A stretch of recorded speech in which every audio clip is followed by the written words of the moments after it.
Whoa, whoa, whoa, big great over here. Thank you so much, Papa Chilling, for the viewers. Much appreciated and welcome everybody. Much love, much love. We're starting in 10 minutes.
Feel the bass. Sing it, sing it, sing it.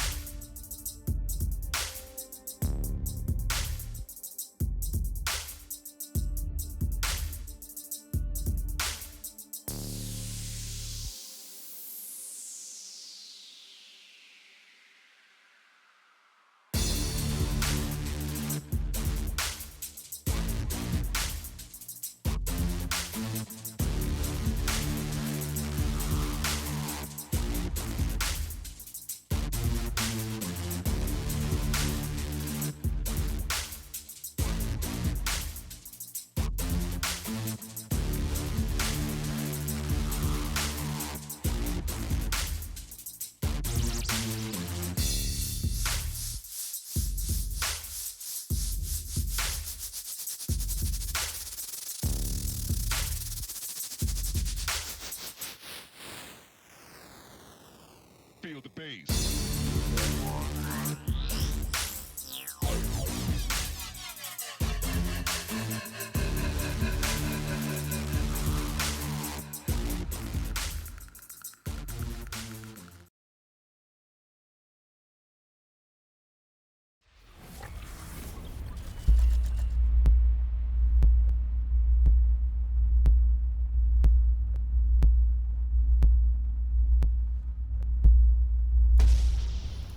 Hello everybody and welcome to the CPL premiere. We do have to see what's gonna happen today. It looks like the players are still having trouble finding their way to the lobby, but I do hope, fingers crossed, it's gonna be faster sooner rather than later. Come on boys, let's go. I do have to also welcome everybody. Hello there for a flying toilet. Good evening sir and welcome. I am fine, I'm doing fine. I'm trying to get by with the heat around me and what that is and what is happening. Ashcat, good evening sir and welcome. I think I answered that. Alexa, good evening. Danish flag. I think it's Danish. I think it was Danish flag, but no, I was asking them quite a few questions over here. Let me actually take a look. Yes, it is the Danish flag, Denmark. On Gold Bible Library, you mean? Yes. The one with the white stripes in the middle is the Danish, and I believe Norway has the blue stripes, if I'm not mistaken. Papa Chilling, again, thank you so much for the host for the raid. Much appreciated, sir. And we got Parking J doing all of those. Wow. Images over there. Oh my God, so many images. Hello there, sir, and welcome. Garay, good evening sir and welcome. I do have to also welcome Bob1717, Painter Q. We got All Triangle 8. Good evening sirs and welcome. Goody, hello sir, welcome. Torrington 5000, hello there and welcome sir. Also Riotsun, bonsoir. I do hope you're gonna get a little bit of rest and relaxation over there, and of course you get to enjoy the game. Thank you very much for joining, sir. We do have also Bob17 picking up the first promotion, and then immediately after that Ryotsun was like, you know what, I'm gonna lurk this game. Okay bro, you know, I get it, it's all good. As you can see, we do have the players starting to join, but it takes them some time. I'm not sure why, but it is what it is. Also, you got a vivid imagination to come up with such a flying toilet. I guess this reminds me of a few things, but it's okay. And since we're still waiting for the players to join the lobby, I can put up on the screen over here so we get to talk a little bit about what's going on. As you can see, we do have SAS Banana with the first points. They will have another game tomorrow against Mongolia, so we'll see what they're gonna do there. WCG, Wadian Crusader Goons coming up tied with 6-1, and again we're gonna see what's gonna happen in the next ones. Civ Joe also 6-1, tied for the first over here, so it does look like, first of all, you gotta remember there will be divisions of 8 teams, right? So we're at the end of the seeding phase, we're gonna have them starting to split up, and we're gonna see who's gonna get top, who's gonna get lower, and so on and so forth. Of course, there are quite a few games that need to be played. Forever Young, Mongagan, Among Us Code Research Station playing tomorrow against La Table Ronde. Holiday on Highlands against Forever Young will be on Sunday, and there might be some upsets over here according to the results of the games. Of course, coming up next, we do have BTS, Le Son des Sharks. You Want My Thingy, No Name, Lager Dropper, Scrapper, Sussers, and Imposters coming up with 4-3. Gold by Library is on the 14th over here, and I do want to see where is Cringe Gaming is actually with 3 and 4. So we got Gold by Library 4 and 3. Cringe Gaming 3 and 4. Of course, it's gonna be quite important who's gonna get this, but there might be a tie between them. As in, if we do have Cringe Gaming winning, they're gonna go for a tie, right? It's gonna be 4-4 and 4-4. That is so important for Cringe Gaming to get a tie in this game. Of course, there still are quite a few results that need to be entered over here, and we're gonna see at the end of this what's gonna happen. Captain Enkar, good evening, sir, and welcome. Let me actually take a look at the lobby here. Do we have new players? Okay, no new players. So Elaphantguy, DGS, we got Hannibal, and we got Legenden playing today for, I believe, let's actually take a look over here. Okay, so yeah, Elaphantguy, Hannibal, Legenden, and DGS are over here. Okay.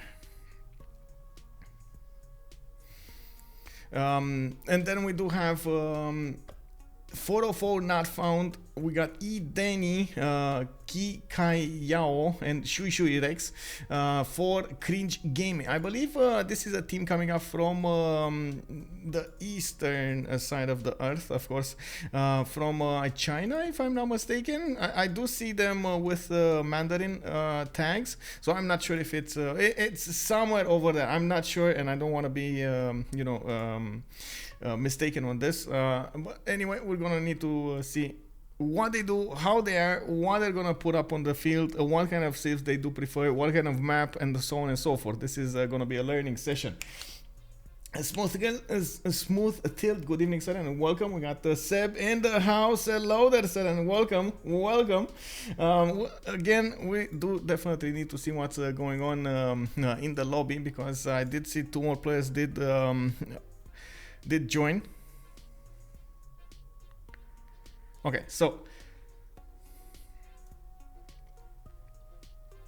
we have Elaphantguy, DGS, so 246. Whoa, wait a second. So it's 1, 2, 3, 4, 5, 6, 7, 8. Okay, so everybody's in the lobby.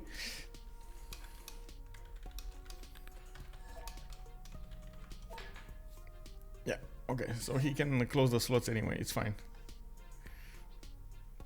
There we go. So now they're just choosing their teams. They do need to click on the 1s and the 2s, and I believe there we go. Kacheka will need to switch with Legender. I don't know if Kacheka actually wants to co-cast. I didn't ask him, and I don't see him in the casting channel. So maybe this one he wants to sit out. Usually we do ask ourselves, but I guess it's fine. We do get to stream in different ways, and of course we'll see what this comes up with. I do want to also, if this happens, and let me actually take a look over here. There we go, and put up the map. It's gonna be to be decided for some time over here, because of course we don't know exactly what kind of map they're gonna land up on.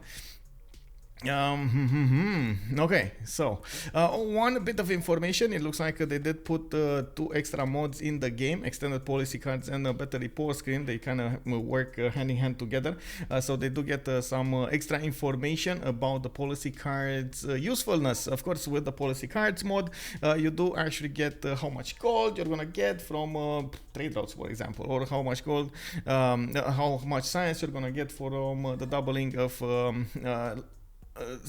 campuses and so on and so forth. There are quite a few advantages from it. Usually the players, especially the veteran players, are very used to knowing that information because they do the math and they have so much experience most of the time that they know, oh, I have like 7 campuses that are going to be like this. Oh, boom, I'm going to get like 20 science or 30 science or 50 science and so on and so forth.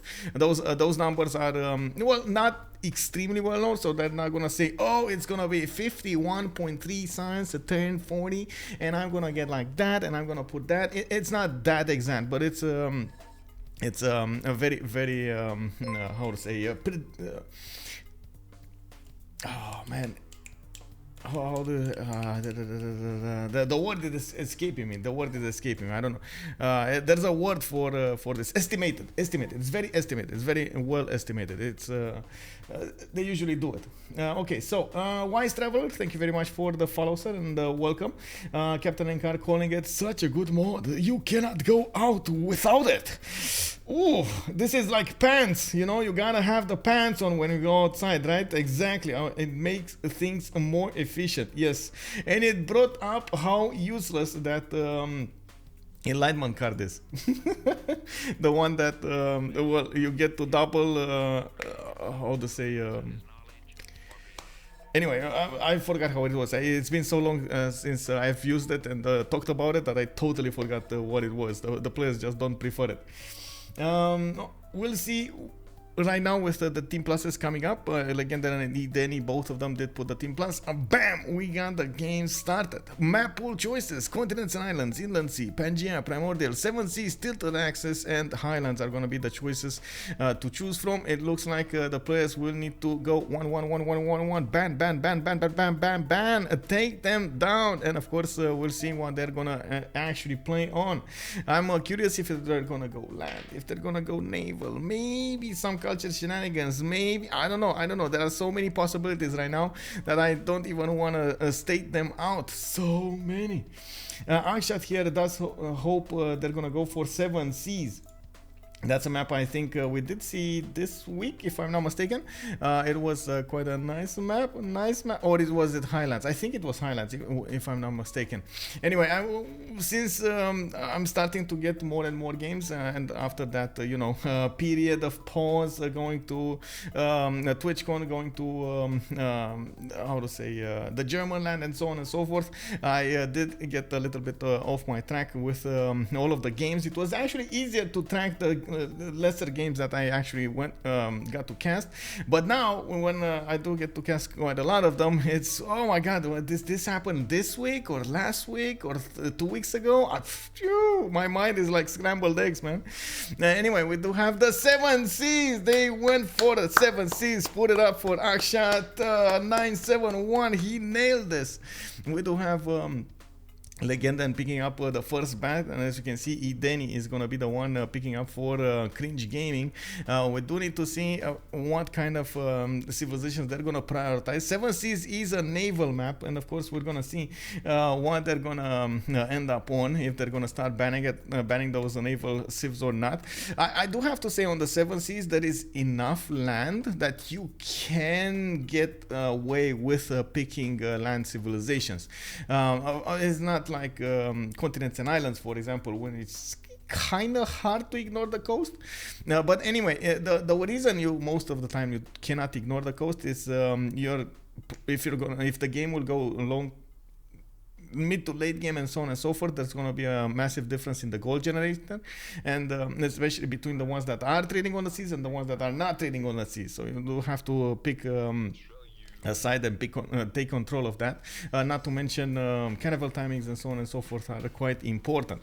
Let's see what is happening here. Japan got taken out. Basil II got taken out. It looks like eedeeni is more worried about land civilizations than coastal ones, while Gold by Library are going to try to dwindle the civilizations that of course their opponents can pick from on the seas. I gotta mention this. There are a lot of civs, a lot of good civs on the seas. We still have Indo, we still have the other Eno, we do have Victoria, we got Dido, we got Norway. So many other civs that you cannot actually ban them all. There is only one more ban remaining for Legenden, while of course there are gonna be 2 more bans remaining for Cringe Gaming. And they went for Norway, so it looks like they're also a little bit worried, just a tiny bit worried about this. And we'll see if this actually is merited over here. A flying toilet. Oh wait, I bet Japanese. Ooh. I don't know those teams. Arafifi, hello there. Yes, there are new teams coming up in the Premier League. Cringe Gaming has joined us from I think the Chinese servers, and on the other side, Gold Mine Library is coming up from KC. I think it's all of them are actually KC members, if I'm not mistaken. Let's actually take a look over here. Yeah, there we go. We got only DGS coming up from the German league joining KC over here in finishing their roster. Okay, so let me actually put off the Discord. There we go. So we get to see every little bit of detail. We got Victoria in the 5th choice of the active ban phase, and it definitely looks like they're gonna try to get those coastal civilizations in the game, but not with amazing bonuses. I'm a bit sad actually that we don't see Victoria. We can still see Dido, we can still see Australia, for example. Indonesia is a very powerful one, so I'm not that worried they don't have what civs to choose from. What I am really curious if somebody's gonna try to put the pressure on something cheesy, you know, maybe we're gonna have some magnificent wink wink. Maybe we're gonna have some Sweden, wink wink. I mean, you know, their neighbors, they might get that. Maybe we're gonna see something like Canada, a late game Canada. I don't know, man. Anything can happen. Of course, we can also see Mongolia on the map, especially Genghis Khan. It's a very powerful civilization on the land. It can get that Keshek timing very, very well done. And then we can definitely see it get that extra diplomatic visibility right on time, you know, exactly on time with the caravels. So very, very careful how you're gonna choose to go against it. Legenden here will have the first choice, the first pick of the litter here. What is he gonna pick from so many civilizations still left open? I do have to reiterate, we do have 4 bans. Whoa. Whoa, whoa, whoa, whoa, whoa, whoa, whoa. Hold my beer. What is this? Mansa Musa. Let me at him. Let me at him. Wait, no. Oh, Mansa Musa, the big Musa. I mean, okay, but why? I don't know. Maybe this is the cheese I was asking for, but I wasn't imagining they're gonna actually pick Mansa Musa. And then boom, eedeeni is gonna go for Dido. Phoenicia. I mean, that actually comes, you know, a little bit on reality. This is eedeeni. Looks like he's going for the normal meta, you know, he's with his foot on reality. He's standing right now on real stuff. What is the big Musa gonna do over here? Is he just gonna buy galleys and send them? Okay, so I did want to finish that sentence, but I guess I didn't get to. We do have 4 civs that are banned. 4. 1 and a 2 and a 3 and a 4. 4 civs banned. Portugal, Maori. Wait, there were 2 more. Lotaro and Babylon. Yeah. Those are the 4. 4 civilizations banned. It happens, man. The big money, big money makers are getting banned over there. eedeeni. After he picked Dido, we do have qikaiyao going for John Curtin. Australia over here definitely looks like he's wait, he didn't actually ready up, so he might actually bamboozle us. Maybe he's gonna pick something else. He's not clicking the buttons, guys. He's not clicking on that ready button. Is he? Okay, he is actually gonna pick John Curtin. So John Curtin has been showing up to be one of those civilizations that can definitely get the caravel timing first, like especially if he gets some breathtaking appeal over there. Just wham bam, +5 campus all over the map over there, get the double card on and instantly get 100 science. You just have a problem. You need to generate the gold. And of course John Curtin over here most of the time does rely on his allies to do just that, especially with Dido in the game. They might actually have that. Channel predictions. Yes. Oh my god, flying toilet. Hello there, sir. Yes, I understand. Yes. Oh my god, that's a lot of text, bro. That's a lot of text. Getting hit by text in your own channel over here. Look at that. How many remaps is the first one? Okay, we got let's put 5 minutes. I think we have time, right? 5 minutes. 5 minutes. Okay. What's the autoban about Maori? Gorgoros, good evening, sir.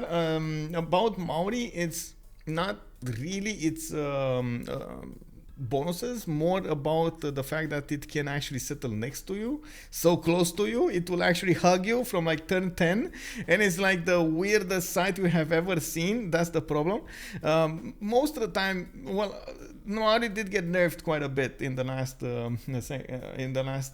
year or so. So the players first thought, oh, but Maori has like two big bonuses. It is so great. It is so bad. It is so good. It will smash everybody in the game. We cannot actually handle this pressure. But then it wasn't about the bonuses. It's just, you know, Maori being Maori, Maori's ability to just spawn on the ocean and come next to you and hug you until he's gonna actually convert your cities. Oh, well, that was actually why the people said, you know what? Let's not handle that. I don't want to fight. I don't want to build warriors for the first 50 turns of my game. You know, please, guys, like no Maori in the game. You can imagine how sad it will be if a Maori gets initiation rites or something right next to you. Star Spanky, buonasera. Good evening, sir. Menjak and Lauderson, and welcome to the game. Also, stop the gambling. It's not Christian of you. Well, come on, man. They're just channel points. It's all good. We're not winning anything big. Okay, so what do we have here? We got Rome as the 7th choice in the ban phase. We do have also Russia got taken out. There still is one Tundra civilization available. That is Canada, and we're going to see what they end up on. Looks like Scythia is also going to be the 4th pick of the map. I gotta point out, Scythia's bonus of +5 against wounded units works on the seas, and Scythia's bonus of replenishing its health, of units' health after demolishing, oh my god, taking over a tile with a unit on it, he's gonna get it on the seas as well. So you can imagine it's actually quite powerful if you do manage to get some of those boats over there, smash them into your opponent, get some heals back, keep on smashing until nothing remains. Two more bands got also chosen here. It looks like Zulu is going to be the 9th, and Congo. Wait, Congo? Are you banning Congo? Wait a second. How is Congo getting banned over here? And I wasn't expecting this. Like this is some shenanigan. I mean, I know nobody wants to handle those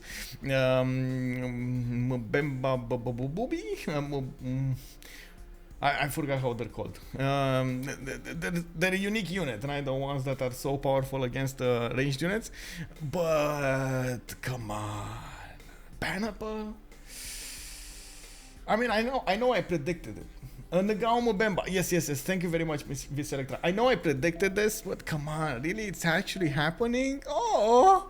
Okay, so Congo looks like it's starting to get up quite a few bans over here. It looks like the bonuses attached to it are a bit too strong for the players to handle.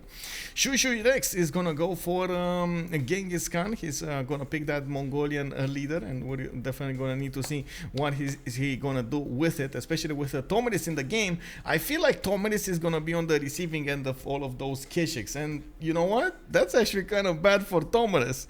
Like Genghis Khan ability to actually, you know, convert cav units when they're low HP and he's killing them.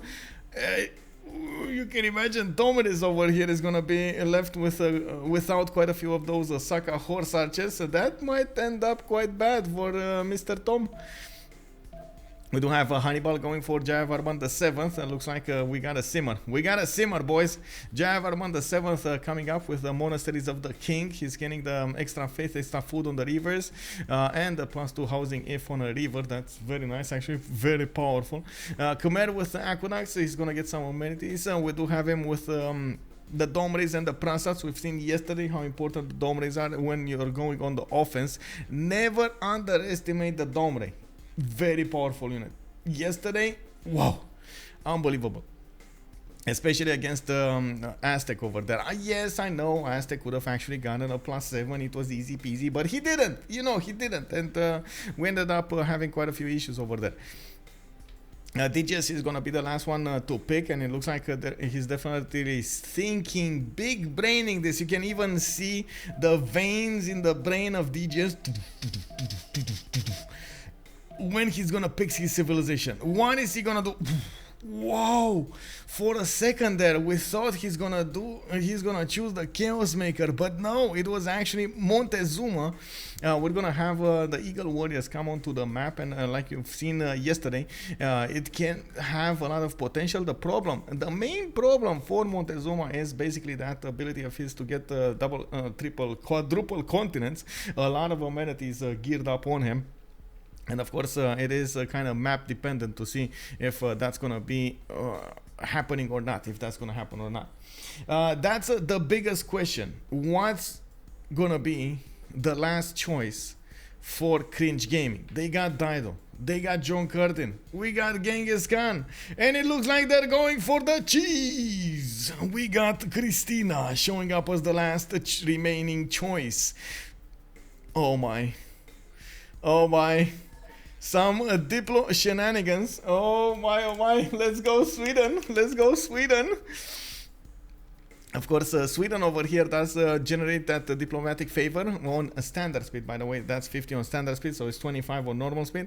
When earning a great person, so basically you just get Oracle, you sit on your toes over there and you're like, ooh, let me get a person, chick. And then, woo, let me get another person, tuk. And oh, let me actually vote for myself in the Congress. What can go wrong? And of course, you do get easy peasy Diplo victory. And of course, we've actually talked with Justice a few days ago. If you actually get to remain alive, that's the biggest, the most important thing in the game, right? It's the first priority. Stay alive. And we do have him with a very powerful unit, just like chat is calling it out over here. We do have Caroleans showing up for Sweden with a unique Renaissance unit that it does replace the Piking shot, but it is first of all benefiting from 3 movement. Pog Champy. Then second of all, every movement point does equal to 3 extra. Every unused movement point does equal to 3 extra points of strength.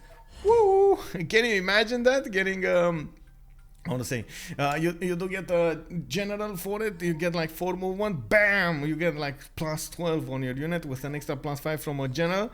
Plus 17, easy peasy. Woo! Salty Capybara, hello there, guten Abend, and of course, willkommen. Salty Capybara is sharing some deep information over here. She likes Sweden because their UU's name is very similar to. Wait, is it? It is? It is? It's Carol? Your name is. Wait a second. Is it? Nice. A nice name, nice name. I would have preferred extra economic policy slot with Kublai Mongolia instead of the plus 3 combat. I'm not so sure if they wanted to go for it just because of the plus 3. I think it's more because of the other bonus over there, the ability to, the chance to capture defeated enemy units. Oh, it's close. Oh, I see how it is. I see. Okay, very nice, very nice. That's a very cool name. I do have to point out, now we're rating up and we're going into the game here. Sparks flying, of course, a bit in the last week of the seeding phase. We do have a Cringe Gaming meeting gold by library on the battlefield. And we do have to say, wait, my Star Spanky is betting my face has no name on it. Wait, it does? I'm nameless? Ooh. The first stirrings of life. I have no response to that. Other than it's nameless? Question mark? Okay.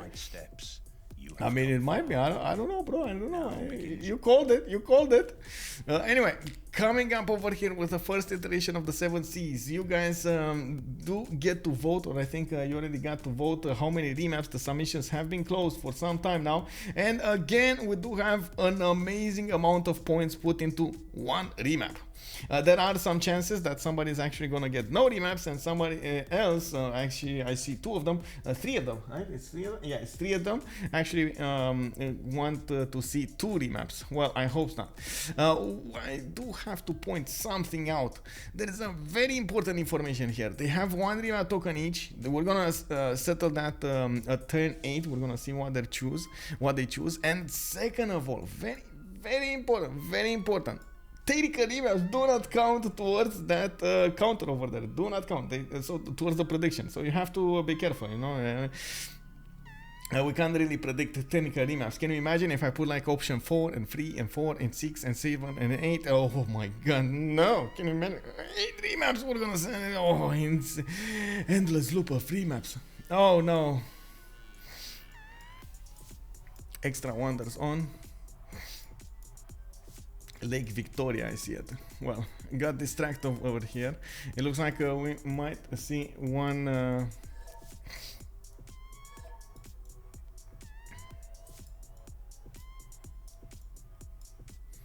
I see two of them. Is there any?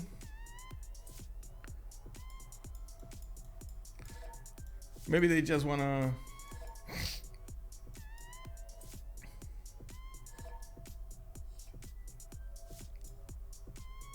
Anyway, I guess we're gonna see that. I mean, Michael only exists as a carrier for the hat. The whole person is just about the hat, right? Yeah, it's invincible me, man. Oh, just in time. Hello, the rambling man. Good evening, sir, and welcome. Destroyed with facts and logic. Yes.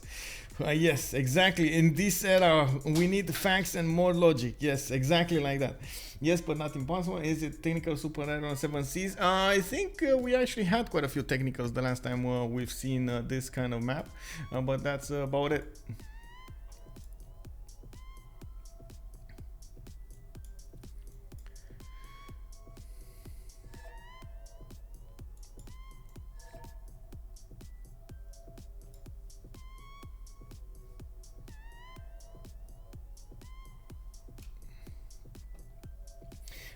Flying Toilet always saying, oh wait, can't see Fed is telling us, put the prediction as how many remap tokens will be used, so if teams vote for a remap, the result will be 2.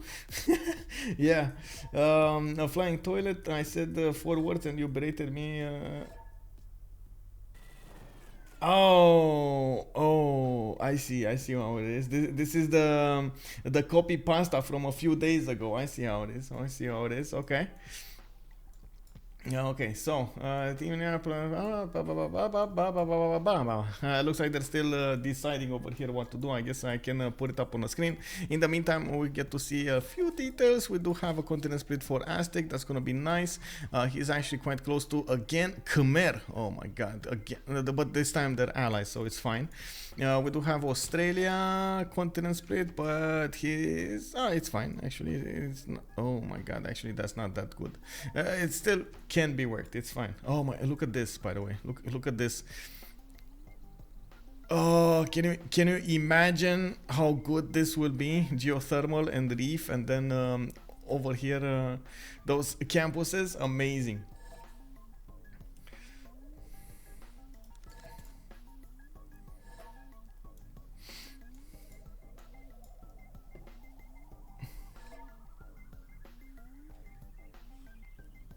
So they're deciding if they want to keep this, or if they want to relobby, or if they want to lobby on a new map, or relobby on a new map, and so on and so forth. So we got a few seconds over here to see what's going on. Oh, this one, it's Krakatoa. It's basically, I think all of them, all of the wonders that I've seen are actually pointless. There's no wonder over here.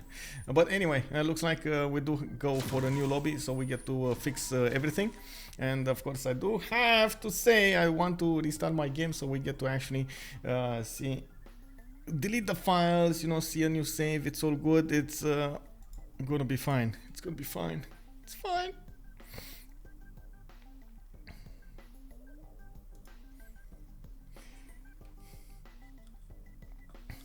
How are you doing, Fluffy? By the way, good evening, sir.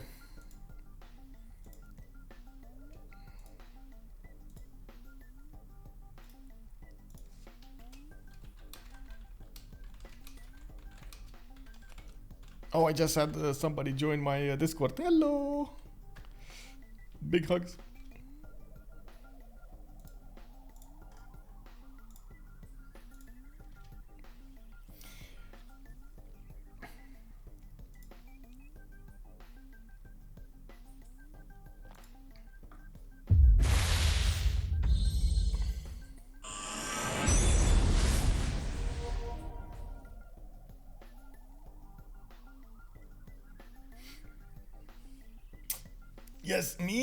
Yes, yes. Definitely, I need to keep the positive energy up. I do have to say, I'm looking forward to a very good game coming up over here on the Seven Seas. I'm excited to see the competition start, especially the seeding phase starting to come to an end. We're gonna get to all of the very important ones, of course, with. The division starting to split up. I think Menjak over here is gonna give us the information probably next week after he's gonna finish or wait for everything to finish and of course get the latest details. We still don't know if we're actually gonna have any tiebreakers or not, and we're hoping of course to have this as smooth as possible. I'm also looking forward to seeing what's gonna happen over here with so many other things in the CVFR squadrons, in the 4v4 RTS and so on. The finals are getting there, so there's so many amazing things happening around the community that it's amazing. You have to be positive about this. Even if just looking through the channels over here of the CPL community and the CVFR community, it is unbelievable to see how many team games are being played, the CVFFA games are being played at the same time, and so on and so forth. Okay, so let's see what's going on. We're getting into the lobby, and I do have to put the 2 on. Let's see, I do need to switch with, there we go, Legenden, and I did.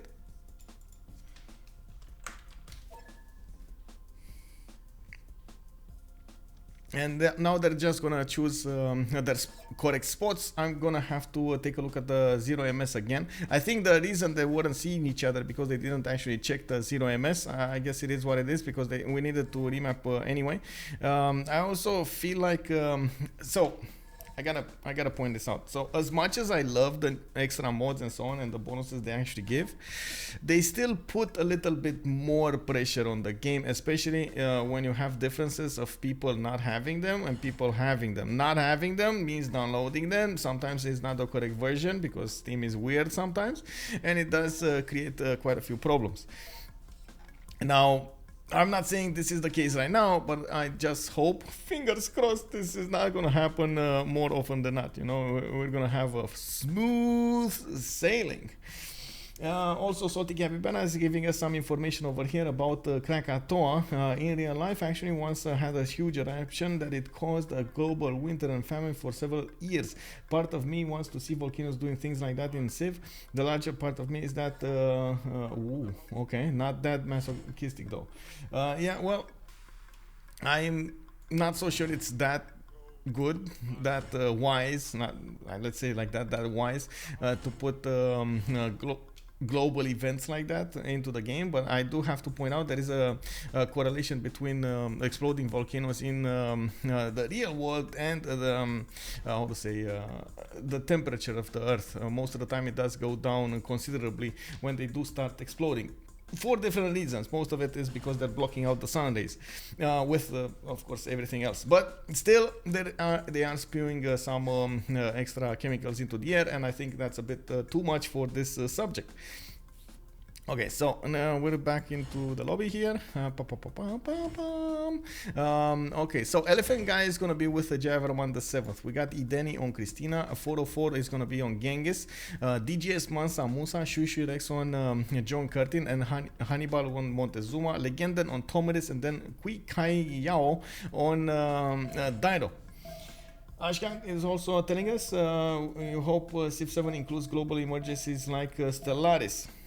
You mean invading aliens or something like that? I believe in Stellaris there are some of those global events. Volcanoes are incredibly fascinating, but I'm sure I'm happy to not live next one. Yes, what Salty did say over there. Yes, exactly. That would have been quite a problem, I gotta say. begin.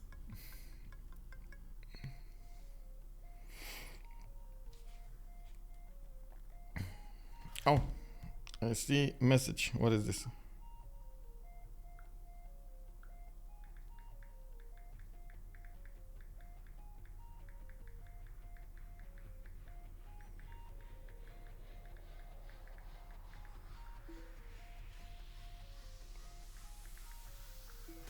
Okay.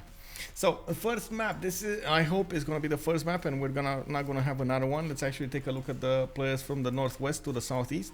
Now we do have Shuishuirex with 2 sheep tiles. Actually, ooh, 5 possible pastures in the capital. That's going to be amazing production. He does also have some extra food from the fish that he has to the southwest, and by the looks of it, he is gonna have a relatively good appeal, not amazing, but it can work. He also has Piotahi to the southeast, and I believe this is actually gonna be quite far away from any of his opponents, with a big canal to actually defend over here from the outside the world. Okay, so I think that's actually quite powerful as a spawn for Shuishuirex. They should be happy with it. In the south, we do have the Big Musa. DGS is going to have quite a bit of desert, but I gotta point out this is actually quite a sad spawn for DGS, and I don't think he's going to realize that he has extra production tiles in the south over here, so he's not actually going to move from that desert to the south. If he doesn't move from that desert to the south, he's going to have quite a few problems generating the necessary production to actually get everything done, and if he does move, he's going to have other problems of not being able to settle everything over here. He does have a wonder wait, that's a Mount Vesuvius with 1 tile. And look, there's a man, Tiki Hut, bro. These guys, man, we gotta give it up for the guys actually living on the Tiki Hut next to Mount Vesuvius. Salty, what do you think of these guys, or the Tiki Hut guys over here?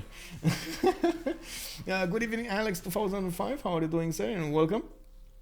Quite long, but yes, that left an impression. When you remember in 2011, there was no place. Oh yeah, the Icelandic volcano. Yeah, indeed. Okay, the tribal village is made out of crazy people. Yeah, they definitely have a few screws loose. You know, somebody needs a wrench. Anyway, on the other side, Mali is going to generate quite a bit of faith from the adjacent desert. He does have quite a bit of food also generated over there, and of course he could try to get on the seas. I don't think he will, though. Just saying, I really don't think he will. Let's check out the north. No. We got Hannibal on the coast, and it looks like he's gonna have only 1 big continent. He could try to get some city on the west side, on the Valbara continent on the west, and of course could get some more amenities from that. I believe he also has a few amenities of his own, but I gotta point out, he has amber on his continent and amber in the sea, so he's not gonna get an extra one from that. Now I guess he's gonna have some turtles though, so that's gonna be nice. And he has, let's see, 1 and a 2 and a 3 and a 4 and wait, did I count that? 1 and a 2 and a 3 and a 4. Yeah, I did. It's correct. 4. What's the 5th one? There needs to be a 5th one. There needs to be another one. Oh, this one, the wine time. Okay, so he has 5 extra amenities over here. Could, I guess, get some damage points done, but I do believe he's not going to be one of those awesome spawns. We do have Sweden with plains, with grassland, with a bit of desert in the north, and it's actually quite nice, and tundra very nicely. He's gonna get that extra bonuses on the open air museums, and of course Sweden, by the looks of it, is gonna be quite far away from his opponents. He does have an ally. Oh no, Scythia. He will fight Scythia. Oh my god, this is actually quite bad for Sweden. Scythia at the beginning of the game has an enormous power spike with those saga horse archers with the horses and everything. They can get easy +10, and of course we're gonna need to see if Legenden over here is gonna try to push his advantage against his opponent from an early stage in the game. Legenden does have a 2-3-1 wine tile in the capital and multiple other tiles that he could work. 2 horse tiles, that is perfect to actually get a horse attack. Oh, we gotta cheat on the horse attacks over here. Let's go, bro. Let's go. In the north, Stockholm is between the mountains, has quite a few chops available for him if he wants to. He also has horses in the north and some horse styles in the southeast with, oh, actually he does have 3 horse styles around his territory. Not bad, but we're gonna need to see how many he's actually gonna get to improve and how much resource can he get from his allies. He's trying to put a scout in the land so he can to see what's going on. And I do have to point out, by the way, Hannibal is also on this continent. So we have 2 versus 1 situation against Sweden. I just realized actually Hannibal is also his opponent.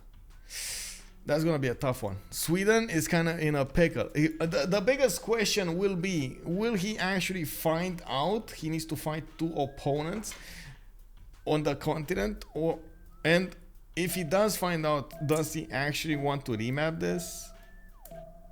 I don't know. We'll see. You guys will have to watch at the same time as I do what they're gonna choose. We do have Dido over here with the city of Tyre. He does have Gobustan to benefit from to the northeast. Oh my god. This is perfect. Like, I don't know if it can get better than this. Spice tiles next to Gobustan and Cocoa tiles and Citrus tiles.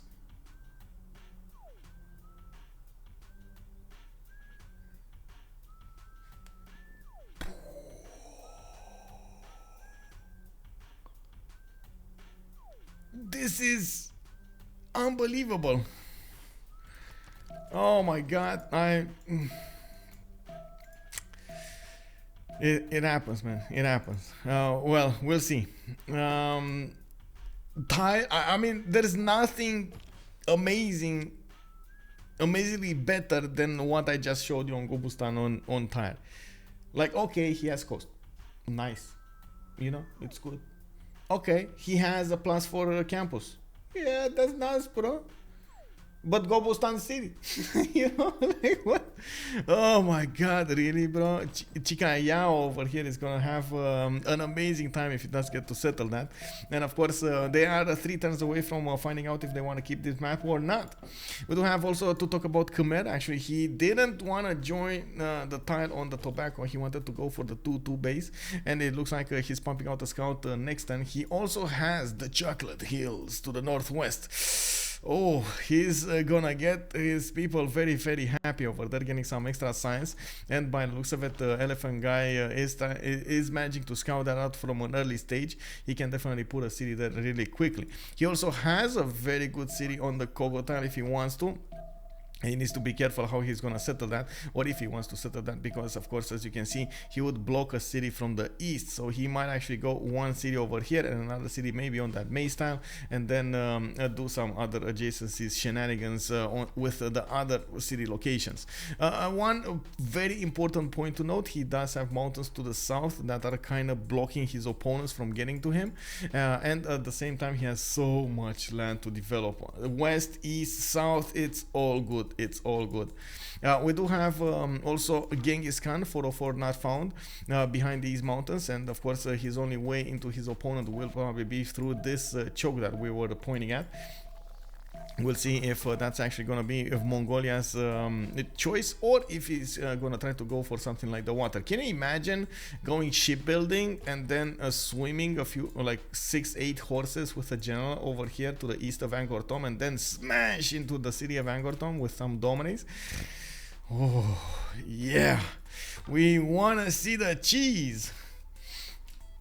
This is turn 8. We got a few more seconds to go, and we gotta see if they're gonna want to remap this or not. What do you think, guys? Do they want to remap or not? I guess the most important thing, will Sweden find out about Scythia or Aztec? And I would say no. They do not know about Sweden. Sweden is oblivious to the fact that he has 2 nations, warring nations to the south of him. Smooth Tilt is calling it out. No remap. Bonjour, so happy. Bienvenue, monsieur. Welcome, welcome, sir. Dido team should remap, but they probably won't. Any cringe gamers in the house? Woo woo. Please remap. I voted for 2 remaps. Ashcat over here is trying to go 2 out of 2 predictions today. I don't know, man. I don't know. Hope they don't, they should, but this is going to be fun. I know, right, Alex? I know. Oh man. What did Mali did? Oh, I like what Mali did. He actually did exactly what he should have done.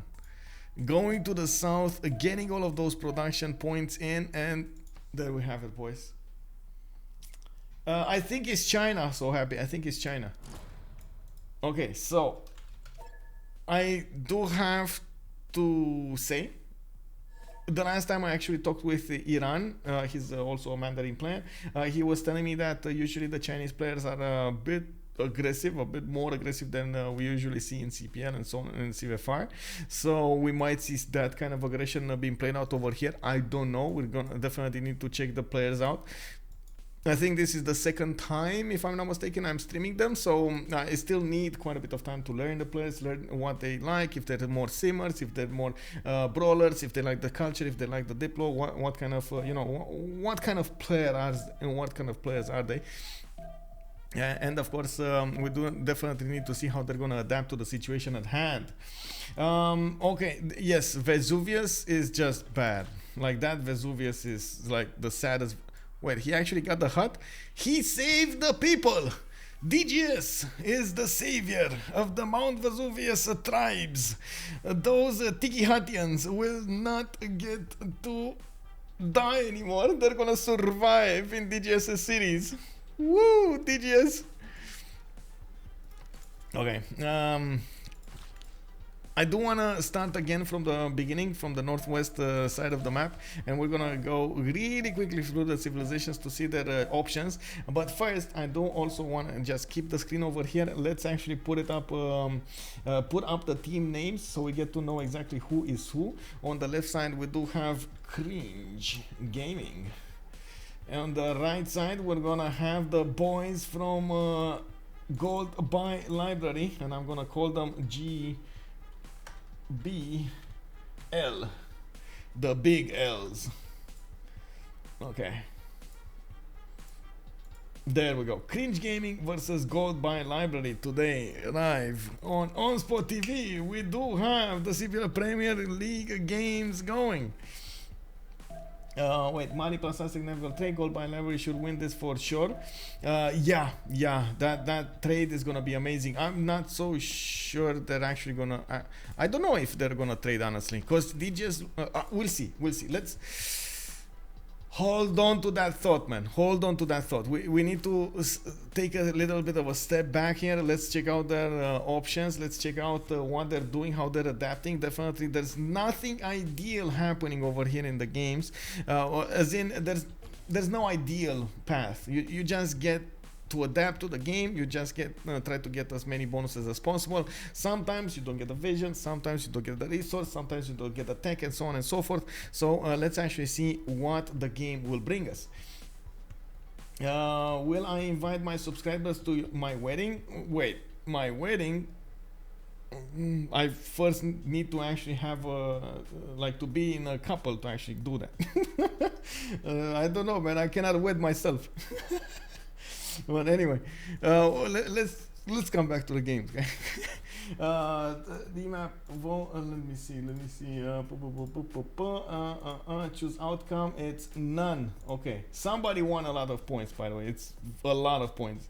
A lot of points. The next prediction will be, of course, who will win. And we do have on one side Cringe Gaming. On the other side, we do have a Gold by Library. And of course 30 minutes to actually make this prediction. I gotta say, you guys have to be careful how you're putting the points into this prediction. I am gonna give you the details. I am gonna go through each of the civilizations, talk a little bit about them. We're gonna see the resources, we're gonna see the early choices, we're gonna see what's going on, and of course we're gonna keep on following this. Remember, you have to be careful. I will live stream it. Oh my god, Spanky has the right idea. Woo! Fluffy Dragonfly, look at him, bro. He just got 32,000 points. Yay! Okay, Cringe Gaming over enable 3. Mongolia now easy to attack. If Cringe Gaming wins this, it'll be amazing play for them. Yeah, I've seen worse, man. I've seen worse.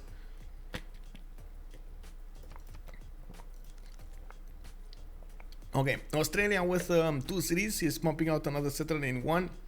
He's already benefiting from 2-4 sheep tiles, and by the looks of it, he's gonna have amazing tiles to work in his second city also. With the 3 horses that he's gonna get to improve, another sheep tile to the north, that's 4 tiles of extra production. He's definitely gonna have an amazing time here. We also need to watch exactly how he's gonna plan out his district development, and I'm talking about those campuses, the Avron Plaza and so on and so forth, and if he is gonna go for something like the district discount. As we've talked with Justice, with Kacheshka a lot of the times, and of course how you actually seen on the stream a lot of the times, the players are trying to get the district discounts and min-max their bonuses towards building districts. That means you cannot reveal a certain number of districts. That means you actually have to build a certain number of districts before you actually get the second one, and so on and so forth. There are quite a few things that you need to do in a certain type of order to actually get the perfect discount. In the meantime, Australia does benefit also from the iron tile next to Canberra in the secondary. He already has it. It's perfect. And we got Sydney with a horse tile. So again, first ring, it's already there. Is definitely going to generate both strategic resources quite nicely. Not a problem. In the south, we do have Mali with already desert folklore as an option. I gotta point out he didn't actually have that many resources for religious idols, the one that gives you the gold, the faith from building mines on resources. And as you can see over here, he's trying to get the third settler as soon as possible. He already put some holy sites on the map. As you can, this is going to be a +6. Another one over here, another +6. And by the looks of it, he does have quite a few points of faith generated already. This is gonna help him so much in the first era, in the second era actually, in the classical one, because he's gonna get to use that faith into buying builders, into buying settlers, and just keep on settling, spamming all over the world, generating that gold, generating the happiness for his people. We do have 3 times for the settler, 3 turns for another settler, and I gotta point out he's gonna run out of desert quite quickly. He's first probably gonna settle all of these tiles, like one on the warrior or next to the warrior. He's gonna have another one over here, and then he's gonna try to use as much as possible the desert for his initial faith generation. Then couple those with the sugubas, undetermined complexes, wonders, and so on.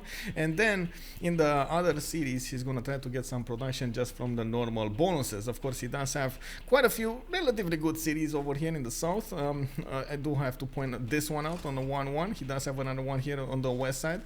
Good campus. Very nice, very nice. A bit of a problem with the food, but he could definitely go for feed the world if he wants to. Let's take a look at Aztec. He does have... Oh, I didn't talk about the strategic resources on Mali because they're kind of irrelevant. You don't really have horses in the desert, and of course iron, it doesn't like he's gonna have a problem with it. It's in the third ring. He's gonna need to get there.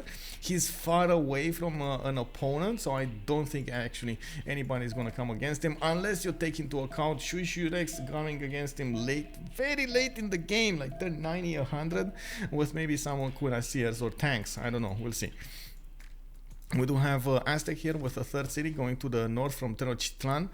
Looks like he's getting monuments out of his cities, and the one in the south, he put it right next to reef fish tile and some tutus, or I say some, but it's actually one single tutu. A bit surprising he chose the south instead of the north, mostly because of the extra tempo that he would have gotten from the north. Maybe it was a problem with visibility. He didn't have visibility over the north. Wait. Not that, this. No, he did have visibility over the north. Why did he choose the south over the north? Let's check out, let's count the tiles here. We got 1 and a 2 and a 3 and a 4. 4th settler Azcapotzalco. 1 and a 2 and a 3 and a 4 and a 5 and a 6. Okay, so maybe that was it. But he could have settled 1, 2, 3, 4, 5 at the same time. Yeah, he would have settled in the 5th turn. That it shouldn't be that big of an issue. Sure, it's better if you settle here, but it's okay if you settle on the 2-1 anyway.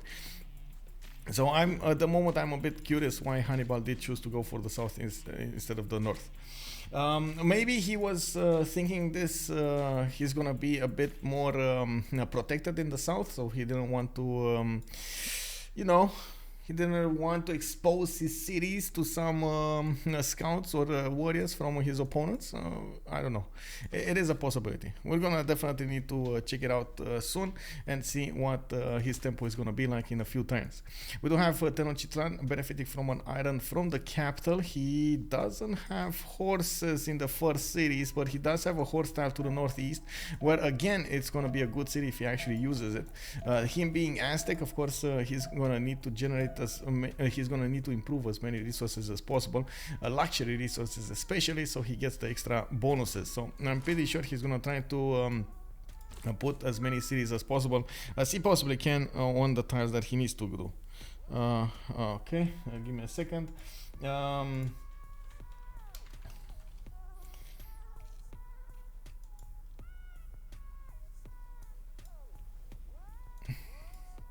On Scythia, we do have him of managing to figure out that he's gonna have to the north Sweden, and of course Sweden right now knows that he's gonna need to defend against those units of Scythia.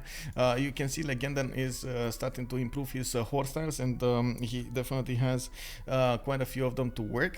He does have also the monument coming up from Naples. He put that city in a non-freshwater tile, and I'm not so sure this was the best choice. Well, I guess it is because of it definitely is because of Phoenicia. Phoenicia being on the coast, oh my, that would have been quite bad. Yeah, that would have been quite bad. And this is the big oh no, this is good, they're allies, it's fine. This is the big Phoenicia with the big Gobustan. Okay, Gobustanberg, that's how we call it. Like, isn't that how it is, right? With the berg, with the everything good has to have a berg in it, you know, like in the name. Isn't that how it is in Germany or something? 2 patches, 2 UI unique improvements should get the housing up. If you're talking about Naples and getting the housing up, yeah, definitely the Scythian improvements will be nice. You can see he already is preparing to build it. He improved those 2 horses. He can get 1 over here, amazing bonuses, another 1 over here on the hill. That should be more than enough.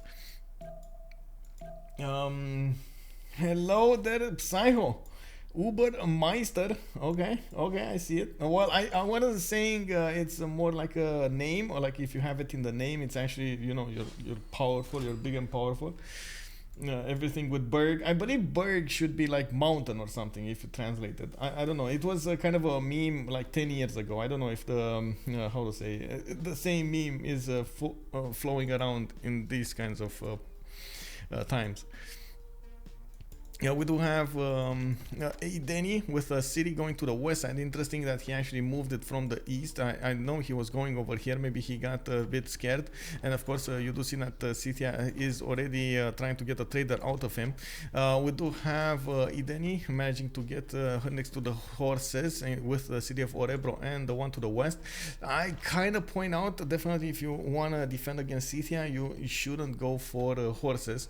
You should go for those swordsmen, because those Saka horse archers will kind of eat your horses alive. That's kind of nasty. That they have so much strength on them. Oh man, this is gonna be nasty. Initiation, it's also picked up by Scythia as a pantheon. He's gonna try to get some faith generated from his building, training of units, and I'm pretty sure he's gonna generate quite a bit of faith from his kurgans. So all in all, he could have a good monumentality with that, just pumping out units, getting them to his opponents, pew pew pew, shooting down his opponent's units. Those arrows are flying everywhere, and of course the clubs are also flying everywhere. But then we do need to see what Legenden is going to manage to do against eedeeni. Sweden shouldn't be discounted. I do believe Sweden should get an encampment, and eedeeni over here should big brain this as much as possible to get all of the bonuses that he needs to survive. We do have Sweden with the third city over here. He does have a horse tile to the north of Stockholm, one next to Malmo and one next to Orebro. He's gonna have a problem with the iron though. Only next to Orebro he has an iron tile, and oh, bronze working. Somebody's gonna get bronze working. Very nice, very nice. Cringe Gaming on top of this. So we do have him going from craftsmanship. So he's gonna go and get the Goji card as well. That's very nice, very nice. A bit surprising he's not buying out the banana. He can work the 1-3. It's very nice, very nice. Okay, let's come back on the Berg Mountain in Germany. Yes, okay, so I nailed that. Berg is mountain. Okay, got it, got it. The fourth settler is opening from Sweden. That's new. Yeah, I mean, wait, where did you see the fourth settler? Is there a fourth settler? I don't see a fourth settler.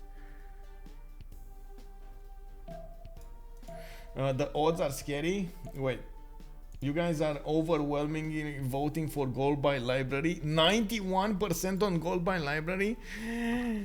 Oh no, man! You gotta trust eedeeni here, man. You gotta look at him go. He's not caring about the city of Orebro. He's just smashing down those warriors, hitting them with stones from the forest. And of course, training more of these slingers in the meantime. We do have Scythia definitely gearing up for war, and you do see he's going for his fourth settler. Oh, he switched it. Okay, that's why. Okay, got it. Okay, let's move on. We got 3 more civs to go, and of course, quite a few choices to talk about. Religious idols picked up by Phoenicia. He's gonna get quite a bit of faith and extra gold coming out from the copper mines. Interesting choice. Actually, this is, I think, the first time I've seen religious idols on Dido. I don't want to say it's bad, because he does have quite a few of those resources, but I do believe God of the Sea would have been better. Maybe somebody picked it and he couldn't actually nail it. We do see he did manage to get the city of Carthage online next to Gobustan. He's working those spice tiles and probably gonna couple them with the Gobustan tiles for some extra production of the bling of the culture over here. Very nice. Plus for culture, plus for production from each of those tiles, and he can get a lot of food to work them all. We do have him with a few slingers coming out of his cities. Mongolia is right next to him. They could trade, but they will trade on land. And of course, we do see that they did manage to figure out where Khmer is. Khmer living behind the mountains. By the looks of it, the Elaphantguy is not actually going to risk putting cities to the south of his capital, which is kind of bad. I gotta say, it's kind of sad, not bad. It's kind of sad. I would have definitely wanted to see him benefiting from those spices, from the horse, from the cocoa tiles. It's like so many good cities here. He's going to have a city probably on that citrus tile. Unfortunately, he's not going to have benefit from a lot of tutus. And of course, as you can see, in the northeast, it's not that he has that amazing land. I believe the best land of his is to the southwest, especially if you don't take into account Vimayapura, because the Chocolate Hills, man, they're in a league of their own. The Chocolate Hills over here are just gonna be booming. I do see he managed to finish 2 holy sites, and he's gonna get the 2 shrines in them, passively getting those great prophet points. Very quickly he's gonna get to recruit one of those writers. Wait, wow, what happened? 500k points in the pool. That's yes, that is a record. I cannot believe you guys have voted 500,000. Oh my god, I can't even pronounce that. My brain just has a twitch. 500,000 points on gold by library. Oh my god. Christina Shuishuirex, great prophet, cause only God can help him out of this spawn. Oh my god. Easy points for me. So happy is predicting cringe. Oh my god, you're gonna make us so happy over here. Instant VIP. Legenden push to weak. Easy dub for the cringe. Oh, okay. Let's see Legenden. Let's see it. No encampment yet from him, and it does look like Orebro. Wait, what happened here?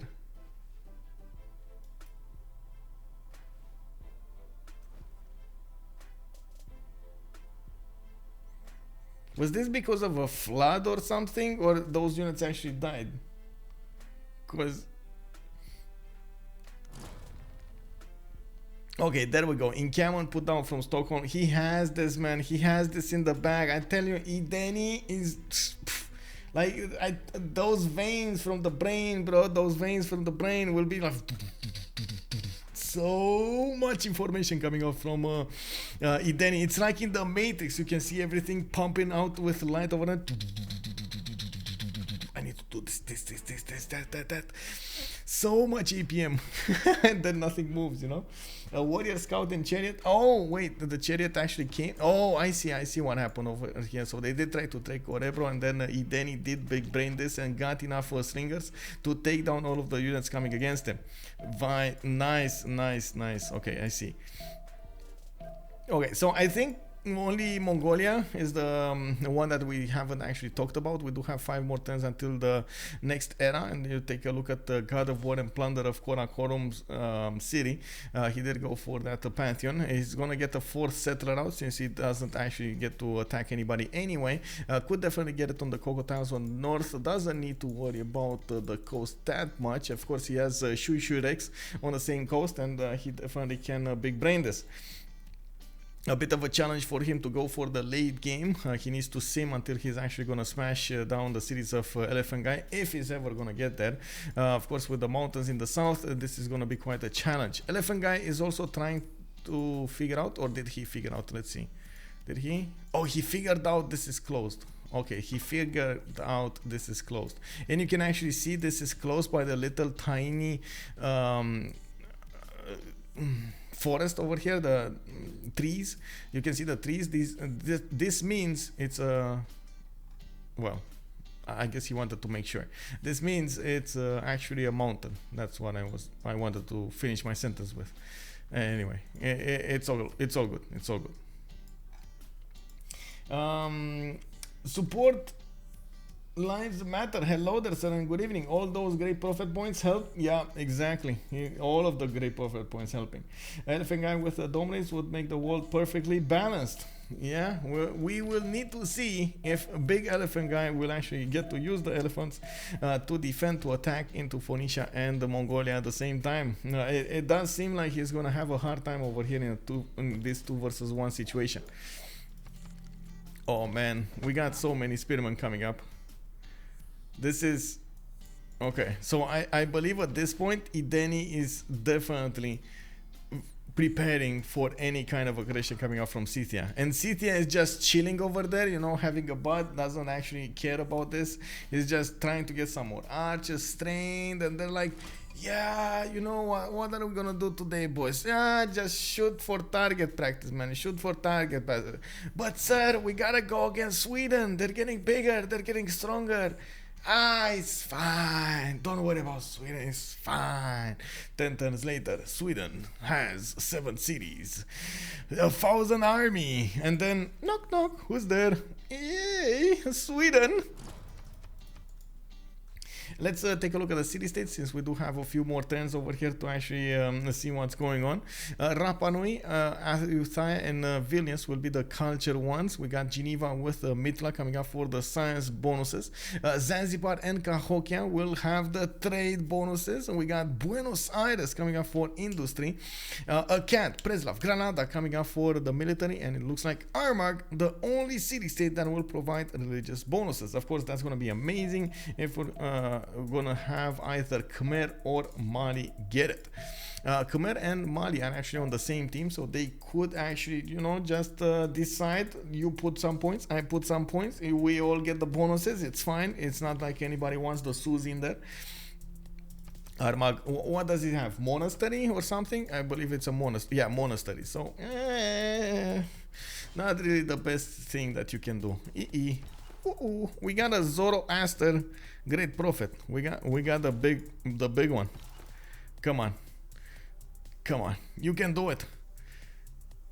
Unleash your religion, Mali. You do see that he managed to get the city of Valata to the north. He's putting another holy site there in such a way that he's going to get the points towards those Sugubas. These are going to be like what, plus 16, plus 18, plus 20 Sugubas over here. Very nice.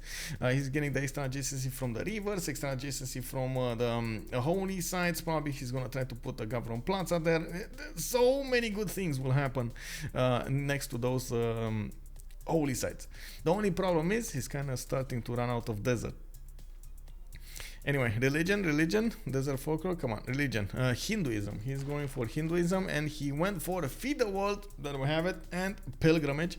He's definitely gonna get quite tall cities, and he can keep on settling to the north also. Shuishuirex going for God of Open Sky. He's getting 1 and a 2 and a 3 and a 4 and a 5 and a 6 and a 7. Oh my god, he's gonna get so much culture out of it. Of course, in the meantime, he's putting some campuses also on his tiles. I'm sorry, I'm confused about this campus. I'm very confused about this campus. Like, I was expecting a campus over here, maybe. Like, you get Gavron Plaza here, you put 2 campuses, or even Gavron Plaza on the 1 tree, chop, chop, chop, chop, and then you get the Gavron Plaza. And the harbors, I don't know why he put them like that. I'm a bit confused. Anyway, I guess maybe he has other plans.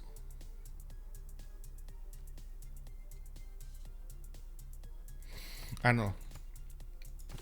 Now, he does have a 4th and a 5th settler. Oh, that's actually the 6th and a 7th settler. 2 4 cities already, and he's going to get a 5th and a 6th soon enough. Looks like he's going for the eastern one next to his mountains, and he does have another one going to the west side. A lot of production coming out from those extra points of production from the sheep tiles, and of course his horse tiles. So he was able to get those very quickly. I'm actually wondering right now, did they buy him a settler? Yes, you can see yields. I'm sorry. We got 28 gold a ton from qikaiyao. Haley K also saying, don't worry, he will rush planting woods with open sky. I can't. Yes, exactly. Oh, he will kick. Oh man, that's gonna take so long, bro. Also, Maniac coming with 1 on the good odds on Cringe, good odds on Cringe, get the points in now. Yes, exactly. We gotta get in there. We gotta get in there, man. I can't vote for it. I can't. It doesn't let me vote for it. Streamers cannot cast a prediction of their own channel. No. Chat is also saying, I just got an idea of trying an Australian preserve game tomorrow. Yeah, Australian preserves, man. That might be it. That might be it.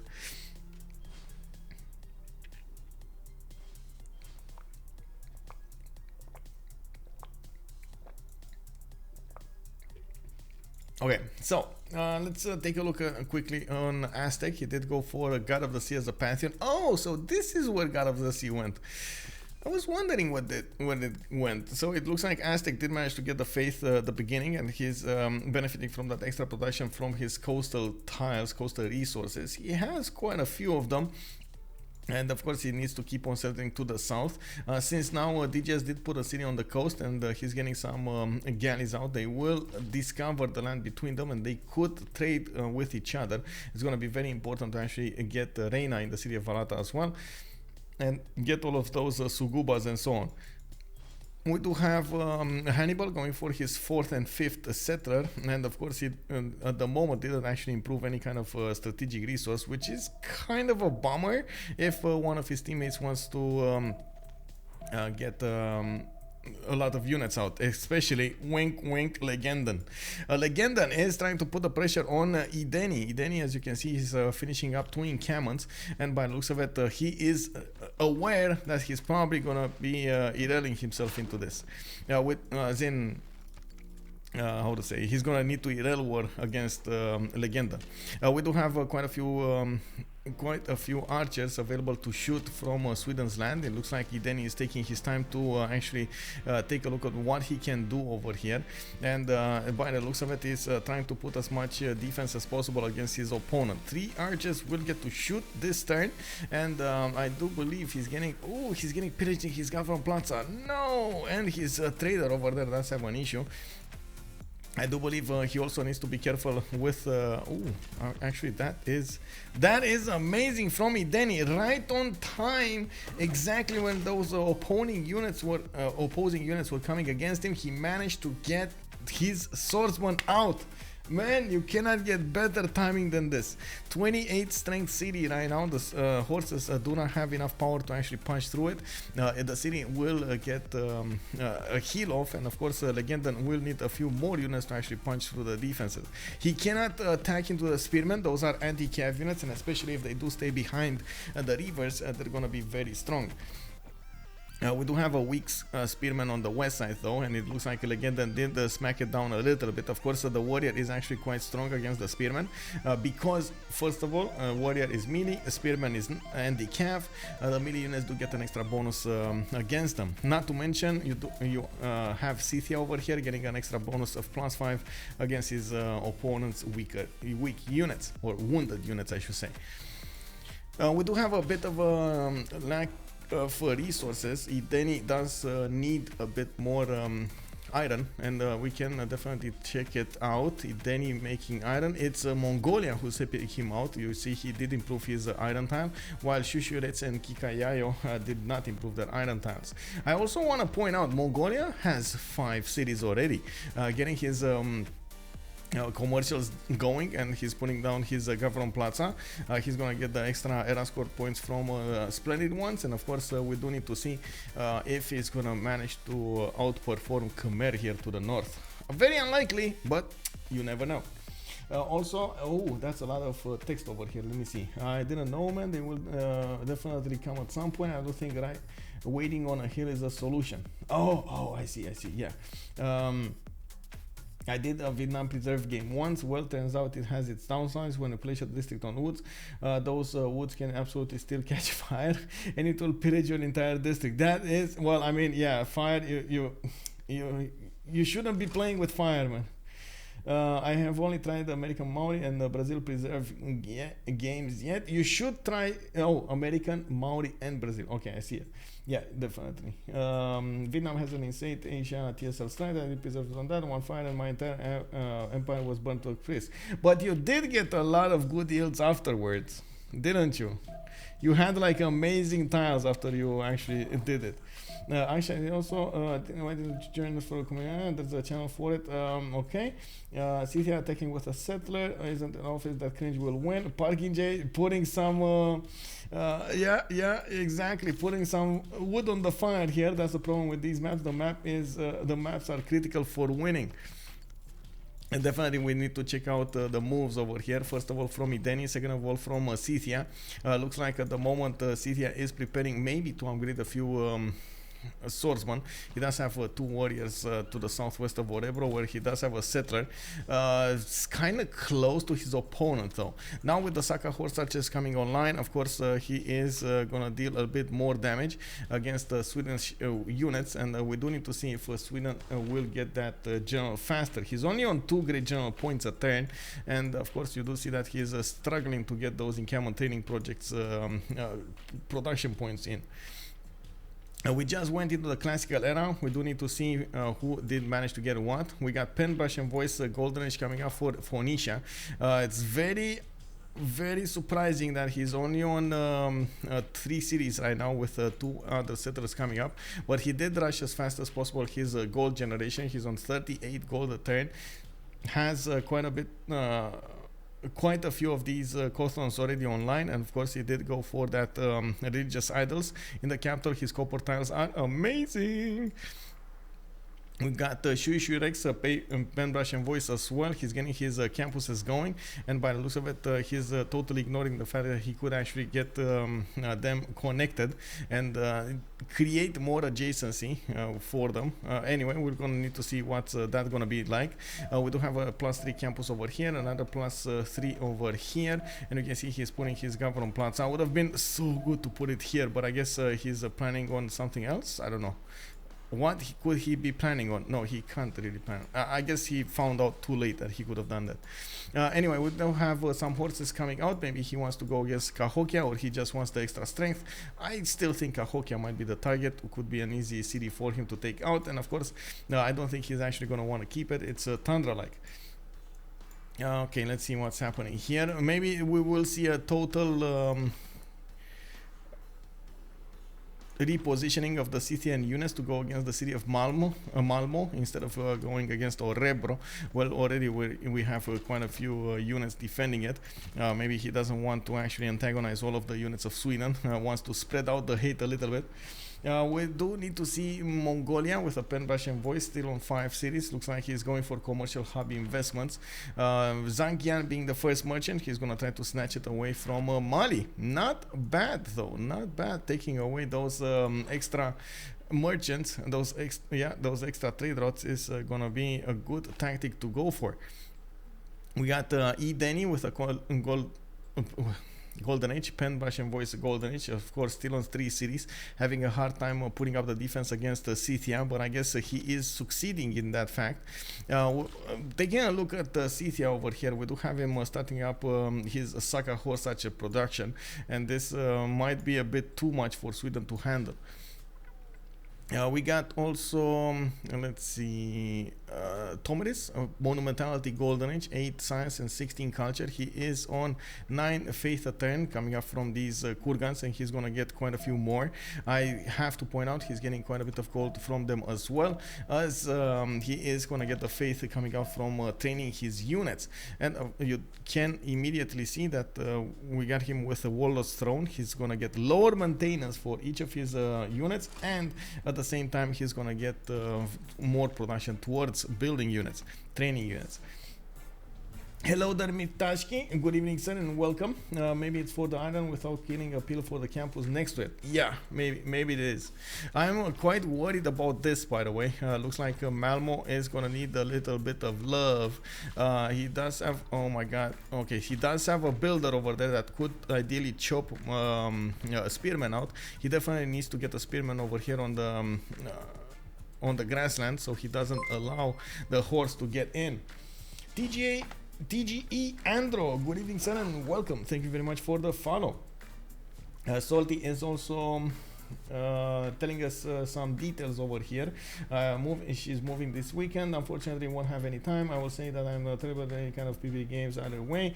I think they're more fun games than actually, you know, hardcore PvP games.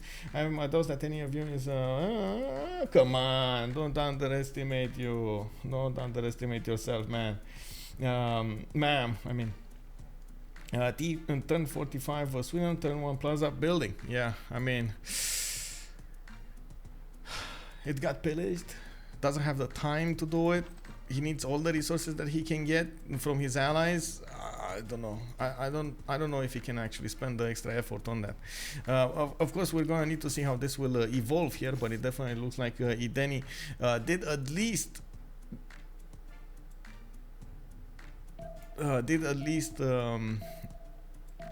defend the first wave of attack. I got a little bit taken aback by the city name over here. Settler loss count 0. Wait, do they have a track record of losing settlers? Is that what's happening? What's the map? It's 7 Seas. Oh, I didn't update the map. Oh no, give me a second. 7 Seas. There we go. Yes, Pollux, thank you very much, sir, for reminding me of that. I totally forgot. I'm sorry.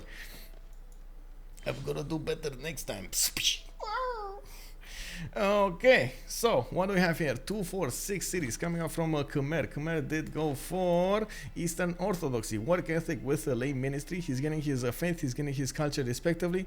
Sacred path as a pantheon, and it does look like he's gonna build the audience chamber. He wants to bring everybody to an audience, to a grand audience, so they can be heard from all across the empire. Bigger, stronger, faster. We do have him needing to defend the south. He did manage to put Indrapura in the choke point, and of course holy sites coming out from quite a few of his cities. Needs to be careful how he's gonna use them, and of course how much faith he's going to generate, so he can definitely defend in the medieval era and Renaissance era against Mongolia. At the moment, I don't see actually Mongolia really wanting to attack him, mostly because of Mongolia's want to get the gold for his teammates. You can see he is on 19 gold a turn. He's starting to do quite a few projects to acquire those merchants, and is snatching all the important ones from Mali. We do have also John Curting just flying along. Oh my god, Shuishuirex, 29 science, 40 culture. I approve this message. 29 science, 40 culture. What is he gonna do with it? That's the question. I think he's gonna smash Mali at some point. What do you guys think? He's gonna smash Mali at some point? Oh man. Anyway, we do have eedeeni with 14 science and 17 culture. He's a bit ahead of Legendens 10 and 18, and I'm pretty sure he's gonna need to work that pingala as hard as possible and as fast as possible to get that extra science going.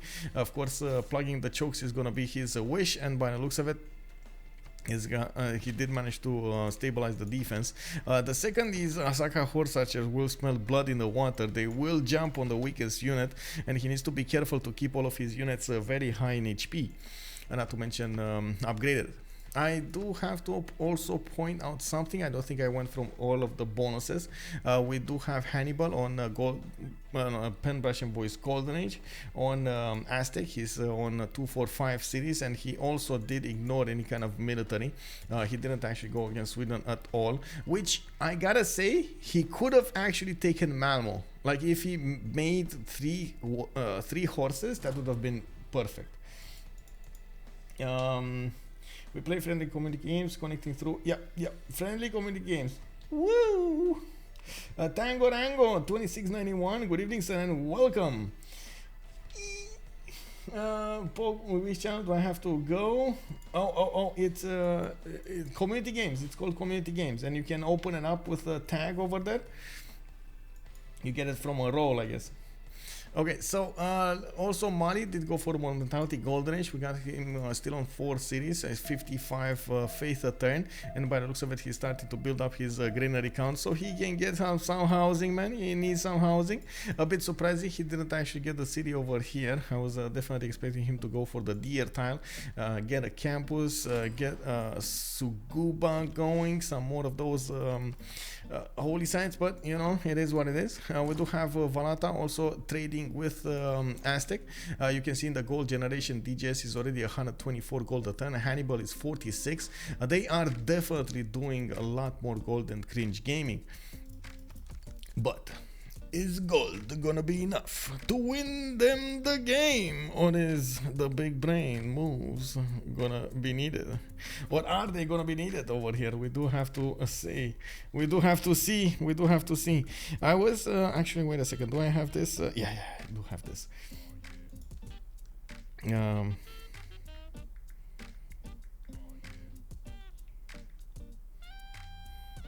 Man, I found this text-to-speech unbelievable, man. Oh, look. In German. Oh my god, text-to-speech in German. I can actually put it on what language I want, right? Danger. Danger. Anyway, we do have audience chamber coming up from Angkor Thom. He's gonna finish that soon. He does have more settlers, Temple of Artemis from Vimayapura, and I do believe he knows he's not in any kind of danger. We do have Carthage also putting down more cities. qikaiyao is starting to expand his cities on the coast, and of course he didn't actually get the patience to wait for the ancestral hall. We do have KDY to the north, and of course he can just get like 2 more cities over here until he's gonna get too close to Khmer for comfort. I do also want to point out all of these islands can be his. Oh my god, look at the islands, the juicy islands for Dido.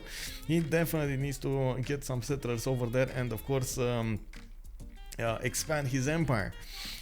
We do also need to see how the war is going between Sweden and looks like Scythia.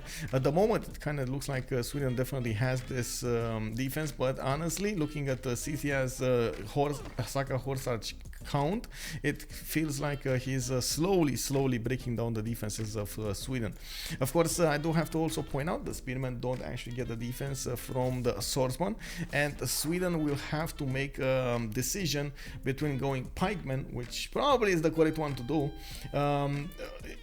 or going crossbows, and this is gonna be the massive answer. He's going X-bows. I'm sad about this. Like, oh no, he's going. Oh no, why is he going? Okay, so the thing is, expos are amazing if you actually can still keep alive those archers and upgrade them, but military tactics with pikemen and men-at-arms are just better. Like, they're on the same tree and they're on the same level, but you do have them on the top tree instead of the bottom tree, right? So that's the major issue here. And of course, I guess at this point eedeeni is gonna need to figure out what is he gonna do. He did have quite a few units that he could use to get some upgrades going. The question is, what is he gonna do about it? I also want to point out his allies could actually buy him quite a few builders, or at least in Stockholm he could get 2 more builders, chop his units, and try to take out his opponent. He is, by the looks of it, not being careful that much with his units. He's getting some promotion points, and he's taking down the Saka horse archers slowly but surely. That's quite nice. Of course, you can see the triple layer of Saka horse archers coming against him. Needs to be extremely careful. And oh no, one of those swordsmen. Man, he had a family. You had to be careful with that swordsman, man. Oh my god, really, bro? You gotta go back. He even had a promotion on it, man. He even had a promotion on it. The general, good evening, sir. Booty's in the house. Good evening, guys. Hello there, says.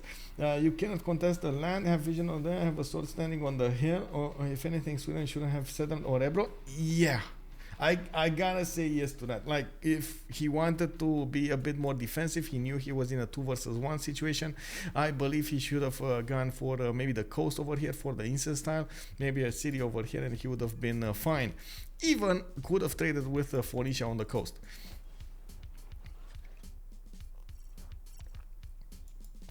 The thing is, I don't remember if he actually found out when he settled Orebro about Scythia to the south, or how close he was. That's, I don't know. I cannot say I know, so I'm sorry about it. Anyway, let's actually keep on watching to see those wonders here. What do we have? We got Australia big braining this. He's okay, he's gonna get pillaged by Elaphantguy, and with that Shuishuirex also getting pressured a little bit by Cahokia. He does have a few horses on and about, so maybe he's not gonna be that bad. We do have galleys in the water, trying to figure out if there is any kind of enemy for them to go against, and it doesn't look like he's gonna get an enemy to go against on the water. He definitely can get on the land here against the Mali. Quinacias would be coursers, and somehow could definitely make a splash in the Mali land. Okay, next turn comes, and we do need to see what Sweden is going to put up for a defense. Looks like he's getting some archers out in the meantime, getting some of those swordsmen, and he's waiting for an attack on his city.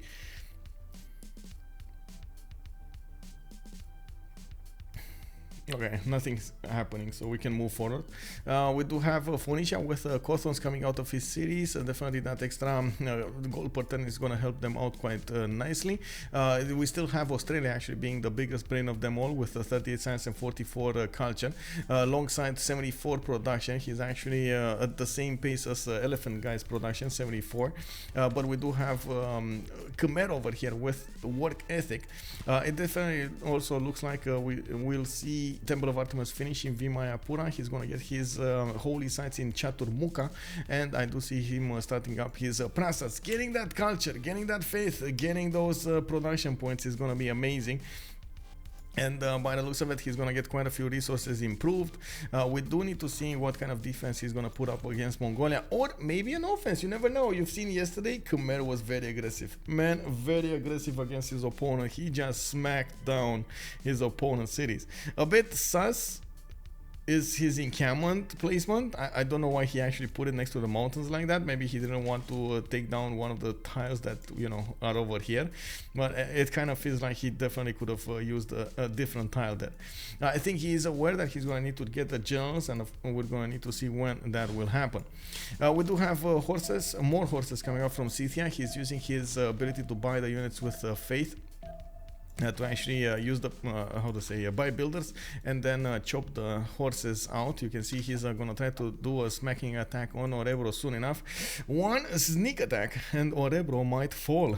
We do have quite a few units still remaining next to it, and you can see those Saka horse archers are just trying to do the switcheroo on eedeeni. Is he actually trying to do the trick with the glasses over there? Like, let's see, can you catch the unit I'm gonna attack with? Can you catch the unit I'm gonna attack? And he's going, where's the ball? Where's the ball? Where's the ball? It kind of looks like at the moment they're just trading defenses, and we do have ancient walls going up in Orebro in 3, and I do have to point out eedeeni is on 21 science and 24 culture. Definitely is going to have some trouble to attack into the cities and the units of Sweden. You can see there's a lot of damage actually coming up from those archers, and the spearmen, especially defending against the Saka horse archers, are doing quite well. 3 times 4 ancient walls, that's going to be enough for him to defend with the city, and by the looks of it, he's going to need to be careful with the extra swordsman that he can get out of the city. First of all, because the city will go down in military strength, in garrison strength, and second of all, the second he steps out of the city, he's going to get smacked by so many of these Saka horse archers. 1, 2, 3, 4 are just waiting over there to pew pew pew that swordman. We do have also him with an ability to chop those tiles. Come on, bro, you gotta get a builder, chop the tiles, get a builder, chop the tiles, you know, always in your mind, get a builder, chop the tiles, improve, chop another builder, chop the buildings, chop everything, you know, you gotta get the tempo going over there. It's a circle. Okay, so in the tech side, eedeeni is going to go for some horses. Looks like he's not going to be that worried about Orebro. The city can withstand quite a few attacks from the horses, and I don't see the Saka horse archer actually dealing enough damage to take it down, especially before the ancient walls go down. You can see there were some fast moves coming up over here, and the Saka horse archers did manage to take down one of the archers, while of course more units are coming on the front line here. You see, it looks like he's going to try to double smack it. Triples, quadruple smack it, you see? Okay, 1 and a 2 and a 3 and a 4 and a 5 and a 6. That's not enough damage. That is definitely not enough damage. Anyway, just got back. Aztec not helping with Sweden. No, I'm not sure what Aztec is doing here. I guess he's just getting more points for him. But I mean, I was definitely expecting it. Get 3 horses, bro. It's gonna be fine. It's gonna be enough. You know, 3 horses. You got the extra luxury attack bonus. Just try and pillage Sweden. Force him to build an army to the north as well as in the south, and that's it. You know. Irreling yourself through one tile chokes in classical is not worth being a provider, and cleanup is way better. So you think that is what Hannibal is doing over here? I was thinking he's just gonna go, you know, with a few horses. He could have spent like 3 horses, that's it. 3 horses, not you know, not big of investment. You don't irrel yourself, you just sit there and be relevant for your team. Be a nuisance. It's so important to actually, you know, try to be a nuisance in these games, and try to put so much pressure on your opponents that they need to defend this and need to defend that and that and that and that and that. So you basically destabilize them. That's the way to go here. Thank you for the follow. Never. Good evening, sir, and welcome. I agree with Michael. Yeah, knockout Sweden quicker. Yeah. Okay, we got Orebro with a bit of a challenge over here. It's down to 28 strength, and the problem is with 28 strength, it's gonna be much easier to punch through by the Saka horse archer. I believe the swordsman will go back. Oh no! Oh no! Oh no, Z! No!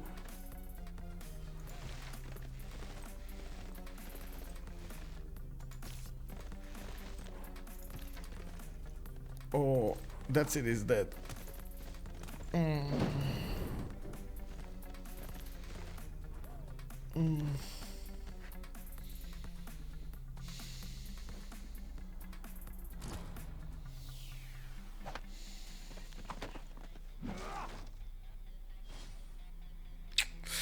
Orebro went down. Legenden did manage to take it over, and it looks like the massive Legenden army over here with so many of these Saka horse archers starting to attack the Swedish armies is breaking apart the Swedish lands.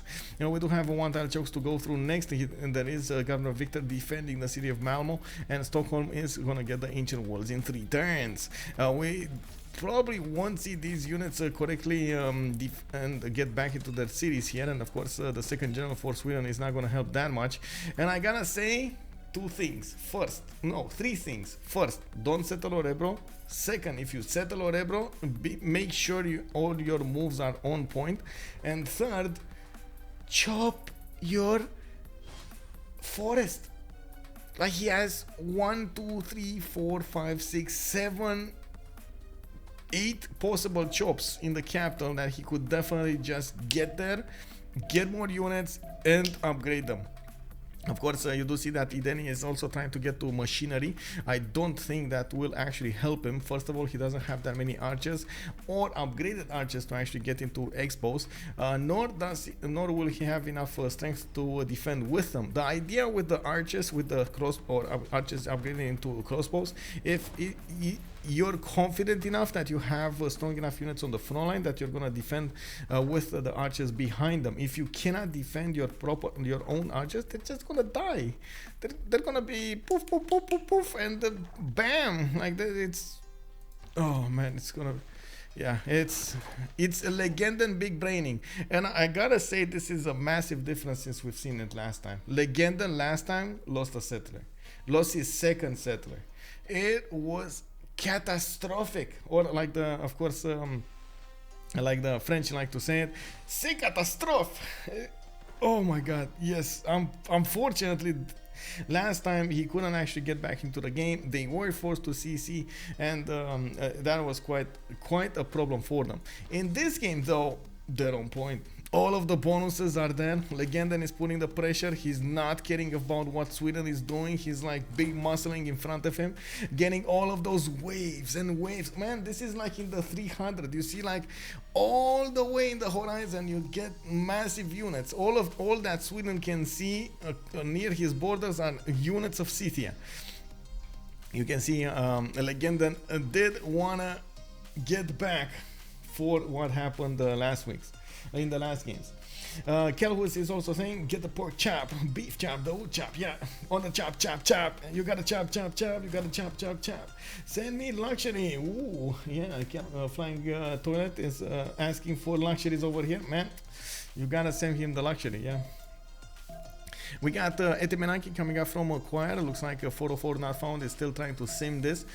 We definitely have also Phoenicia trying to get a few more settlers going. He did manage to finish his ancestral hall a little bit late, but you know, it's better late than never. He's gonna first of all try to get a lot of settlers with it. Second of all, he's gonna get the builders with the settlers. He might actually even get feudalism at the same time, which will give him 5 builder charges on his settlers. Very nice on his you know what I mean, 5 charges on his builders that he's gonna get with the settlers. Yeah, that's what I meant. That was a mouthful though.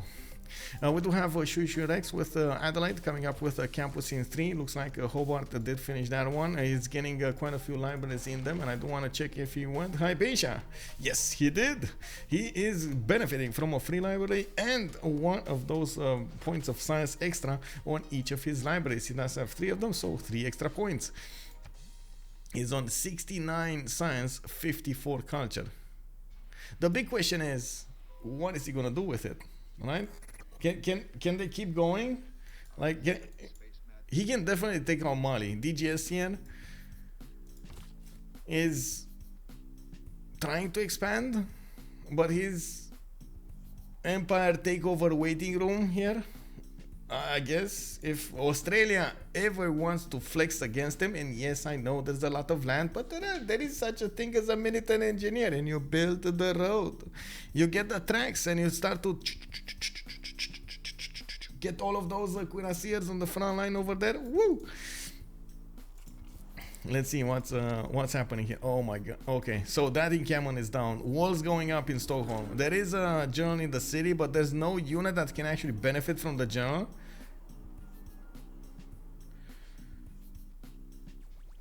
Builder?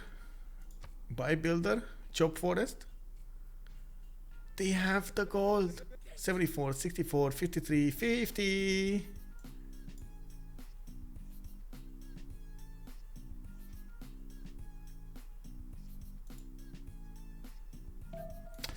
Aztec, what is he doing? He's starting to get those trade routes with DGS. Of course, you can see the gold generated over here by DGS is just exploding. 238 gold a turn 47. We do have him double the amount of gold his opponents are making, I guess. And I think, of course, Hannibal is also doing amazingly well with 99 gold a turn, 21 science, and 44 culture. We do have another meteor shower popping off next to Mali, or popping down actually next to Mali. Maybe he's gonna get some of those, how to say, improved animals over there. Did you see the movie? There was a movie with animals mutating or stuff like that. When is that happening, by the way? When will we see in Civ 6 mutated animals or something? Mutation. Would you suggest holding on to science and only research texts after they are boosted? It's pretty optimal playing single player, but not sure about multiplayer. It kind of depends, Akshat. There's also always a balance that you need to try to strike. First, yes, it is very good to actually get them boosted, and most of the time the players are trying to boost them themselves if they are first in line. So, for example, if you do have a performer like Shuishuirex, 71 science and 256 is very high up there. What he should be doing is trying to get as much as possible the boost for himself. It's kind of hard for him to wait for the boost for everybody else because he has too much science generated. He's gonna be well faster than much faster than everybody else. On the other hand, his allies can definitely benefit from Shuishuirex extra science to get a boost from themselves from his ally, and of course use it like that. Ideally, you do want to wait for the boost. If you cannot get a boost and you are in a hurry to do something, you should do it. So there are a few bonuses that you really need to get, like you're definitely going to want to get iron working, you're going to want to get horseback riding, you're going to want to get celestial navigation boost, and so on and so forth. Those are important. And then maybe the one that you're going to ignore is feudalism, for example. You don't really want to go for the feudalism boost because, I mean, let's be real, who's going to build 6 farms, right? That's 6 builder charges for 30 culture. Doesn't make sense. Do you see any chance for Sweden to survive this? I cannot see a way for a real escape. What about playing multiplayer without teams when you don't have teammates to boost tech for you? Like I said, you kind of have to boost them for yourself. That's what you gotta do. You have to find a way to boost them for yourself. So get the bonuses. Get the bonuses for them. If you cannot get the bonuses, just build them, as in take them, and that is it. To answer Salty Capybara's question, I think he could have withstood this. I don't think he can withstand it now. So that's about it. That's over. And I think the biggest mistake here was going for expos instead of going for pikemen. Like going metal, what do you call it? Military tactics over here. Going for the pikemen, going for the men at arms would have been instrumental in him, first of all, gaining more strength from the city. Second of all, gaining more strength on the unit. Third of all, ability to attack into those Osaka horse archer, one-shot them, and withstand the upcoming attack that will come against them. The upcoming, of course, all of the units around that unit that died would have shot the unit that got to attack. He still has quite a few of these spearmen in the choke points that he can use to defend himself with and upgrade into. He has the gold on his team, so that's not a problem. It's more of a problem if he can get the science. And he's totally ignoring this. It happens. Like sometimes, I gotta say, you're so focused on something that you totally forget you have other options. No, I don't think I ever boosted him when I don't play my... Yeah, I know, right? Nobody's building those farms. Yeah, it is what it is.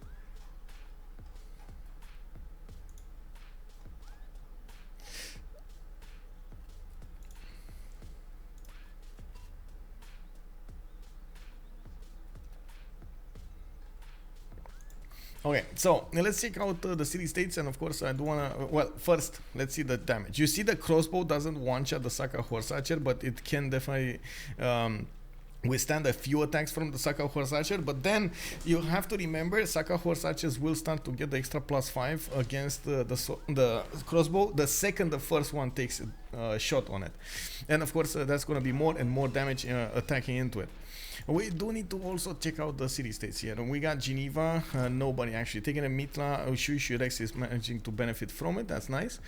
We got Ayutthaya, Elaphantguy, he's benefiting from quite a bit of extra culture, and he's putting down quite a few more cities, 2, 4, 6, 8 cities to the count here.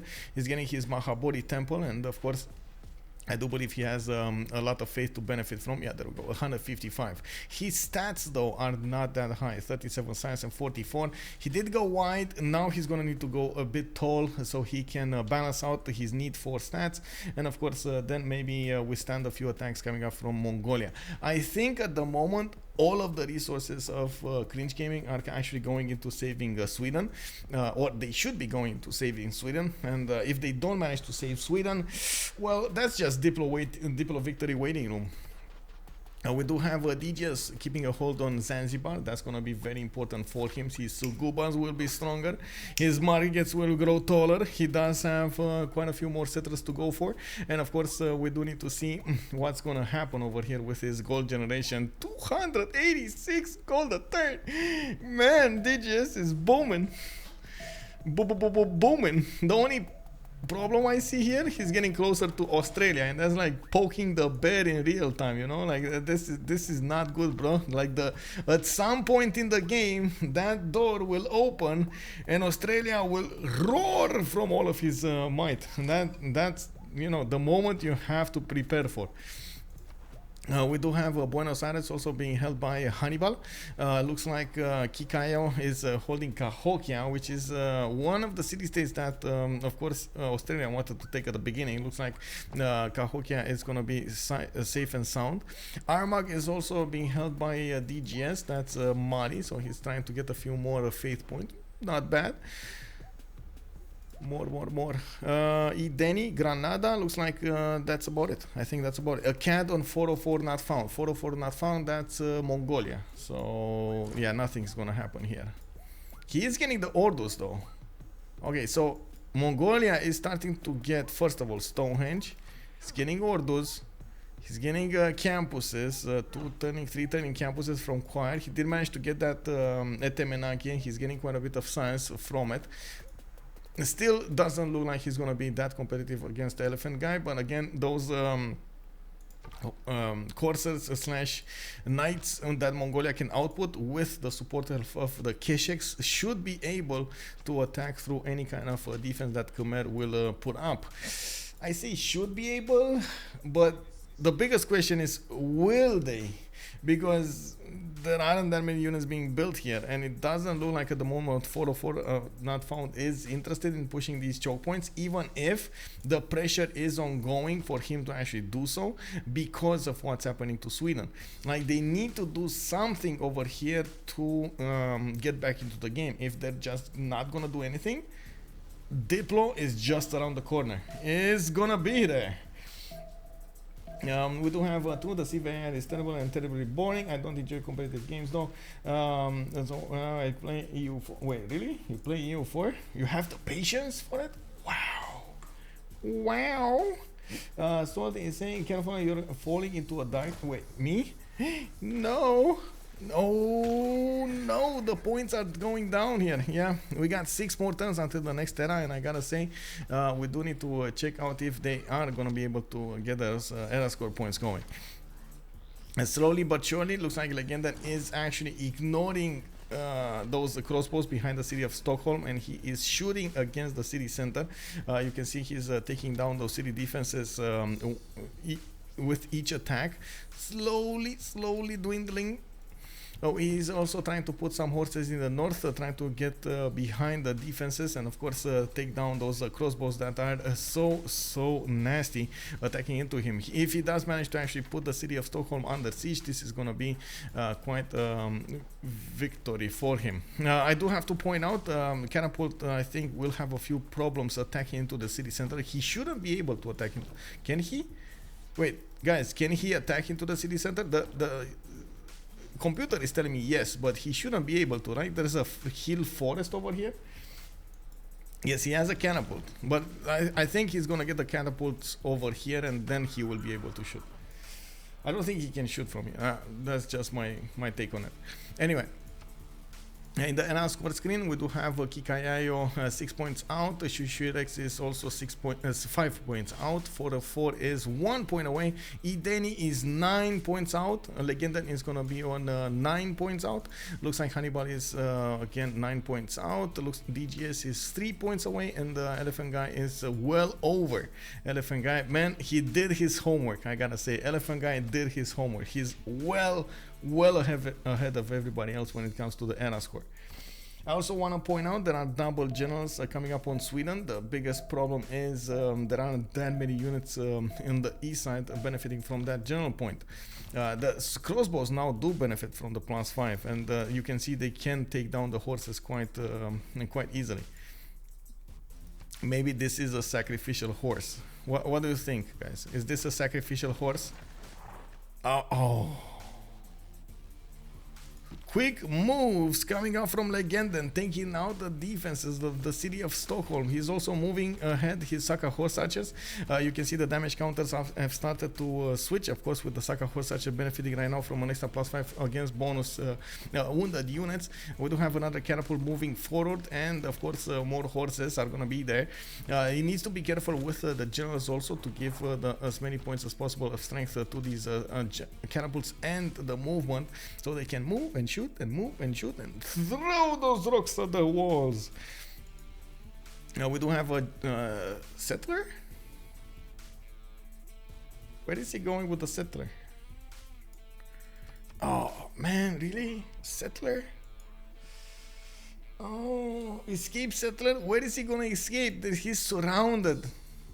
Man, these moves from Legenden are reminding me of how to say an octopus, you know, grabbing a hold with from the top and from the bottom, and then all over the place, and then dragging it to his beak over there. Woo-woo. He can't escape because of those horses. Yeah, exactly, right? He's everywhere. Legenden is everywhere with his units. He is making sure he's gonna take down Sweden. He needs to do this for his team, especially after last week when he wasn't actually paying attention to his settler, and for some reason he lost it. No one scored for the settler. There's no surprise there, man. There's no surprise there. Like, I think 1 out of 4 unescorted settlers do actually get taken over. What do you think, guys? Is it 1 out of 4? Is it 1 out of 6? How much is it?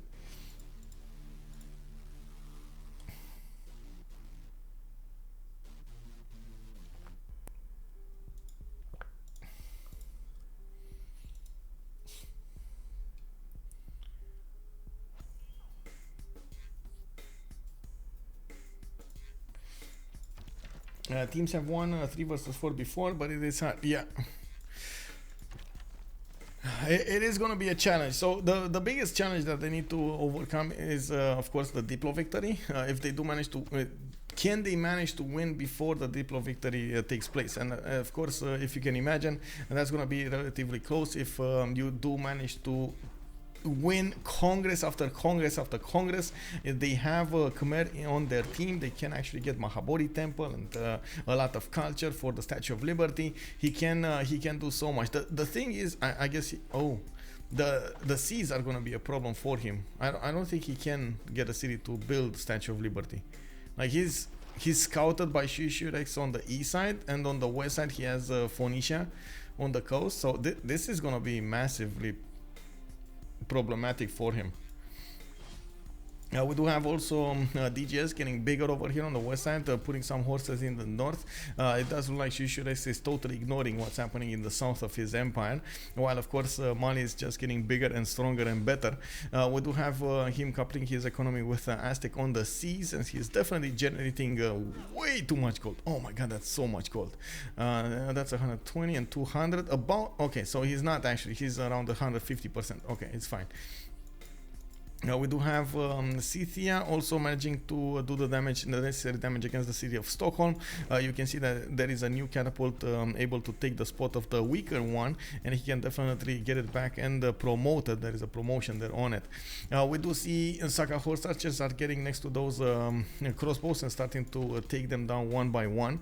They do deal the necessary damage, and of course the horses are just going to be there to clean up. He will get it next turn. Yeah, it kind of looks like next turn. Yeah. Gathi Anthony, hello there, sir. Welcome.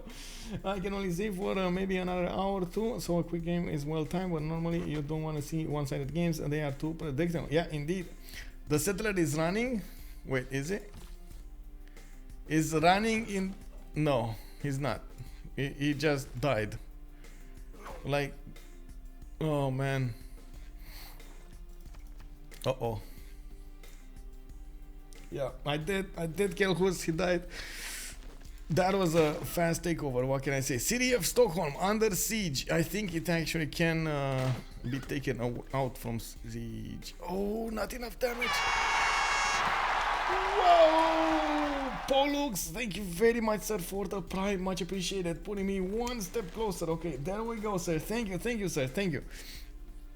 Yeah, we do have over here a Legenden, of course, about to take over the city of Stockholm. Looks like Scythia managed to keep his horse alive in the 2-2 forest. That was a bit too much strength for those crossbows to go through. And at the moment, I think eedeeni realizes he's not gonna get this. He's putting down theater squares. He's trying to go for scorched earth tactics. He does have, as you can see, quite a few. Well, he is not actually doing anything right with it. Oh man. Okay, it's fine. It's fine, boys. It's fine. You know, he tried. It's fine. Let's see. One more turn. Is it one more turn? No, 3 more turns until the next golden age. We do have qikaiyao on 1 point away. Shuishuirex is gonna be 3 points over. 404 is 3 points over. That's fine. He's also starting the attack run on Khmer. Slowly putting some pressure over there. While Khmer is putting a few units on the front line. He does have an encampment right there, and he can shoot with it. It's a bit of a problem for him, of course, to get those units. I think he did manage to get Grandmaster Chapel, so he can immediately buy units with faith if he wants to. Yeah, you can see it over here. You can see how beautiful it is on that cattle tile. We do have also eedeeni. Well, eedeeni, we can't really talk about eedeeni anymore. Legenden is gonna be 7 points away from getting it, but I think he's gonna get the points from the capital. Can he get anything else? I think. Wait, the swords. Does he have a swordsman? Yes, he does have a swordsman. Okay, so I guess it is what it is. Maybe a boat. Did he manage to get a boat? No. Get a boat? Maybe. Get a boat. Get a boat. Get a boat. Okay, there we go. Well, he's 3 points away. So he would need a boat. Come on, you gotta get a boat. Even if you buy a boat, it's only 125 gold, man. Man, that's a third of their gold generation. It's fine. Is this the nerfed Khmer? No, this is the normal Khmer. I don't think they should nerf Khmer, honestly.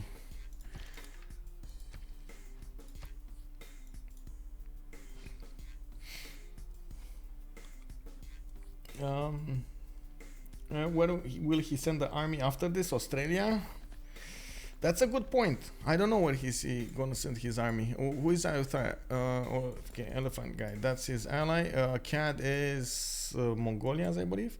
Doesn't care about that. I don't think he's gonna send his army anywhere. I think he's just gonna sit there. Maybe delete some of his units. I don't know. Like, honestly, it's so far away to send it to Australia. It doesn't make sense. Like, by the time he actually gets to Australia, Australia will have tanks. It's so far away. So far away. Through, like, it's not even, look, there's a one-tile choke here. You need to get all of the units through a one-tile choke with hills and forest in it. Ew. And Michael is still not going to get the points. Build some. Yes, I need the one. I need the points. I need the points. Give me the points. Give me the points. Get the points. Get the points. I don't know why am I not getting the points. Monsieur Ordinateur. By the way, did you guys know? How many of you know that in France they call a PC an ordinateur? Please raise your hands up. How many of you knew this?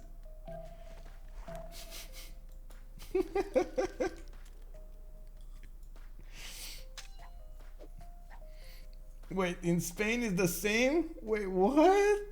What? Really? Oh my god. Like, wait, what? Oh, there we go, there we go. Coming out, the French guys are coming out over here. Hello, hello, hello. Bonjour. I did not know about the Spain. Yeah, I didn't know about the Spain either. I just found out. Interesting. They call it ordinateur. Okay. Interesting. Why though? Like, okay, sure. I guess it's putting stuff in our line or something. I don't know. It is funny though. It's funny. Anyway, now we do have the Scythian army managing to go against Malmo. The city is under siege and they broke through the defenses in the south through the one-tile chokes. The ancient walls are going up, but these are not gonna matter. The catapults are getting closer. The Saka horse archers are promoted and ready to go. They are chewing through the defenses of Sweden as faster than he can actually rebuild them. We do have, of course, only a few more turns. I think actually one turn until Sweden is going to be taken out entirely, especially with the catapults coming right next to the city center. He's going to deal more than enough damage. He has some Saka horse archers over there getting the guns ready, and those units next to the city center can just smack that city down. That is why I play EU4. There Sweden gets insane infantry combat ability bonus. Aztec are just a primitive family in a new world, and Scythia doesn't even exist. No trouble with the Sakas. That's what's happening. No trouble with the Sakas. I see what it is. I see what it is. It's all about the Sakas. Man, what? Look at these guys, man. Look at these guys. They are prepared. They are prepared for anything. They have the... Can you imagine how hard it is? Like, now for real. Can you imagine how hard it is to actually move like this and shoot something? Like, really coordinate your shots to actually hit something, doing this all over the place? Like, can you imagine that horse is doing like this and like this, and you're like bumpy road over there. You have to try to, you know, as much as possible, try to defend against anything coming against you. Like, you need to yeah, that's a problem, man. That's a problem. It's very, I know, right? There we go. Like, it's unbelievably hard. You gotta give it to these guys, man. You gotta give it to these guys. They probably have been training for that their whole lives, you know.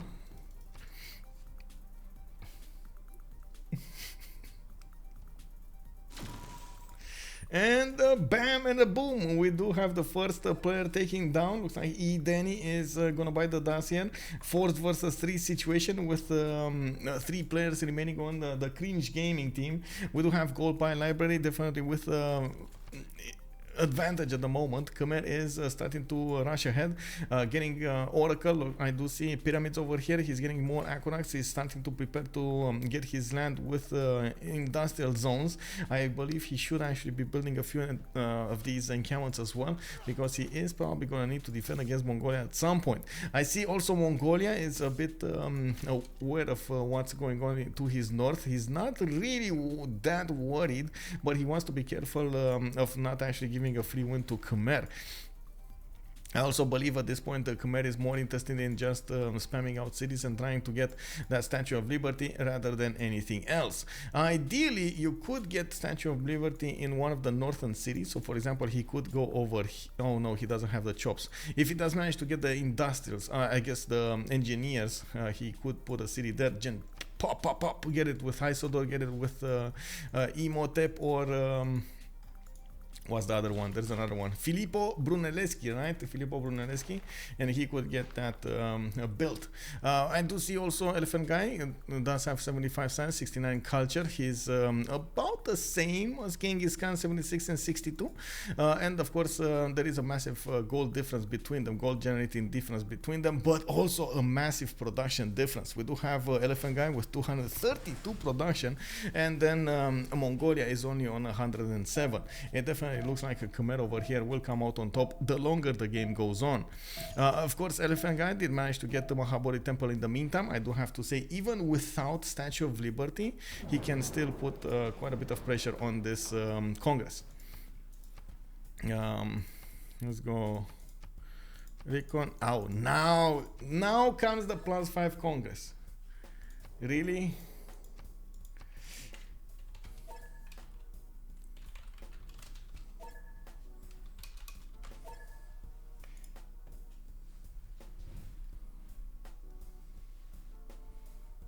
Thanks, Psycho. Good evening, sir, and welcome. Cat Holm is giving us a bit of history lesson over here. Let me actually put up the points and come back to this.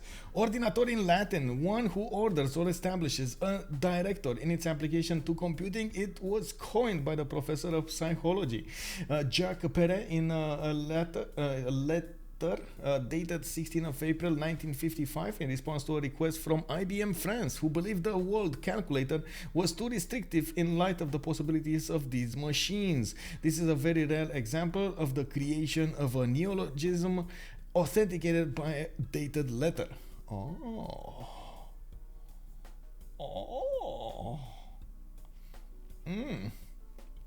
Viselectron was saying, if it was here, he would say a game was over on draft. Oh, that's a hard one, bro. That's a hard one. That's a lot of assumptions going on over there. A lot of assumptions. I gotta say, I don't agree with that. I think the biggest mistake was they couldn't find out Scythia and Aztec are next to them. Like, if there was Mali next to Sweden, it was all good, bro. It was all good.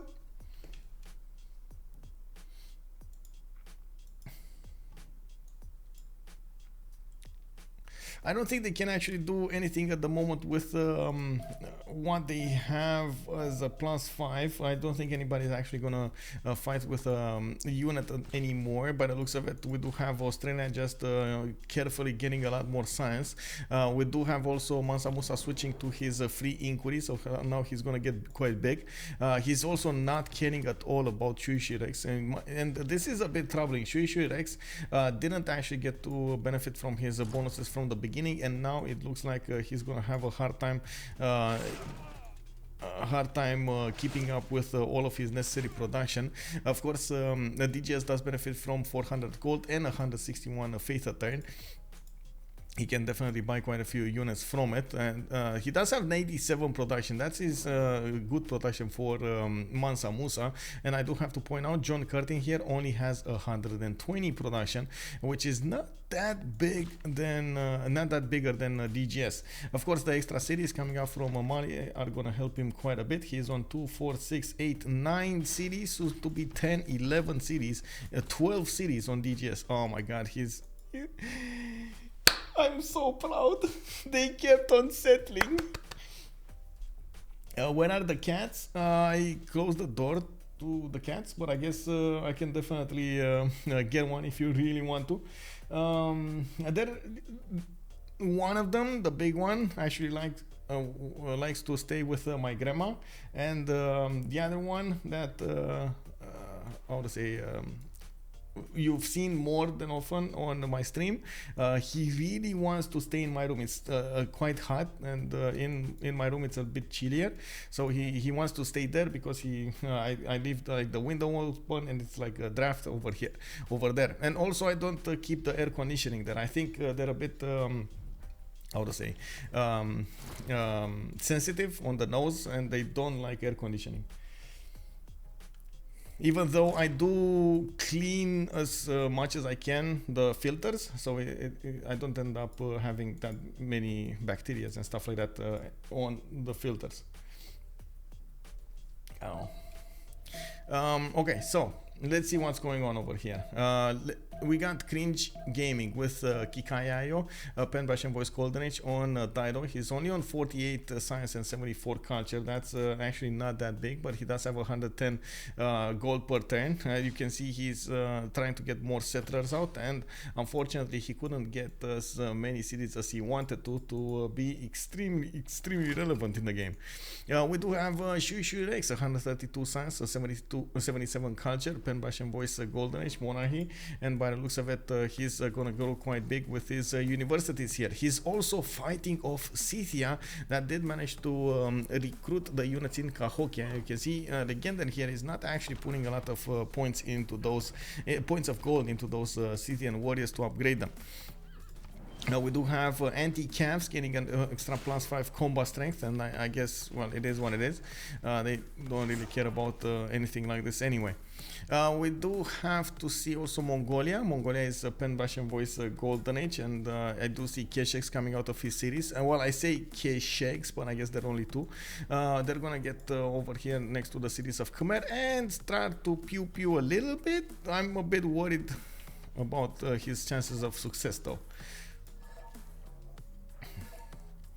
Oh, Elaphantguy has the right idea. I also need to get to the toilet. We do have also, to talk about the other side, we do have Legenden on Scythia. Tomaris did manage to get his golden age, and he's in a pen brush and voice golden age now. Inheriting all of those 3 cities of Sweden, he did manage to connect his empire. 2, 4, 6, 7 cities. He's going for his foreign ministry, and I do see he's getting quite a few builders so he can improve, repair, and of course develop his land. Only on 41 science and 51 culture. He is, well, I think he already did his job. I don't know if you guys agree with me, but I think Scythia at this moment, Legenden, did his job. It's just, you know, he can chill right now, just sit in a corner and say, you know what, guys, like, you can do it like me. You got this, you know. Ancient strategic pause to Scythia. It's all in the wrist, man. It's all in the wrist. The big brain ask over here. Okay, we got Aztec with the Free Inquiry Golden Age is generating 112 science, 65 culture. Looks like, of course, we do have a pause going on. So I'm gonna quickly. I need to remember to talk about Mali and Khmer, but I need to really go to the toilet here. Oh man, what is this? Okay. Oh man.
Gonna close the air conditioning for a little while. Also, where is the?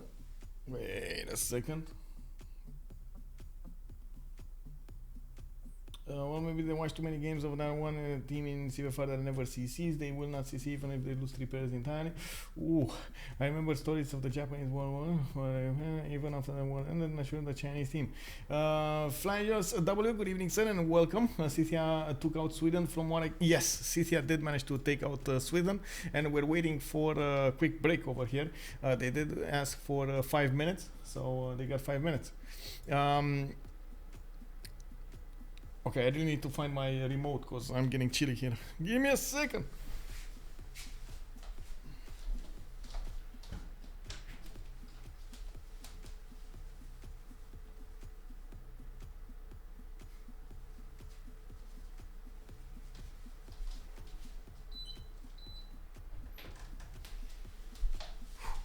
Found it. Yay!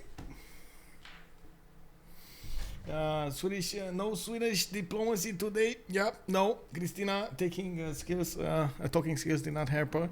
I am actually curious who did manage to get those points, by the way, for the diplomatic win. It was Elaphantguy. So Elaphantguy at the moment has 7 out of 20 points. He can easily get one more to get 8 with Potala. Oh man. Wait. Whoa. Qikaiyao doesn't actually take a look at the coast here.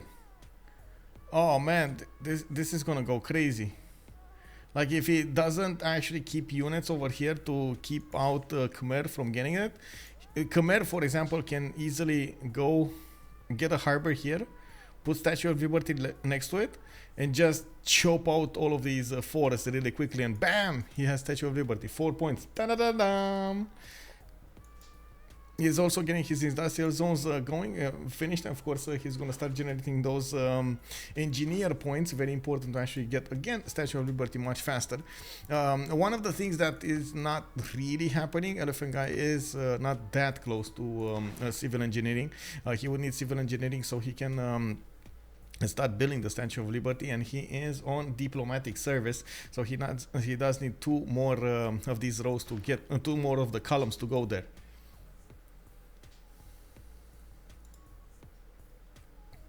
Dido, next target for Scythia. I don't think Scythia is gonna do anything. I see him going to the west side, and I guess he's gonna try to go to Australia, but honestly, he's not gonna get there. Like, you can see he doesn't know about the mountains. He knows there might be a way to go to Australia, but he doesn't know about the mountains. Those are gonna be blocking his way. He's just gonna try to figure out something to do with the units. Not sure if he's gonna be successful in doing anything. Any victory conditions still in play for Cringe Gaming, or are they just refusing to CC?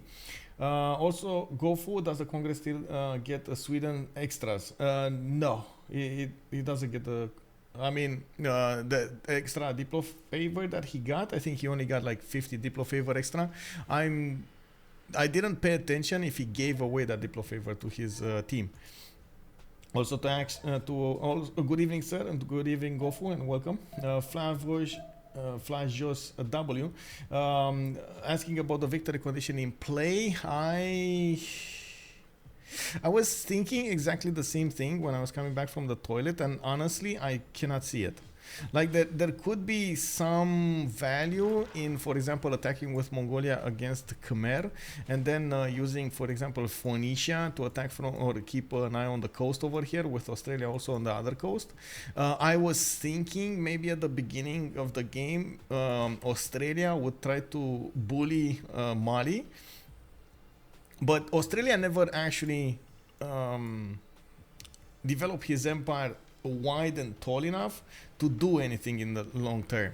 Like, yes, he has the science, yes, he has a bit of culture, but he doesn't have the production. That's the biggest problem. Even though he has amazing tiles, it's just not on the same level of production with the DGS, mostly because of the gold and the faith. The gold and the faith can translate into so much of production. Like at the moment, DGS is like 200 production actually, or more, because of the gold and the faith, while Shuishuirex is only 123. Well, I guess he would be 160 if you convert, or 150, 160 if you convert gold.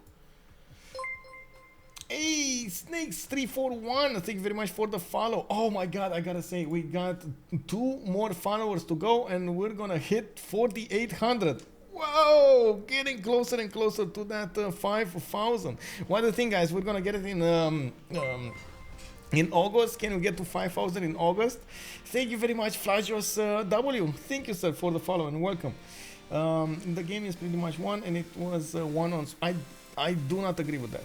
Wait, shave head at 5K?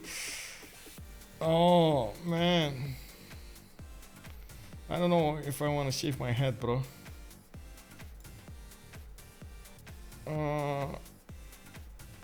This is one of those moments, you know, like I don't know about that, bro. I mean, yeah, probably it's not gonna affect me that much because I stay in the house quite a bit, but you know, I like my hair, bro. I like my hair. Not a lot of it, but you know, I like my hair. I do have to go to the chop though. I do need to go chop my hair because it's starting to get a bit too big. And you know, my yeah, I wear hats. I know, I wear hats. I gotta say, my chopless, how do you call it? The one that actually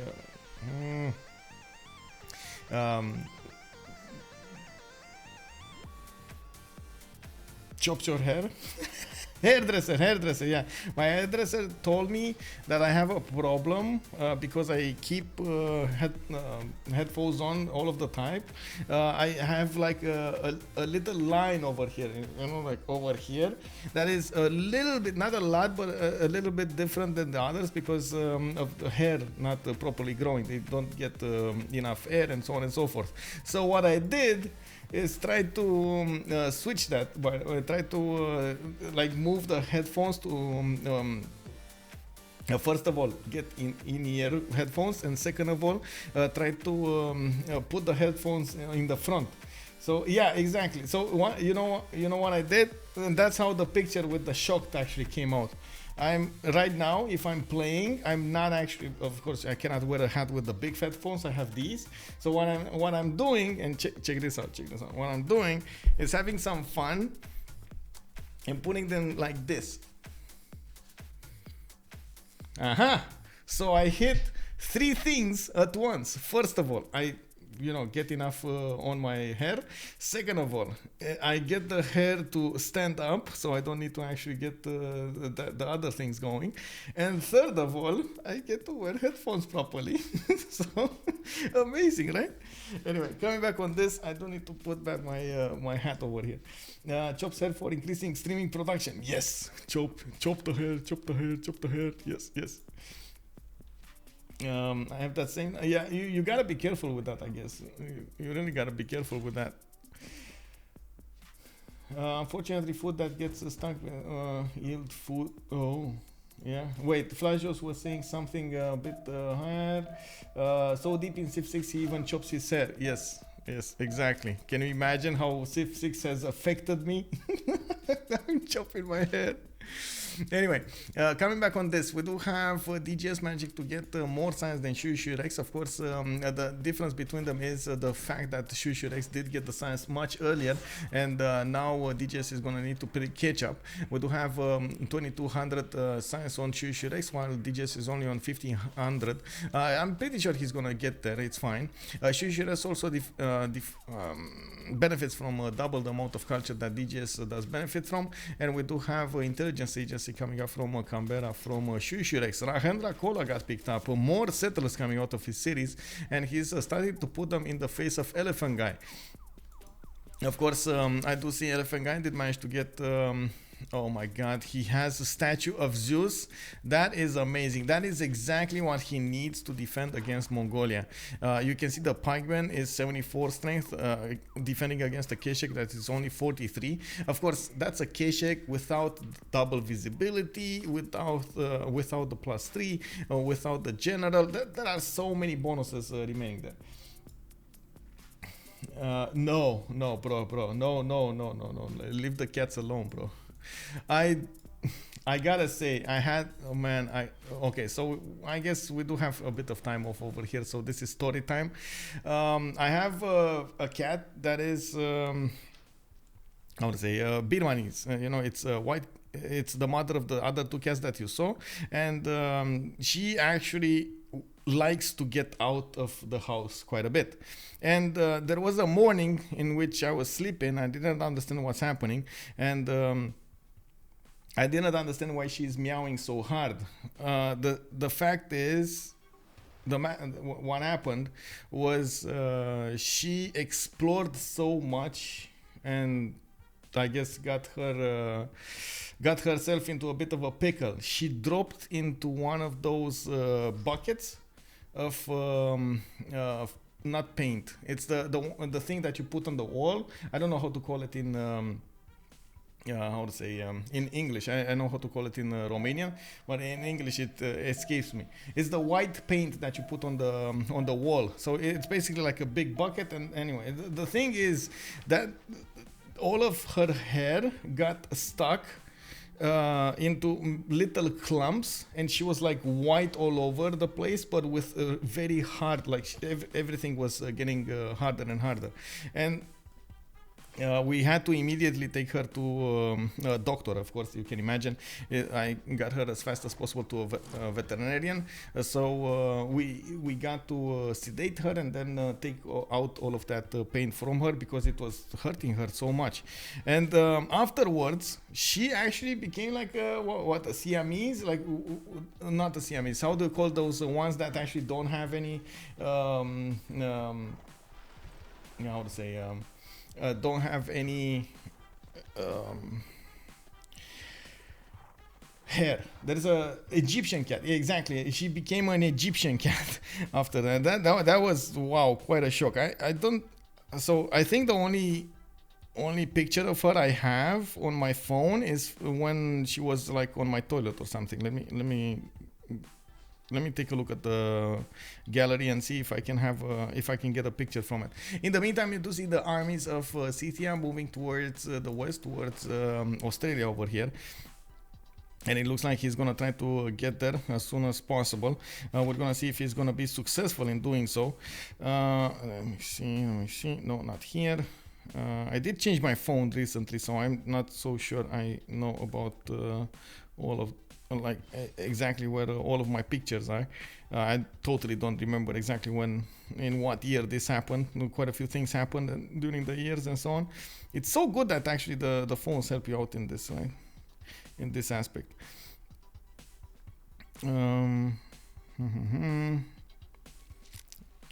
Okay. No.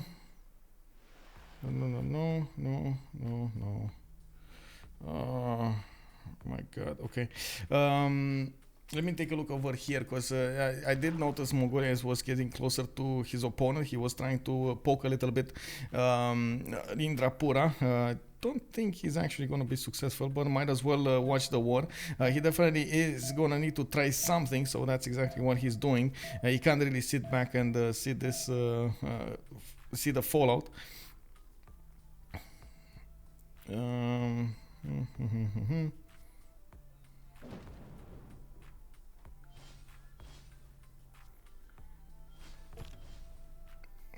Okay, not this.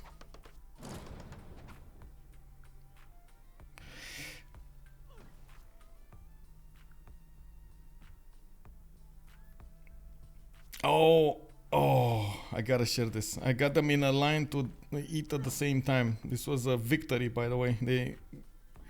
Okay, Indrapura actually, wait. Oh, the volcano. exploded and took out the defenses of Indrapura. The Cahokia also got defeated. That was the city-state to the northwest of Australia.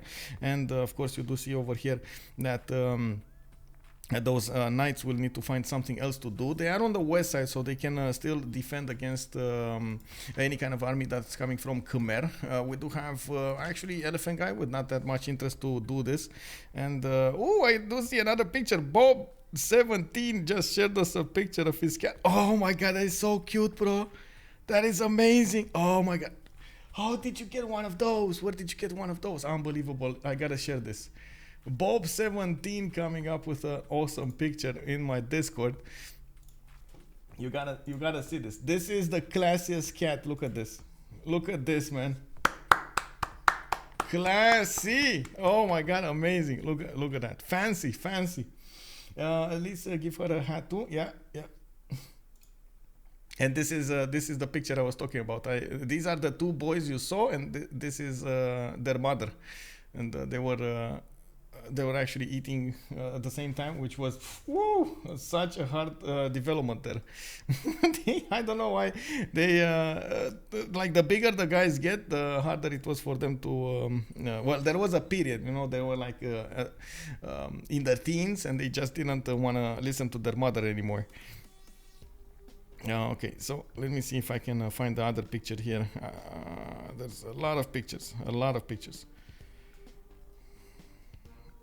Oof.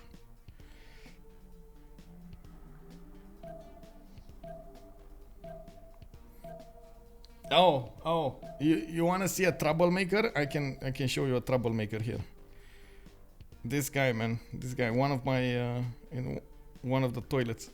Oh no.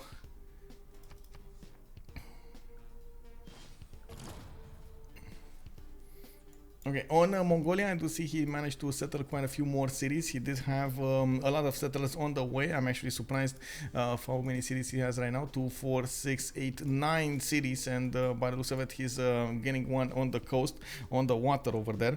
Looks like he's gonna try to poke a little bit at Khmer, and at the same time try to expand some more, get his cities closer to Australia. They are already settling on trading navally, and you do see that he has the most gold generation of the game, which is quite important. And you gotta see this, by the way. Look at the troublemaker. Look at him.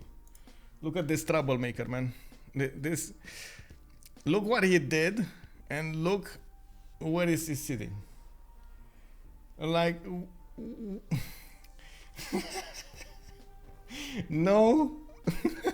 He has such an innocent face. Me? I didn't do anything, bro. That, you know, all of that paper, it was there when I got there. Unbelievable. He chilling. Yeah, exactly. He chilling. Anyway, looking at Mali, I do see him also arriving at 2, 4, 6, 8, 10, 12, 13 cities, and I do believe he's actually going to start pressuring Australia to get army up. Why is he building trebuchets? I'm pretty sure he's going to have a problem with units, not actually not actually cities. I don't know why he's building trebuchets. We're going to find that out soon. Yeah, okay, so I guess this is where she did have the hair on. Where is the hair? Come on, no hair. No hair. No. No.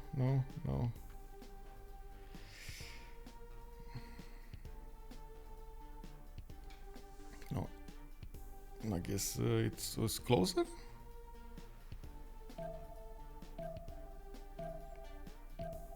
Man, I can't find that. Anyway, on the game, we do have Dido with a bit of a problem. He's starting to put caravels in the water, and like I was saying, he definitely needs to be careful of the Statue of Liberty that could actually come out of the cities over here. Of course, with with Khmer actually getting closer to 200 culture, he's gonna get very close to his ability to get those get that Statue of Liberty. The second he's gonna get the Statue of Liberty, you can imagine he's gonna try to put it somewhere. So you can imagine he's gonna try to find a way to build it really quickly. I would say he definitely needs to be careful how he's gonna do that. And yes, I know I'm still trying to find the cat, the amazing cat. Oh my god, going through these pictures, so many memories. It's unbelievable, by the way, how the phones are right now. You actually can get so many pictures in a timeline, but you actually have to remember when the timeline is. Oh well. Okay.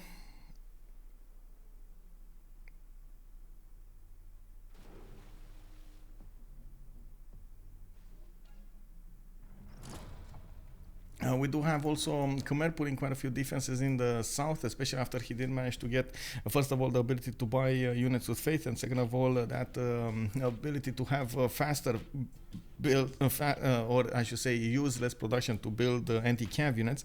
You can see he's getting quite a few of these anti-cavs on the front line, including he's getting a few of those musket men. He doesn't really care about it, and that's good. He's gonna get quite a few of those defense points, and as you can see, there aren't that many units pressuring him from the south. I do have to take a look at the east of him, and I do want to check out if there will be a possibility for him to sneak that Statue of Liberty on the east. I think so, because definitely Mongolia is not going to build a fleet, and I think the best case scenario, he can definitely get a city and chop that out. He needs to be careful not to fully, chop out his cities before he can actually use those bonuses. I mean, really, I can't really find that. Come on, bro. I can't believe I can. Oh, I found it. I found it. Oh man. Oh man. Like what can I say? The only weird stuff about it is she was actually on my toilet, but it is what it is. Why not Australia sending more cities? Yeah. That's a good question. I don't have an answer to that. I am a big believer in keep on settling type of strategies. So I think this is where Australia dropped the ball. He just tried to go tall and he couldn't. And yeah, well, you've seen how much hair my cat had. Well, this is like a day or two after we did manage to save her from what happened to her. She's hairless. She was. She only had hair from this here, from top over. What can I say? It was a new life for her. After that, she did manage to actually get much, how to say, to behave much better. She was much more careful going outside. She didn't actually stay outside anymore that long, and so on and so forth. It was a kind of unfortunate. We still didn't find where did she drop and how did she end up with that paint on her. But anyway. What is with the Australian player stopping to settle? Yeah, what is it with they can't really stop to settle, right? They can't. I'm actually a bit surprised they just did not pre-build or buy quite a few of these heavy chariots to build an army over here in Timbuktu and send them towards Australia. I do see, for example, Hannibal is putting units over here, and of course he would do quite well to do so, because that is his second continent. If he does manage to get more amenities from this continent, it's going to be amazing for him. I do see he's gonna settle the gypsum, and by the looks of it, he can get the seal tile. He needs to get an ivory tile, and that's about it. Yeah, that's about it. If he does manage to get units over here, he's gonna be able to do a two-prone attack against Australia, and of course take out their second opponent. I do see he also managed to build a Colosseum in his second city, the Redemption Arc, a Legenden Redemption Arc, and he's trying to get the Venetian arsenalist at Paluca. We do have harbors coming up from Chempoala. Chapultec gonna build a theater square in 3 turns. It looks like 110 for industrial zone in his capital city, and he's building quite a few of these more of these factories so he can get production points going. I do also notice Khmer did manage to get quite a few cities here. He didn't actually. I don't think he settled. He didn't decide where is he gonna put that Statue of Liberty. That's, I think, the biggest problem. He's 1 turn away from civil engineering. He has, maybe this is where. Elaphantguy is on a Penbash and Boys Goldenish. He doesn't have the ability to buy the units with faith, as in his builders, his settlers, and maybe he should be able to. Oh wait, he didn't put a harbor here. He needs a harbor. He needs a 7 pop, and he just built a. Yeah, never mind. This is not it. This is not where it was. So I guess we're gonna keep on watching and see where is he gonna want to place that Statue of Liberty. It can be done, but we'll see what it is. We do have Mongolia also with a few more builders of his own. He's also trying to improve his empire and maybe get stronger for the late game. I think, of course, the longer the game goes on, the bigger the advantage for gold by library will be. First of all, because of their available land, they have a lot more land. Second of all, they do have the ability to put more votes through the World Congress, generate more of these Diplo favor and put more votes with it. And they might actually even overpower over here the choices of Cringe Gaming in the next Congress. I'm actually curious if they're going to try to go all in to minus Elaphantguy or not, even though Elaphantguy, of course, could get just more points with the Statue of Liberty and minusing himself. That could be a big brain move anyway.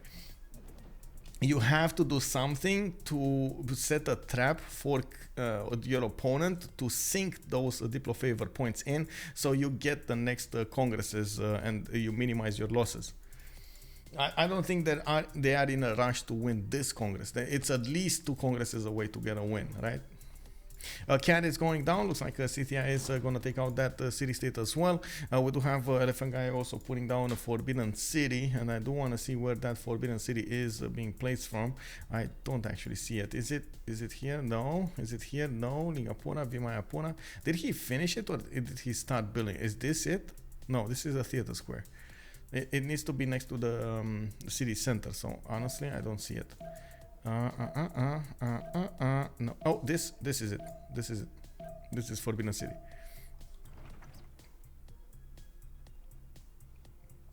Oh yeah. She does have fur on the tip of her tail. Yes, kick.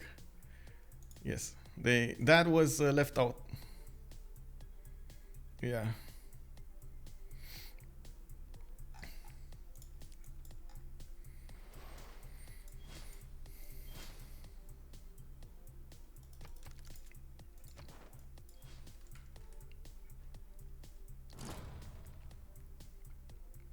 Okay, so Elaphantguy started Potala Palace. That's going to come up from Vimayapura. I do believe he's actually starting to generate quite a few of these great engineer points. He's on 11 great engineer points a turn. He can get one of these in 4 turns. That's going to be Isodor of Miletus. And of course, if he does manage to get a project, he's going to get it faster. I believe he's not in that big of a hurry. I still don't see a harbor being built, and from what I can see, of course, he could still build a city, get a settler, and put it on the east side. He's not, though. I don't know why he's not doing this, or maybe he's not thinking. Maybe the priority for them is totally different. Maybe they want to go for something like a domination victory than anything else. They can definitely keep on enjoying the game to attack into Cringe Gaming over here, and of course, Shuishuirex is going to be probably the next one on the chopping block. We do have Australia with a few of these swordsmen defending against the Mandekalu Cav, which by the looks of it, they're not actually going to get the defense properly. This is even without a +5 from a general, and he still gets that. Again, a big surprise over here that DGS didn't actually build an army to put into his opponent empire. I do also notice we got Petra built in Odagust. You can see all of these tiles do have the extra food, extra production, and of course the extra gold on them, generating him quite a few points of population and of course gold at the same time. Very nice, very nice. We do see 404 is going for his ballistics, so he's not actually going to do anything with his Shuishuirex. Not that he can. You can see that pikeman with only a +1, like a promotion, a level 1 promotion. It can definitely withstand multiple attacks from a Shuishuirex and not even, you know, wink. Blink, I think it's the better word. Another big question is, can they actually try to go for a culture victory? Elaphantguy is starting to acquire a few of these culture points, 2 out of 42 of the tourists. He's on 84 tourism per turn, and it's not like his opponents are actually benefiting from a lot of culture. These are all in Persian Russian voice, and they're going to drop down to probably 60 culture a turn. Now, I still think the culture victory would be much later than a Diplo victory, especially in a 4 versus 3 situation. We do have a cat actually taken over, and you can see that Scythia is keeping it. He can actually upgrade all of his army if he wants to, and keep on going against Australia. If they do manage to take out and do this, they can push through the defenses of Ballarat and Sydney without that much of an effort. Australia doesn't have an army to the north, and he's getting distracted by DGS from the south. I guess that was the strategy all along. A bit surprising that we don't actually see Hannibal also putting an army on the map. I guess he definitely wants to get his infrastructure done before any kind of attack, any kind of army. And they do have to be careful. Wait, do they have to be careful? I don't think they need to be careful with gold.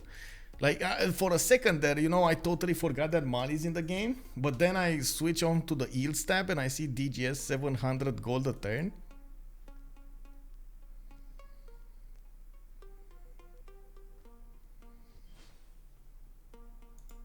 That's just nasty.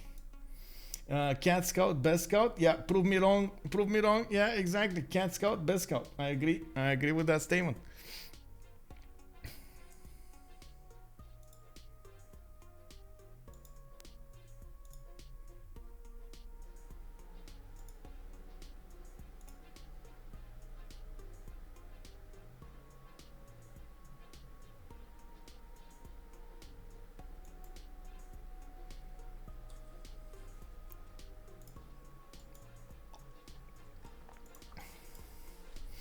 Petition for scouts to be accompanied by cats instead of dogs in Civ 7. Yeah, exactly. Like multiple cats. You know, like you don't get one cat, you get like 5 cats or something. Mali needs to be nerfed. Oh no, bro, no. This is an accident. I'm telling you, this is an accident. Oh man.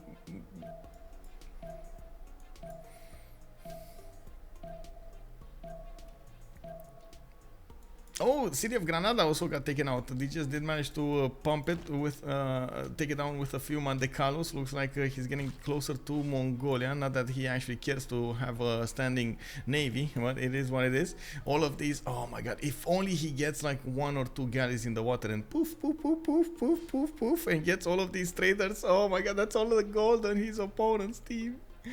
Anyway, I'm actually a bit surprised about Phoenicia's lack of cities. I was expecting him to get a lot more cities here, especially on the islands. You did hear me talking, and of course he does get bonuses towards building those settlers. He did settle a few of them in the southeast, and you can see we do have another one of those city-states that are starting to go to war. I don't know who, but they are taking them. We do have shipyards coming up in the production queues of Phoenicia. You do see he did manage to settle quite a few cities in the north and stopped at LPQI. He did have the islands to settle on, and of course I still see around 3 cities, good cities that could have been settled over there, including one that's inland over here that could have been aqueducted to the east of the city of Tyre. But you know, it is what it is. You know, sometimes you make your choices. The biggest differences that are starting to come out is instead of watching the Diplo screen and so on and so forth, we get to watch all of these stats, and I believe it's quite important to point out Hannibal is 250 science. On Aztec, he's also 139 culture in a free inquiry golden age. Wow, Smooth still putting me to the 4800. Oh, we got that, boys. 4800 followers. Let's go for 5000. Thank you so much, sir. Thank you so much. Damn Psycho, when culture victory? That's a good question. Very far away. Culture victory is very far away. Risky bullets. Yo, thank you so much, sir. Lol, what? 3. Thank you so much, sir, and welcome to the stream.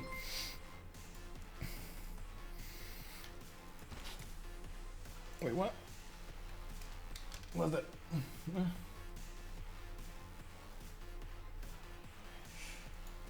Plus. El Truand, thank you so much for the follow and welcome, sir.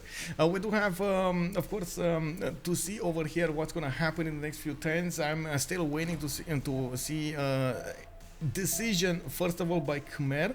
Is he going diplo? Is he going culture? Is he gonna go military?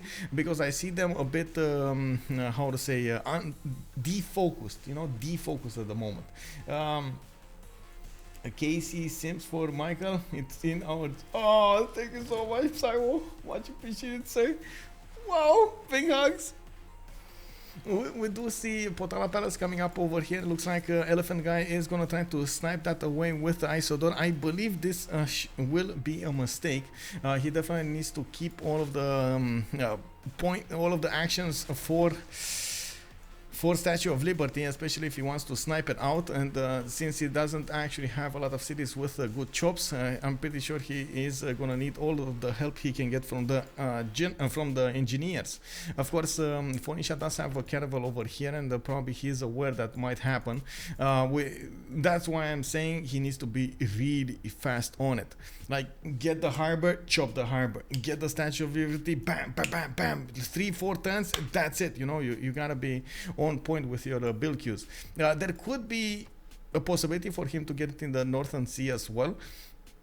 Again, he does need the engineers, all of the engineers that he could get his hoofs on. Fingers on. Does Elaphantguy have a mausoleum at Halicarnassus? No, he doesn't. I did see it built over here in Utica. It's here. Oh, I'm getting a bit too hot. This is how long, by the way, you heard me say that I'm gonna close the air conditioning. This is how long it takes for the temperature to go back to 30 plus degrees. So like usually I keep my air conditioning on like 25 degrees, and outside, because I stay at the last floor of the building, and there's the roof, and the roof still has so much heat from the day, from the sun that radiates on him, that it actually heats up everything inside. It's unbelievable how much heat there is. Does Elaphantguy have no, it doesn't. Okay. We do have DGS also with quite a few of these units that could go against Australia. You do see that Australia is getting his muskets going. Australia does have a very good unique unit, by the way, that could be good in this position, but I guess he's never gonna get to use it. So he's getting a few more men at times. He's trying to put a bit of an army to the south, and oh my god, the Grief Squad is here. Scythia's Grief Squad is going against Mitla. He's gonna try to push it. We do have quite a few Saka horsaches with coursers going through that one tile choke. I'm actually a bit surprised he didn't try to get the military engineers here in the city of Akkad so he can tunnel through that mountain range, but it is what it is.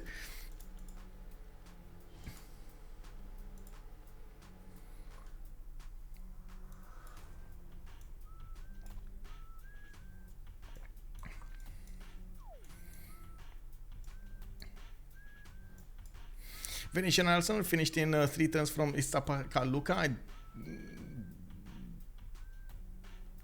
I don't really believe he's actually gonna build a navy, but I guess it's better to have it than not have it. And if it push comes to shove, you're gonna get the emergency build queues. I do see in the series of Mali, we do have Machu Picchu also being built in Niani. There's so much controversy over this wonder. A lot of people consider it as a useless wonder, but sometimes it does give you some bonuses. In this situation in particular, it doesn't look like there will be that many bonuses except the NA score that you get from building it, and maybe he's gonna get a few points of adjacency from some industrial zones and so on and so forth, or maybe some of these theater squares. Helps with the ice melts. Oh, helps with when the ice melt. Well, yeah. I don't know. I don't know if that will actually help. Well, we'll see. We'll see. I don't want to see what's going on here.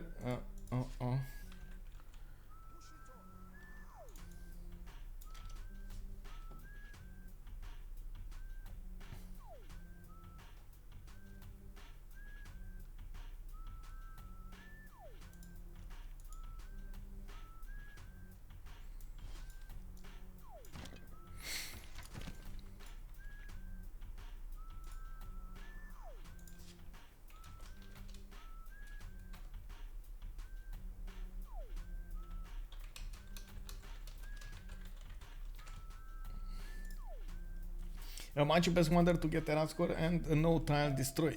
Yeah, I can't say no to that, but it is the best wonder to actually kill tunnels also. I think I saw one of those clips in the CVFR community, and they were like, whew, you know, you build tunnel, I destroy tunnel with Machu Picchu. It's a nuclear bomb for tunnels. We do see those Scythian units are getting next to mid. The problem, wait. Mitla is Hannibal's. Oh no, he can't actually go here.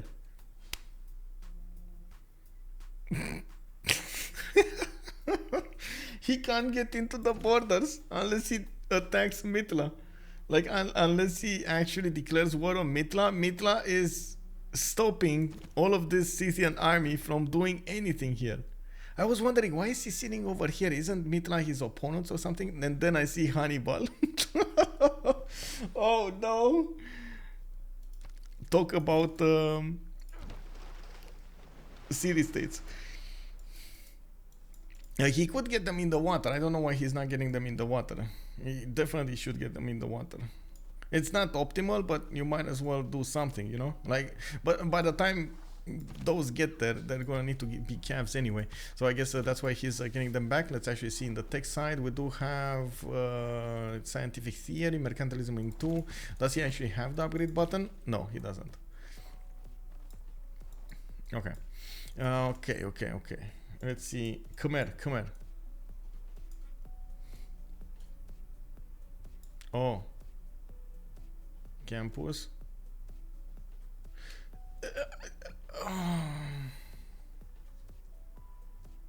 Okay, I need to ask the stream this. I need to ask the stream, because honestly I'm at the loss at the moment. Elaphantguy is at the moment not really focusing on something.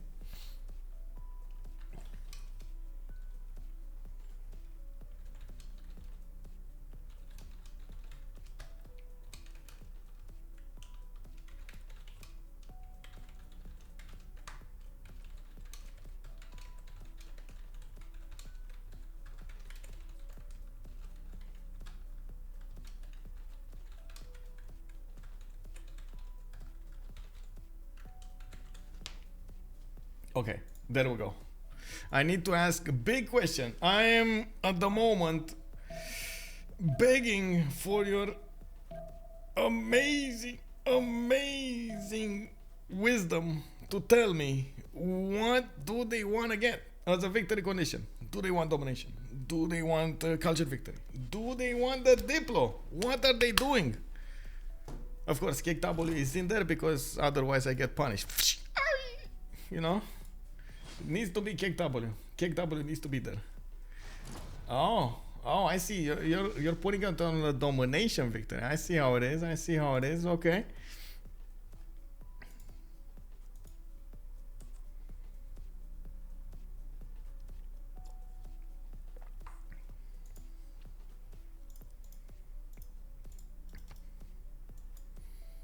Third 75 stirrups record. Yeah. Well, man, better late than never, bro. Better late than never. Okay, Qikaiyao seems to be as preferred as the domination victory. Nobody wants the culture victory, and the Diplo victory is like 1 point. Okay. Diplo domination again, getting one more point to 4. It's leading the pack. We do have actually Khmer getting a few more field cannons, and it looks like he's doing just fine. He's also getting his military engineers, and I guess he can actually get quite a few points. If he wants to go tanks, he can definitely go tanks. He's starting to put down multiple encampments, and it does look like slowly it's starting to look like a domination. He's getting those points for he's getting those encampments for those military academy, so he can actually generate the oil for those tanks and artilleries. So of course he can buy them with faith and send them towards his opponent. We do have in the overall tab over here, he's on 8 out of 20 points. He did finish the Potala Palace. He got the Mahabodhi Temple. He couldn't actually get the Statue of Liberty. Even think, honestly, I still believe that he could have gotten it, especially from the city of Angkor Wat. Choppity chop chop. He has, look at this, 1 and a 2 and a 3 and a 4 and a 5 and a 6 chops in that city. 2 chops to get the harbor in. Bam, you get the 4 chops to actually get the Statue of Liberty. You do it very quickly, you know, like in sequence. Bam, bam, bam, bam, bam, bam, bam, bam, same turn. And then you get Isidore of Miletus, you get Filippo Brunelleschi over there to help out, designate everything, ordinate everything, and of course that's it. You get a win.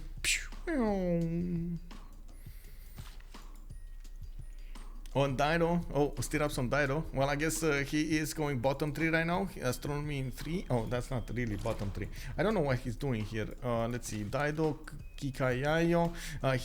He did go top 3, right? He did manage to get his caravels first. He got his shipyards going from what I can see, and he still builds quite a few of them. Amazing that he's actually going for quadrims. Maybe he is thinking that he has some chances to do some damage with the battleships, which honestly he can. For example, there are 3 cities on the coast from Khmer that could be taken out with the battleships, and we do have a 1 and a 2 from Scythia, but that's not gonna actually win them the game, right? They're just gonna tickle their opponents and see what happens.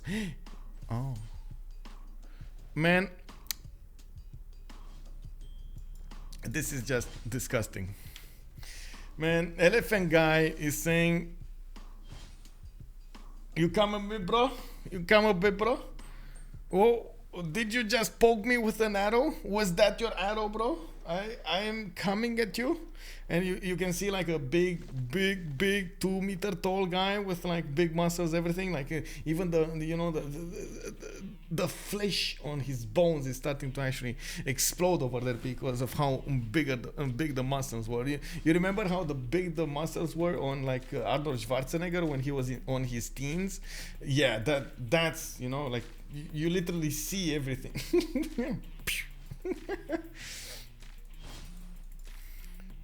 Like in the Hulk, you know, he's transforming, he's ripping apart his clothes. Yeah. We got Kilva Kesivani finishing up the next turn from Chaturmukha. It looks like Imhotep also got picked up by him, and he's slowly getting a lot more engineers. Well, I do see the next one is going to be the workshop one, and it looks like he just casually bought it because why not? He needs the extra culture. He's generating a decent amount of tourism, 136 tourism, especially against the defenders that are not that big. He's definitely starting to acquire quite a few of these tourists. Like I was saying, we're just a few turns away from switching the era, actually 1 turn away from switching the era. So all of those Penbrush and Voice Golden Age points will just poof disappear. We still have Elaphantguy doing his homework, 134 points out of 120. DGS is also going to get his Golden Age, 107 out of 107. And then Legenden with Hannibal will be on Dark Age. We got the boys in the water. They're getting wet, and it looks like we do have a Scythia calling up his coursers. I am actually believing he's going to want to get military science so he can try to get them into camps, but I don't see him getting them into camps. I see him on education. Like, why is he keeping himself away from military science? Such a good strategy. Why is he keeping himself from that? I guess he has other plans. Maybe he just wanted to court them. I don't know, honestly. I don't know. I don't want to speculate here, but it does look like we got diggers also coming out from Adelaide, and we got a few of those men-at-arms in the water. Maybe Mali is going to be in a bit of trouble, but I believe DGS is aware of what's happening, especially the diggers coming out are going to be how to say, seen. The calves of Mali and the line infantries do have enough strength to defend against these line infantries, and I do believe even the diggers will have more than a few issues going against these units.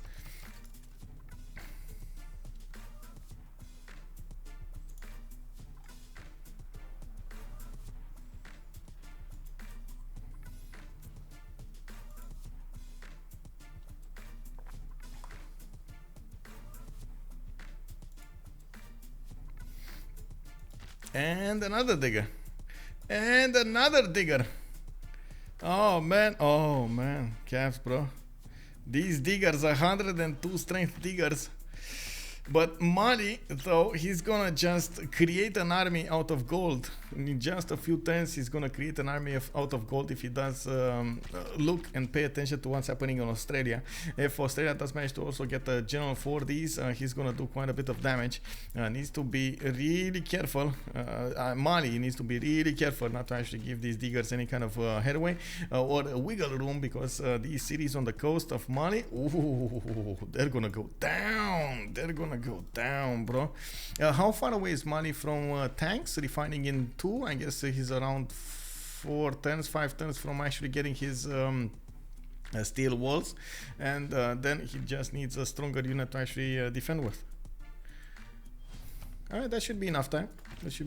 You can see the diggers don't actually have that much movement. They're only 2 movement even in the water, so not that much. It's fine.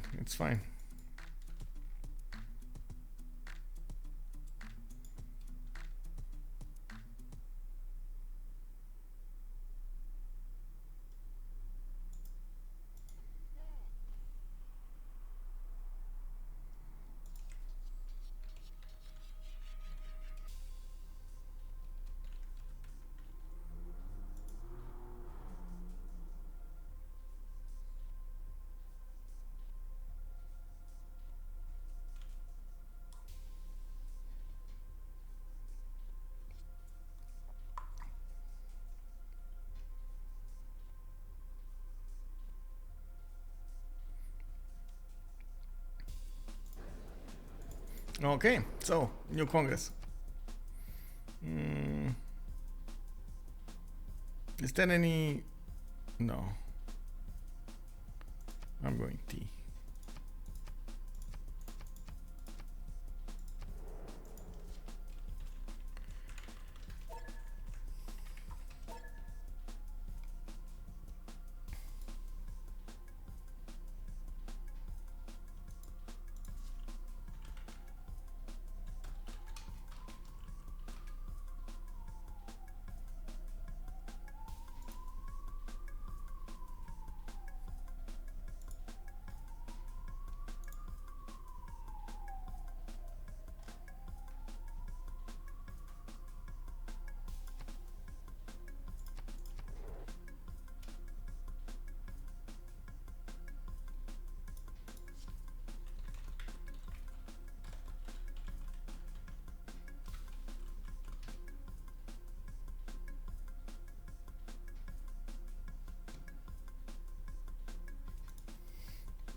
Well, we definitely need to see what's going on.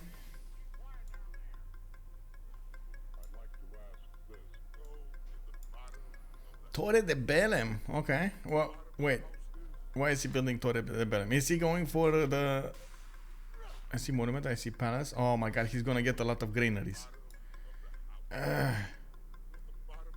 Free granaries everywhere. Free granaries for everybody. Really? Oh my god.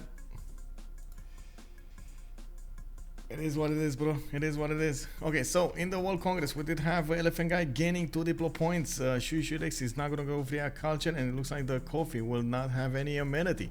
It does also seem like we do have 12 out of 20 diplo points for Elaphantguy. He's the closest one to get a diplo victory, and he still can build Statue of Liberty. Where is the Statue of Liberty? Come on.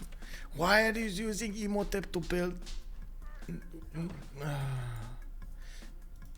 other stuff? Come on, please, please, please.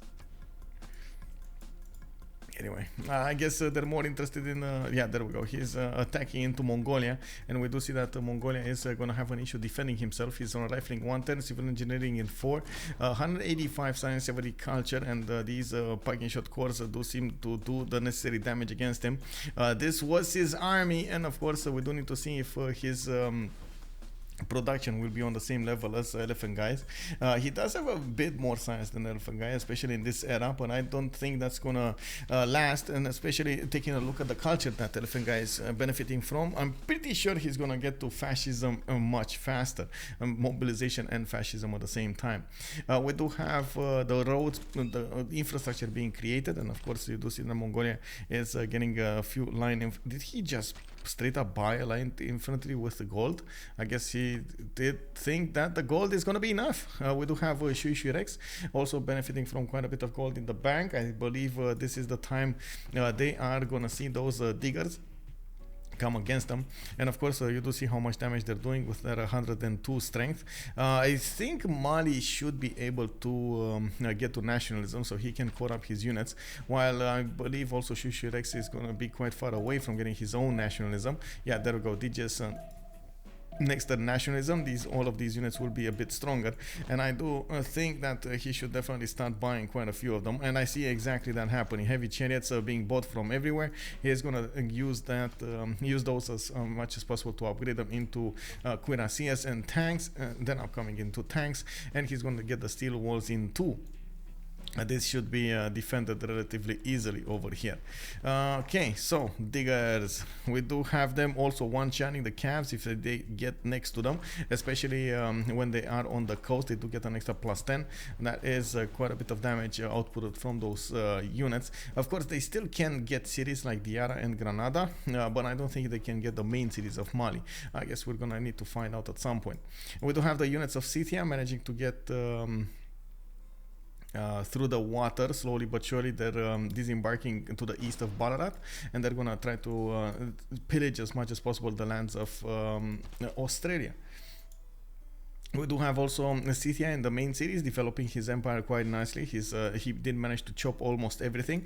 He's still settling cities, and at the same time, of course, you do see he is gonna get quite a few of them built. I do also notice Aztec is gonna get his third continent worth of amenities. He's gonna get the olives and the incense from the northeast, and I do believe he should actually get the truffles as well. I don't think he actually has any truffles here. Of course, he did manage to settle Telopan. He needs to upgrade the Seal Tile if he wants to get an extra point of damage. And slowly but surely, he's going to need to build an army and get it there. First, he's going to get a spine, his opponent's land. He's going to definitely try to defend himself against an upcoming attack. And I do want to see the damage output from these diggers into the cuirassier cores. Okay, I mean, it's much better than getting 2-shot. It's still going to be 3-shot though. The good thing is Australia just doesn't have enough of them. If Australia had like 6 more, I believe Mali would have been in trouble. He only has 3, and he split his army, so I don't think this is going to be successful.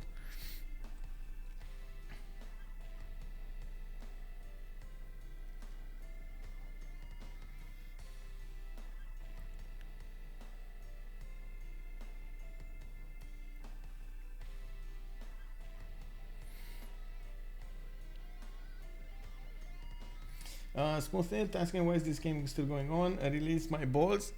Yeah, I don't know what to say about that, honestly. I honestly don't know what to say about this. I'm thinking Shuishuirex is trying as much as possible to see if his digger timing is gonna shine. I do believe, of course, they do want to see if Mongolia can do any kind of push against Khmer. But you can see if Khmer does choose to go all into this, he's gonna get the mobilization, he's gonna get the tanks, and he is probably gonna overwhelm the defenses of Mongolia at some point. Mongolia also did drop the ball on his spy. He only has a level 0 spy, Aztec, which could have been or should have been actually a level 2 inserted into his opponent's lands. And you do see that these calves do benefit from a +6 inter on opponent's movements, and they also have a plus. Wait a second, what is this? They want us the +5. Oh, he's in a dark age, right? So he put the +5 card in. That's why. Okay, I see it. But still, the Pike shot is quite strong, especially when the field cannons will get there. He's gonna start smacking down these calves relatively easily. Bit of an issue with the cuirassiers, and I still don't believe this is the correct way of doing things. From what I can see, of course, qikaiyao did notice he's gonna have a bit of a struggle to keep away Khmer from actually putting down the Statue of Liberty on the west coast. I definitely think he should get it somewhere. He could settle another city. Oh my god, I'm saying it again. He could settle another city here. I know I'm kind of thinking to myself right now that I'm sounding like a broken record, but I think that could have definitely been the way to go there. Man, oh man.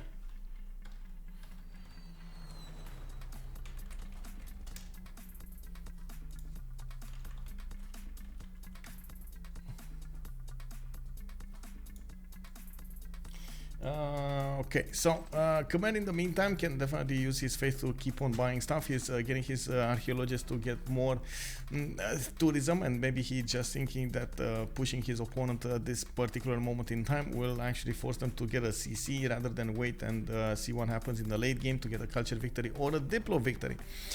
Most of the stream did vote for that domination, so I can't really say I blame them. It's good for the stream, but I am really surprised this is happening. You also heard me say a lot of the times that of course I am a believer in trying your best, doing your best to actually get the victory condition, or doing everything that you can do, so you I would say stay alive in the game, try to get a victory.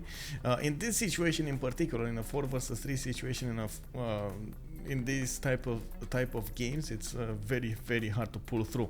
Like Salty Capybara was saying, it's hard but not impossible. So there are a few avenues in which you can definitely do it. The biggest surprise I have is Australia pushing on Mali, and of course you do see how much damage she's doing with just a few diggers. It's gonna be quite a problem for Mali to keep up with all of the defense that he needs to do. Can he though? I don't think he can. I mean, I think he can. I think he can because of the lack of numbers from Australia. And Australia, oh my god, Australia is gonna get pressured so much from Legenden. Like all of those Saka horse archers with the extra movement, they're gonna go in and pillage as many tiles as possible. This is gonna go sideways so fast. Move it, move it, move it. Come on, move and shoot, move and shoot, move and shoot. Anyway, on Khmer, looks like Khmer is forced to retreat a little bit, especially with the Keshe cores coming online. These musketmen are taking quite a bit of damage. Of course, the packing shots are much stronger, and there are field cannon cores over there, but it's a matter of time until he moves through. We do have Alhambra also in Indrapura coming up in 4 turns, and still no Statue of Liberty being prepared over here. My god, okay. The water park coming up from Vimayapura. Okay, I see art museums coming up from Angkor Thom. Maybe culture victory is the way for him to go here. Maybe that is the way to go at the moment. Angkor Wat is also 1 turn away from getting his 10th population, so the next district could ideally be harbor. With the harbor, he can get right next to the Statue of Liberty, and of course try to coordinate all of his efforts into 1 or 2 turns, so he can chop everything very quickly, and of course get the charges in. I'm actually a bit surprised we don't see Magnus in there, honestly. Like Magnus, Chops. Magnus is in Priya VR and he's not doing anything at this point. He's oh, man. 9 points out of 60 for culture victory. Elaphantguy, if he does manage to get his rock bands, he's gonna have a tough time to actually send those rock bands to an ally to play them in. We do have on the west of his empire, on across the seas, there is Scythia, but at the same time those well, you know, rock bands will actually need to go through the Phoenician caravan line, which is gonna be a problem. It is 100% gonna be a problem. What is Aztec gonna do though? Is Aztec gonna do anything? I think that's the biggest question. Is he actually gonna build an army? I don't see it happening. Like I see he's still getting more production, more stats. He's gonna get that Torre of Belem, just getting free monuments and granaries everywhere. Well, more than that, I don't actually see him doing that much. Oh no. Well, these units won't actually get to destroy any city. These guys are just there to pillage everything.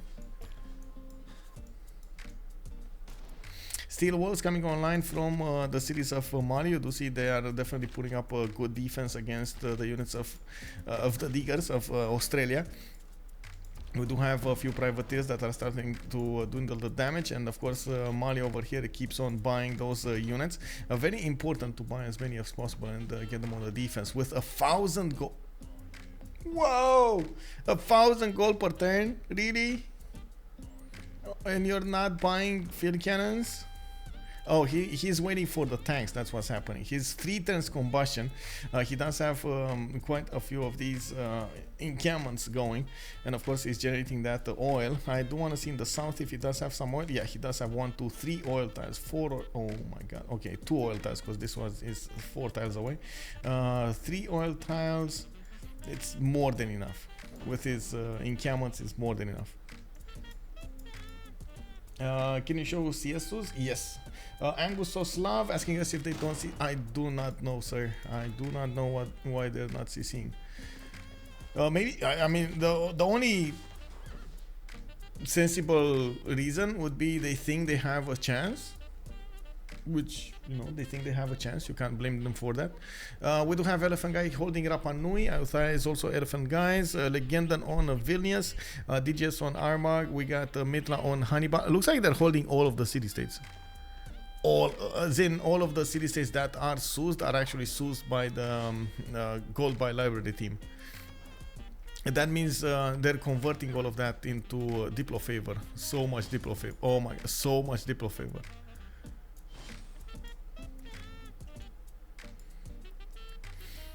So it's 2 congresses away from getting the win, whatever happens. I think that's how it should be, right? They can't get it next because it's 12 out of 20. Next, they would actually need Statue of Liberty built, and I don't see that happening.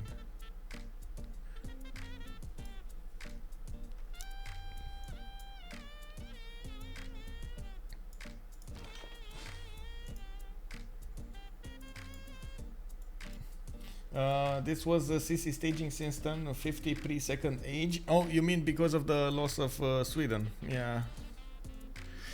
I mean, Sweden dying over here, it's... oh, wait. He actually wants to culture victory? But why? Oh, so many messages over here, let's see.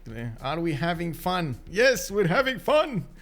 With that professional drafter over here coming up in the northeast. Okay, where SND? SND, where is SND? Tango, how? Yeah. Mali cosplay, paid actor. Okay. Oh, this guy on the left side is the paid actor. Yeah, he's also sleeping in his series.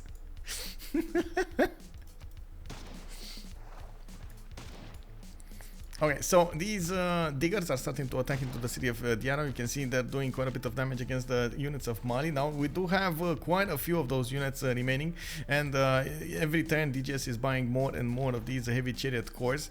He's just waiting to upgrade all of those into tanks, and we're gonna see him start to smack into those diggers soon.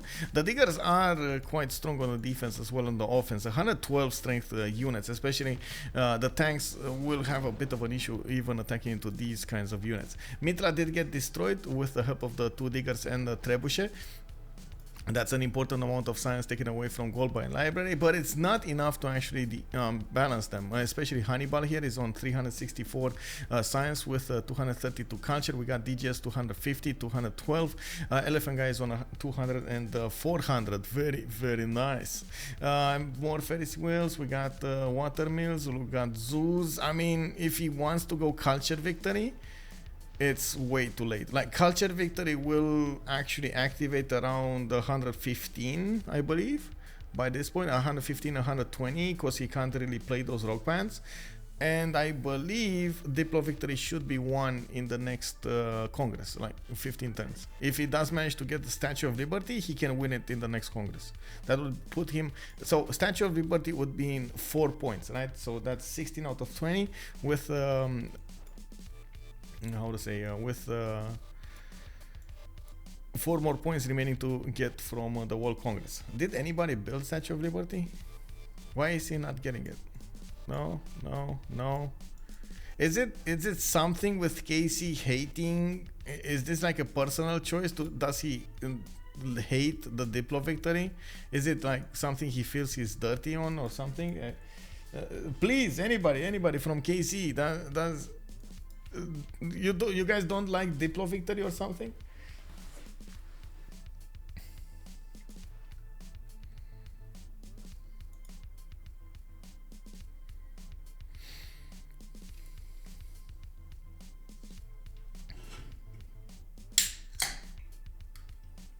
I saw random Irel Civ build statue.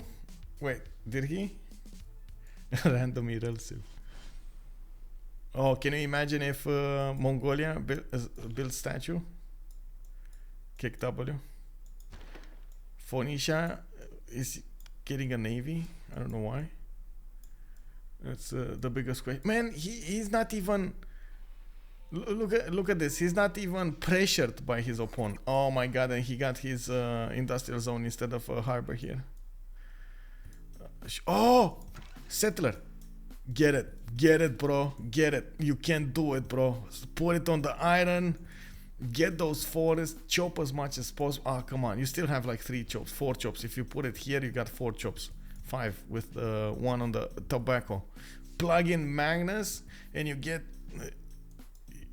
those great people. Did Filippo? Where is Filippo? Did somebody get Filippo? Not my Filippo. Where is Filippo? Oh, why did he do Filippo wrong, man? No Filippo. Wait, you saw somebody's building a statue. Who was building statue? Did you actually see it, or was that a joke? I don't see it.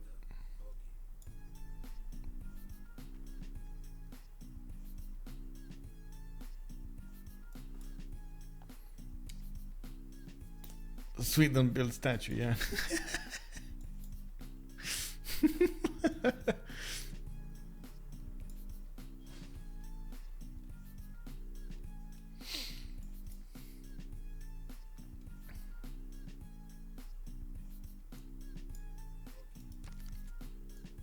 Buy me lab.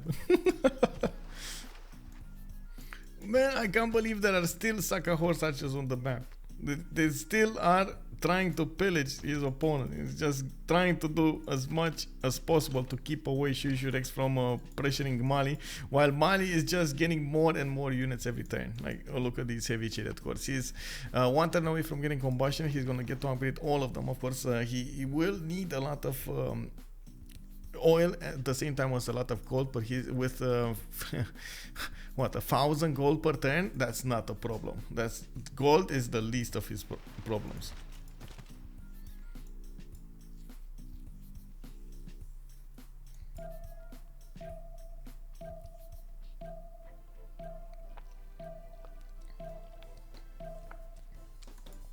Wait, really?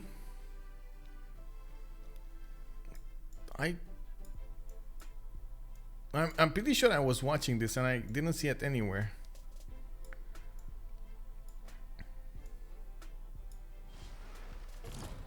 I'm gonna even zoom in and see if anybody built it. No. There's no statue. Okay, let's see here. No. No. No, no, no, no, no. There's no Statue of Liberty. No, no, really, there's like no Statue of Liberty anywhere. Yeah, I would love to actually search for it, but I can't I mean, I can show you what it looks like. Statue. And it just ends up in an endless loop of searching. It's not doing anything.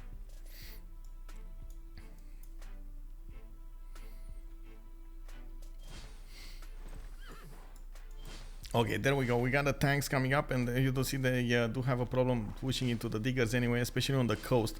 The diggers do have an extra plus 10 strength on the coastal tiles. We do need to see if the tanks will be able to take out the diggers and then keep on pressuring. I do believe, honestly, he should just leave a few tanks at home to defend and just keep on going against the city of Australia. Just get those cities. Even look at that, Shuishuirex is so kind that he's building a road for him. This is amazing. Building a road for those tanky tanks. So nice, so nice.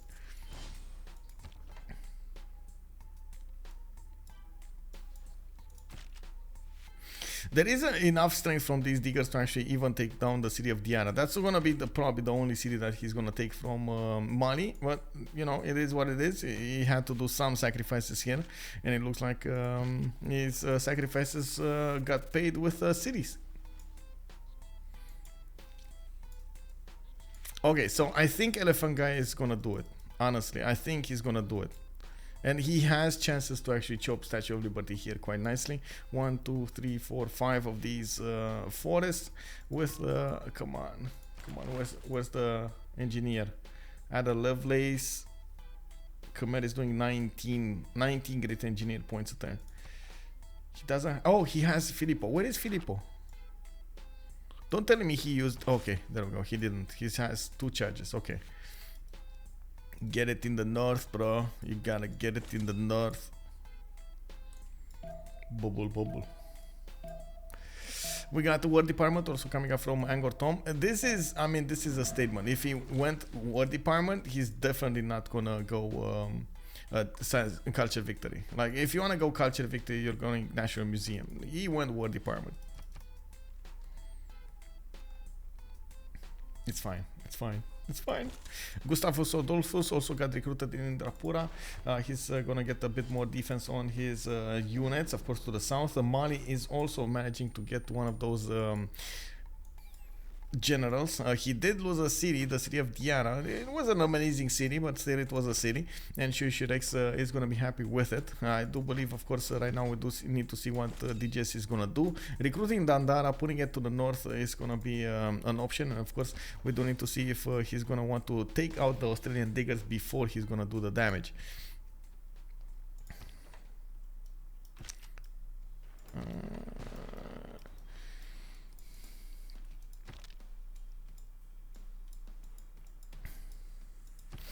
Quite interesting to see also what Aztec is gonna do here, since he does manage to get a 639 production. I'm actually curious if he's gonna try to go for nukes here. He is getting his coal power plants going, and this is a bit dangerous, by the way, to go for coal power plants at this point, because of course you do start to lose quite a bit of diplo favor.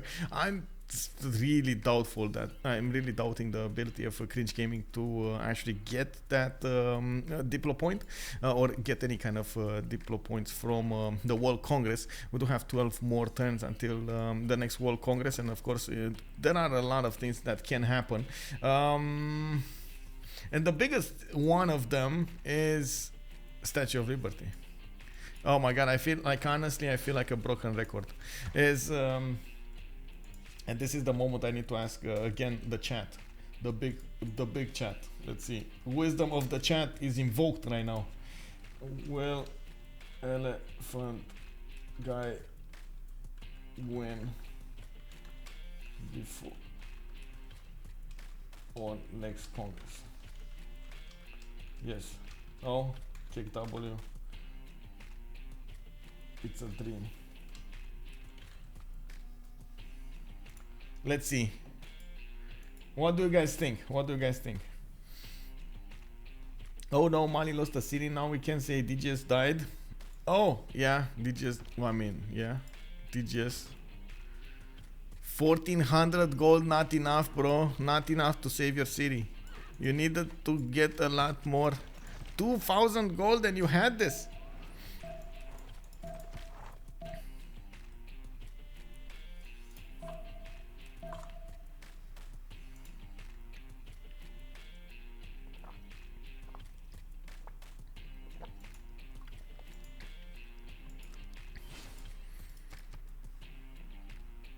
Okay, so Elaphantguy, this is all in the positioning, by the way. You have to be really careful how you position the settle here. So you get every one of these forests inside of your city center, and of course. You have to be really careful how you're actually going to get the harbor in. There's not that much production. There aren't that many builders to work, and I do believe Elaphantguy would need all of them. He does have a 4 charge builder in Lingapura that he could definitely switch, and he should actually send it. Now we do have him with the ability to buy any builder that he wants with DGS's gold. So I guess that's what they're banking on. Buying those builders. Buy the builders. Create inflation.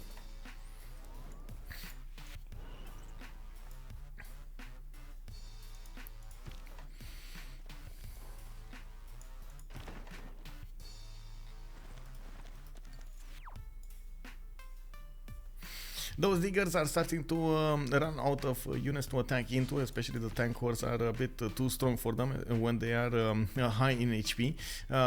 Low in HP, sure, they can deal with some damage to them, but you do see that Mali just has an endless supply of these heavy chariots, and of course can upgrade anytime some more tanks. We do have a military engineers also being bought. He's gonna get his infrastructure to connect the city of Timbuktu and the cities of Australia with his empire, so he can quickly resupply and of course get all of those tank corps on the front line. Very important.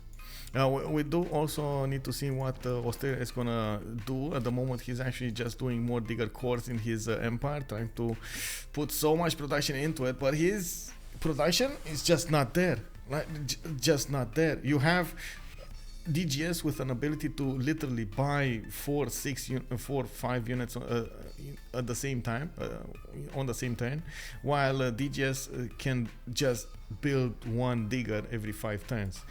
This is gonna go crazy really fast for Shuishuirex. Now we also need to see what Khmer is gonna do, since he is oh no, it's a trap. Is he actually gonna put a city there? Oh no, bro, don't put a city there. Don't do it. Don't do it. On the hill, bro. On the hill. I mean, I guess it's fine, but on the hill it's better.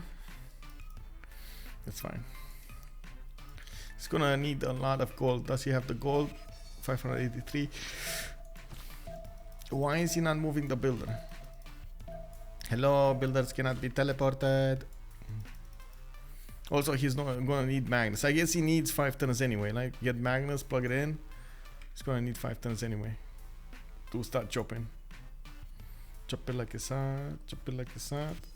When Elaphantguy is in the house, what you gonna do? Chop it like a sad, chop it like a sad. When Diplo victory is so close, what you gonna do? Chop it like a sad, chop it like a sad.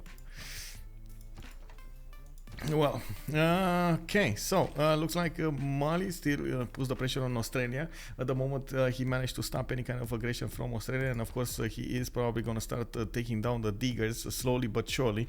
His tank corps are 100% doing the necessary damage against the cuirassier corps, and the diggers are standing in between him and the cities of Australia. We do have Australia 3 turns away from steel. You do see he lost a lot of his science per turn, mostly because of his first of all loss of golden age, and second of all I think he lost a lot of amenities. Looking at his cities, he's on -6, -3, -6 and so on and so forth amenities. He did start worrying, so immediately those stats went down. On the other side, we do have Hannibal with +6 probably. Let me actually take a look over here, but I think he has more than enough amenities on his cities. There we go. +6 amenities on most of his cities. He's 470 science a turn with 300 culture, while we do have DGS with 267 and 300. Elaphantguy is 217 and 469. He did manage to stabilize the defense against Mongolia, especially with the tank army that he has. He's about to do quite a bit of damage, while Mongolia did manage to get the most science out of the Cringe Gaming team. Couldn't actually get enough science that he is relevant to attack into Khmer, or can put up a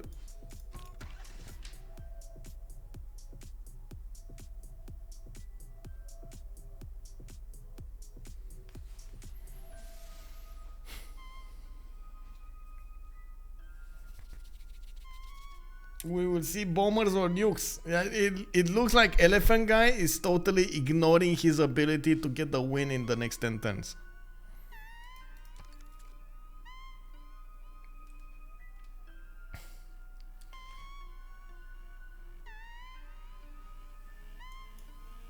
Well, I guess they want to have some fun.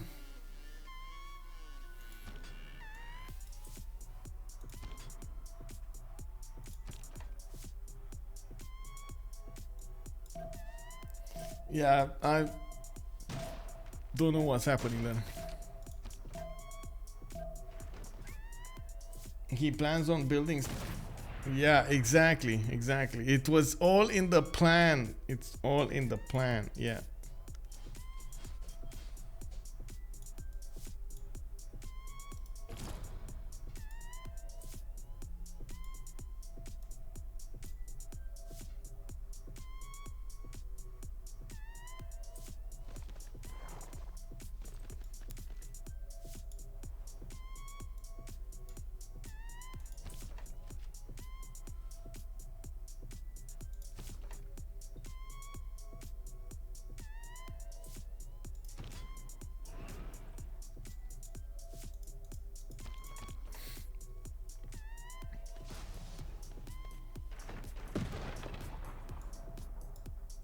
Well, these Mali tanks are slowly pushing through the defenses. Of course, we do have more diggers showing up on the offense, on the defense, but it looks like, especially when they're not on the coast, they don't have enough strength to withstand the damage of these tanks. DGS will need to be careful with his moves, but it does look like slowly but surely he's taking down these units.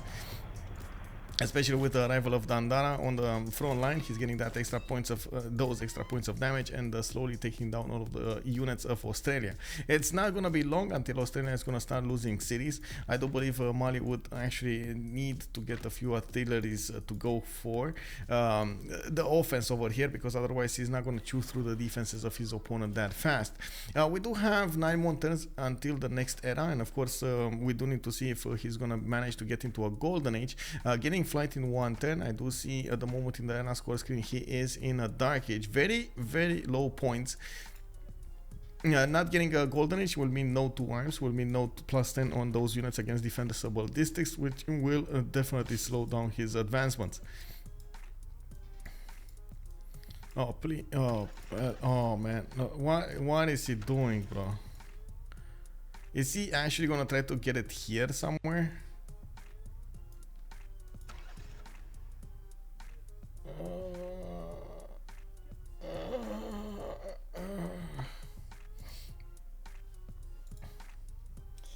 It is what it is, man. It is what it is. Let's see on Phoenicia. Nobody's building. Man, is statue blocked or something? Like, is it? Did something happen to Statue of Liberty? Is it banned from the games or something? Did you make Elaphantguy win the game without Statue of Liberty? Is that what happened? Is this like a challenge? Is this one of those TikTok challenges? Elaphantguy playing with one hand and not having the ability to build Statue of Liberty?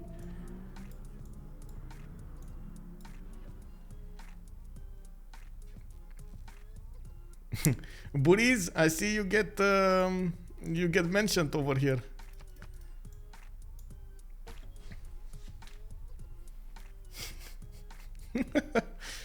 I'm pretty sure this is a joke, but what can I say?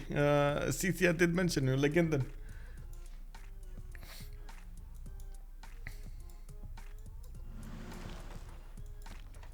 Okay, let's see this attack. I see the cuirassier got taken down.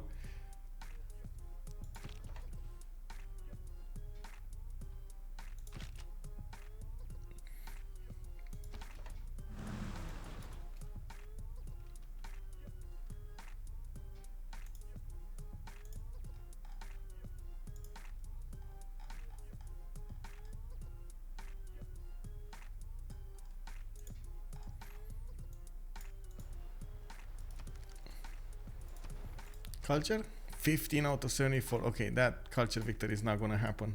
247 tourism on Elaphantguy. Oh man, like really? Is this real life? Is he actually gonna try to go for culture victory here? But why? Oh, oh. Come on, chat, please tell me what is Elaphantguy doing with this settler going nowhere.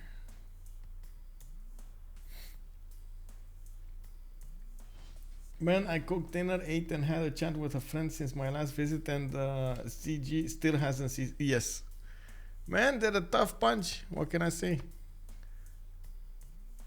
They're putting up a fight.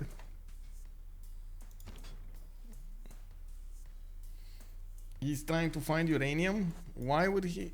Oh man, that's gonna take so long. There's no uranium here. There is no uranium, and no uranium needs nothing. Fanta, yeah. Prometheus, good evening, sir. What is Scythia doing?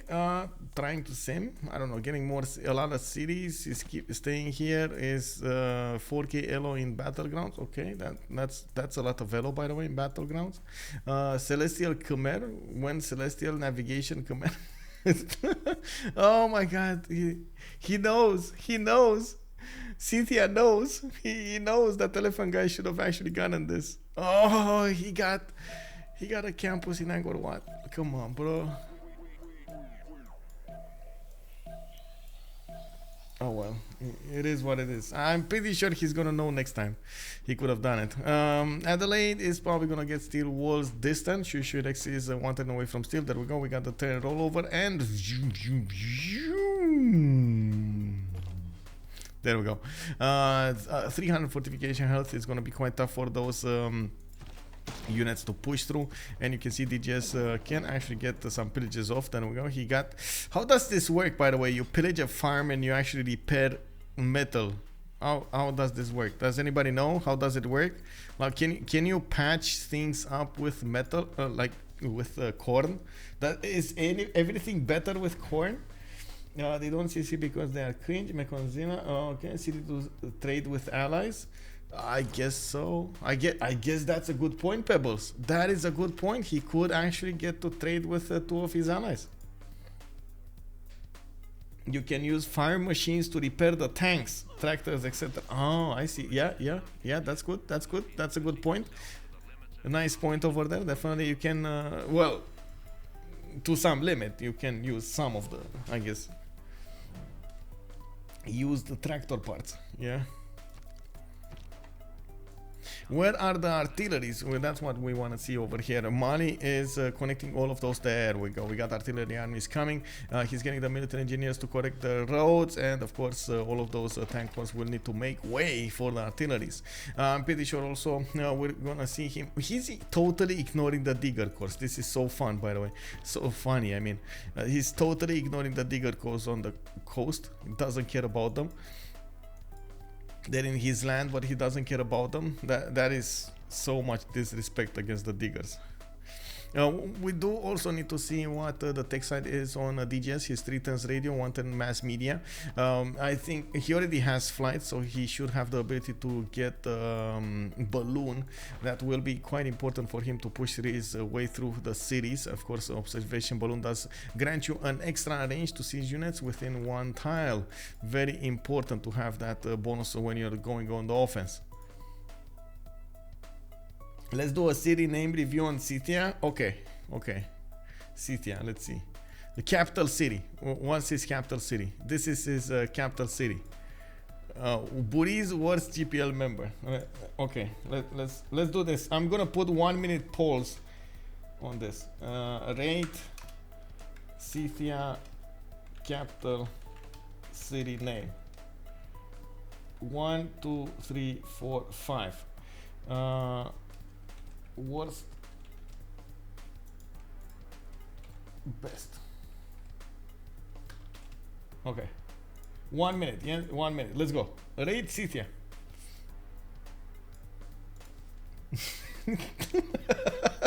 Buris, what can I say, man? What can I say? So it's rate Scythia's capital city name.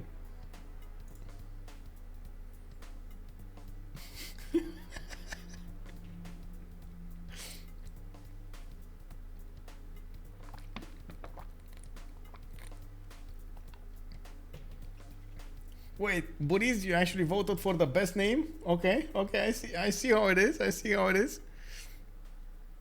You want to everybody to actually underestimate you so you can do whatever you want. I got it. I got it.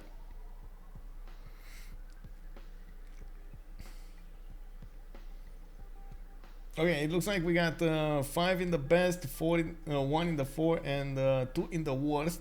And it's a best ranking. Okay, the capital city goes through. Let's see this one really quickly. Can I save the poll? Or, oh my god, I need to rate Scythia city name. So I'm gonna keep them on the screen because, well, nothing really interesting is happening everywhere. Anyway, 1, 2, 3, 4, 5. Let's go. 1 minute. I don't wanna write everything by now. What's this? Can't seem with Wallow's throne. Is this statement correct? Cannot seem with Wallow's throne. Is this statement correct?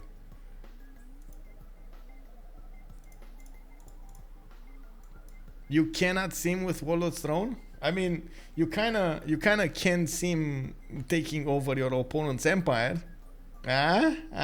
Free cities, bro.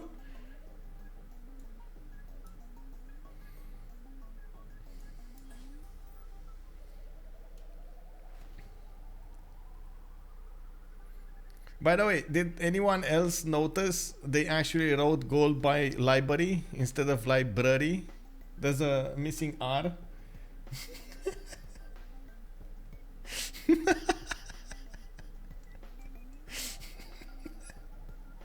Wait, who was the host? Who host? Legenden. Okay.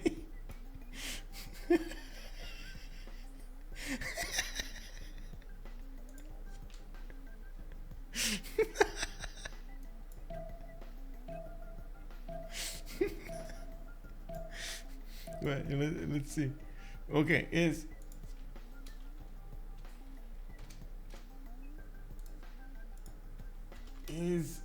Scythia's statement correct?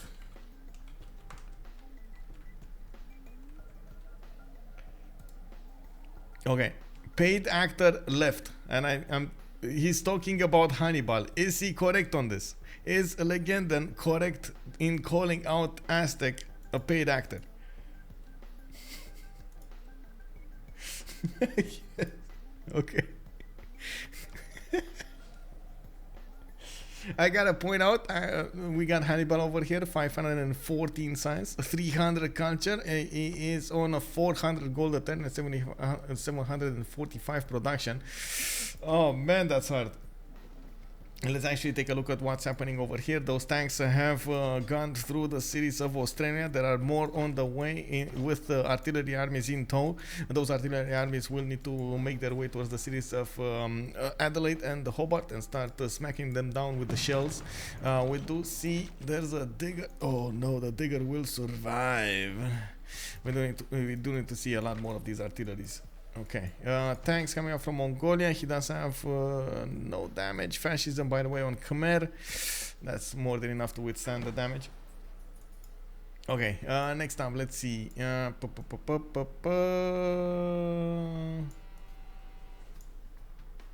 This one.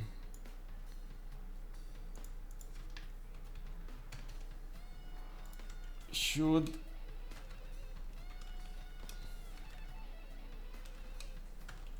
get CV faster.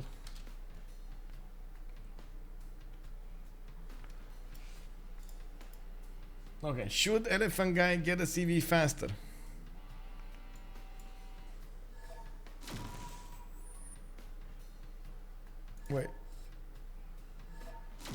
Wait, what?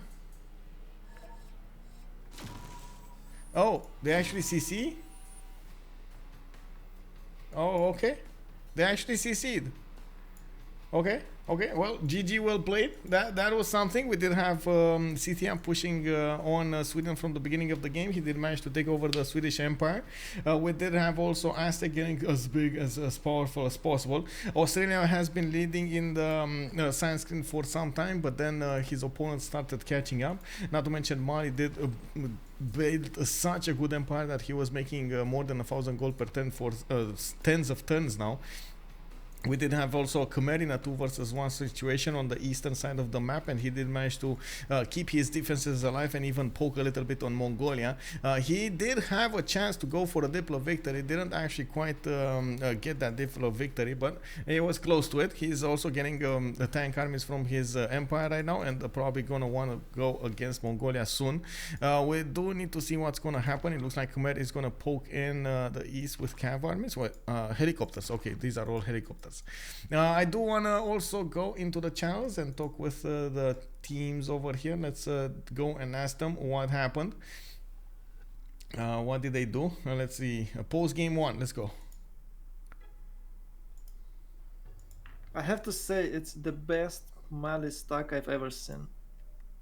When we saw the Mali spawn, we wanted to remap, so he decided to coin flip going down to the mountain, then it worked.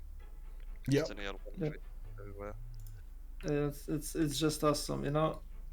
You can't lose with that stack. It's just impossible. Yeah, no, it's really good now. Yeah, our only remap was like if someone is mid distance, like then we remap. Yep. I think not besides that.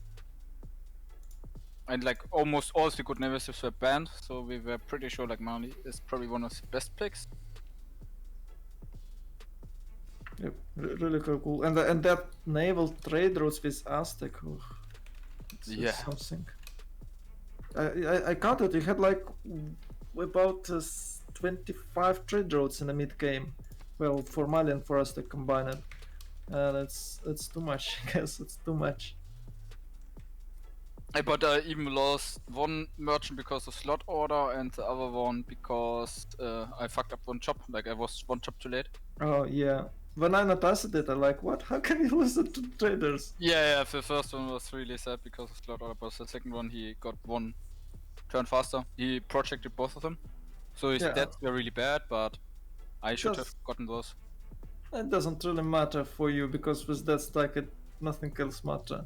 I've seen this, and I had like a few or 3 minutes total during cast. I just turned off overlays and check this stack. It's so beautiful. You can make a picture on you can place it on your wall like a picture. It's so awesome. You mean the setup? Yeah. I mean the stack of Mali districts. Yeah, it's beautiful. And it was really cheap actually. Like that's a big part. Usually it's pretty expensive, but this one was pretty cheap. Yeah. You had I guess 1-3. I believe it was a 3-1-3 tiles in your first radius. And that districts mostly in a second radius, only few of them in a third for all the 4 cities. So it's just awesome. And it had like what 100 GPT turn 37 as I remember. It's awesome. It's even better than with the Pantheon for Kappa, you know how it's called. Yeah, the first one was really insane too. Like I had 3 salt and 3 or 4 copper there. This looked really good too, but yeah, like this one from the spawn, like if you're set in place is unplayable, but like moving down here, it's actually good. Like I saw 2 tiles, like 2 plain tiles. I didn't see more, and I was like, okay, let's gamble for this. Yeah, it was awesome. It was awesome. Just really strong, Mali, like it. And I'm surprised that you had more cities than Dido, and they both, Dido and Mongolia, went for what's called ancestral hall, and they still had more cities. They didn't have much land, of course, but they probably could make some island cities or something like that. I just don't know. When Statue of Liberty? That's what I want to know. When Statue of Liberty? We were bullying him with it entire time. That's the reason why one of my cities is called When Celestial Khmer. I know. He asked me to boost helicopters and I told him I boosted when he built statue. That's the big. Where is Elaphantguy? Yeah, where's Elaphantguy? When's Where- statue where- elephant? Yeah, why is he not talking with us? He was like, It's ashamed. That's a big question everyone wants to ask. I wanted to fight. I didn't want to build statue. You wanted to. Oh, bro. Okay. I I was wanted gonna to fight. make a supply convoy, not a statue. Nice. Yeah. I was one turn off of helicopters. Well, grandma. What was Oh, that God. city doing there next to Vilnius? What do you want to do with it? That's Rockman City. I have 10 military engineers. I'm gonna make a railroad for Oh. him. Then he workbench. Okay. Like if we need a win condition, eventually, I'm gonna Yeah. get a place to buy Rockman, right? Yeah, you get a win in 5 turns if you build Statue of Liberty. Good idea. Yeah, maybe build statue. by the way, I could thought see you will build it with that city next to Vilnius. You should probably you could settle next to tobacco tile. Yeah, Shop, and you had engineer Brunelleschi with the 2 charges. I like, oh, okay, it's Statue of Liberty in few turns. And you move it along, away. What is this? we thought that you go for oil, like, why would you need oil? And you move farther, and what? Such a Yeah. big surprise. I probably should have made statue. Man, he was playing with us. Elaphantguy was Don't- playing with us. Don't troll your opponents, you know, karma is really... I'm not trying to troll them. I figured it was so late in the game they already made it, right? Like, They didn't! honestly, They didn't. like It teams wasn't. yelling at me to build statue when we've been like winning all the Diplo all game, and I'm like, if these guys are playing well, it's already gone, right? So I just assumed it was made. Like I figured, like what else does Dido have to do? Yep. Anyway, GG well played. That attack at the beginning was on point, and you just overwhelmed them with simming. Do you think you can take that Sweden city if there was a wall? It was 1 turn till walls.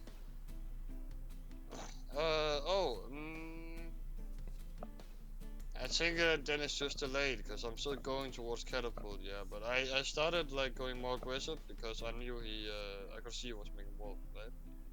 Yeah. But like still I can shoot down with like 5 Saka each Yeah. turn. So like eventually I think I can just get it right.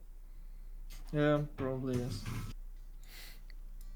But yeah, I was surprised. I felt like it took some time because he had so many units when I came with the horses at first, so I had to get prepared with general and Saka horse archer before I actually could push him. Biggest mistake there was him going expose instead of pikeman.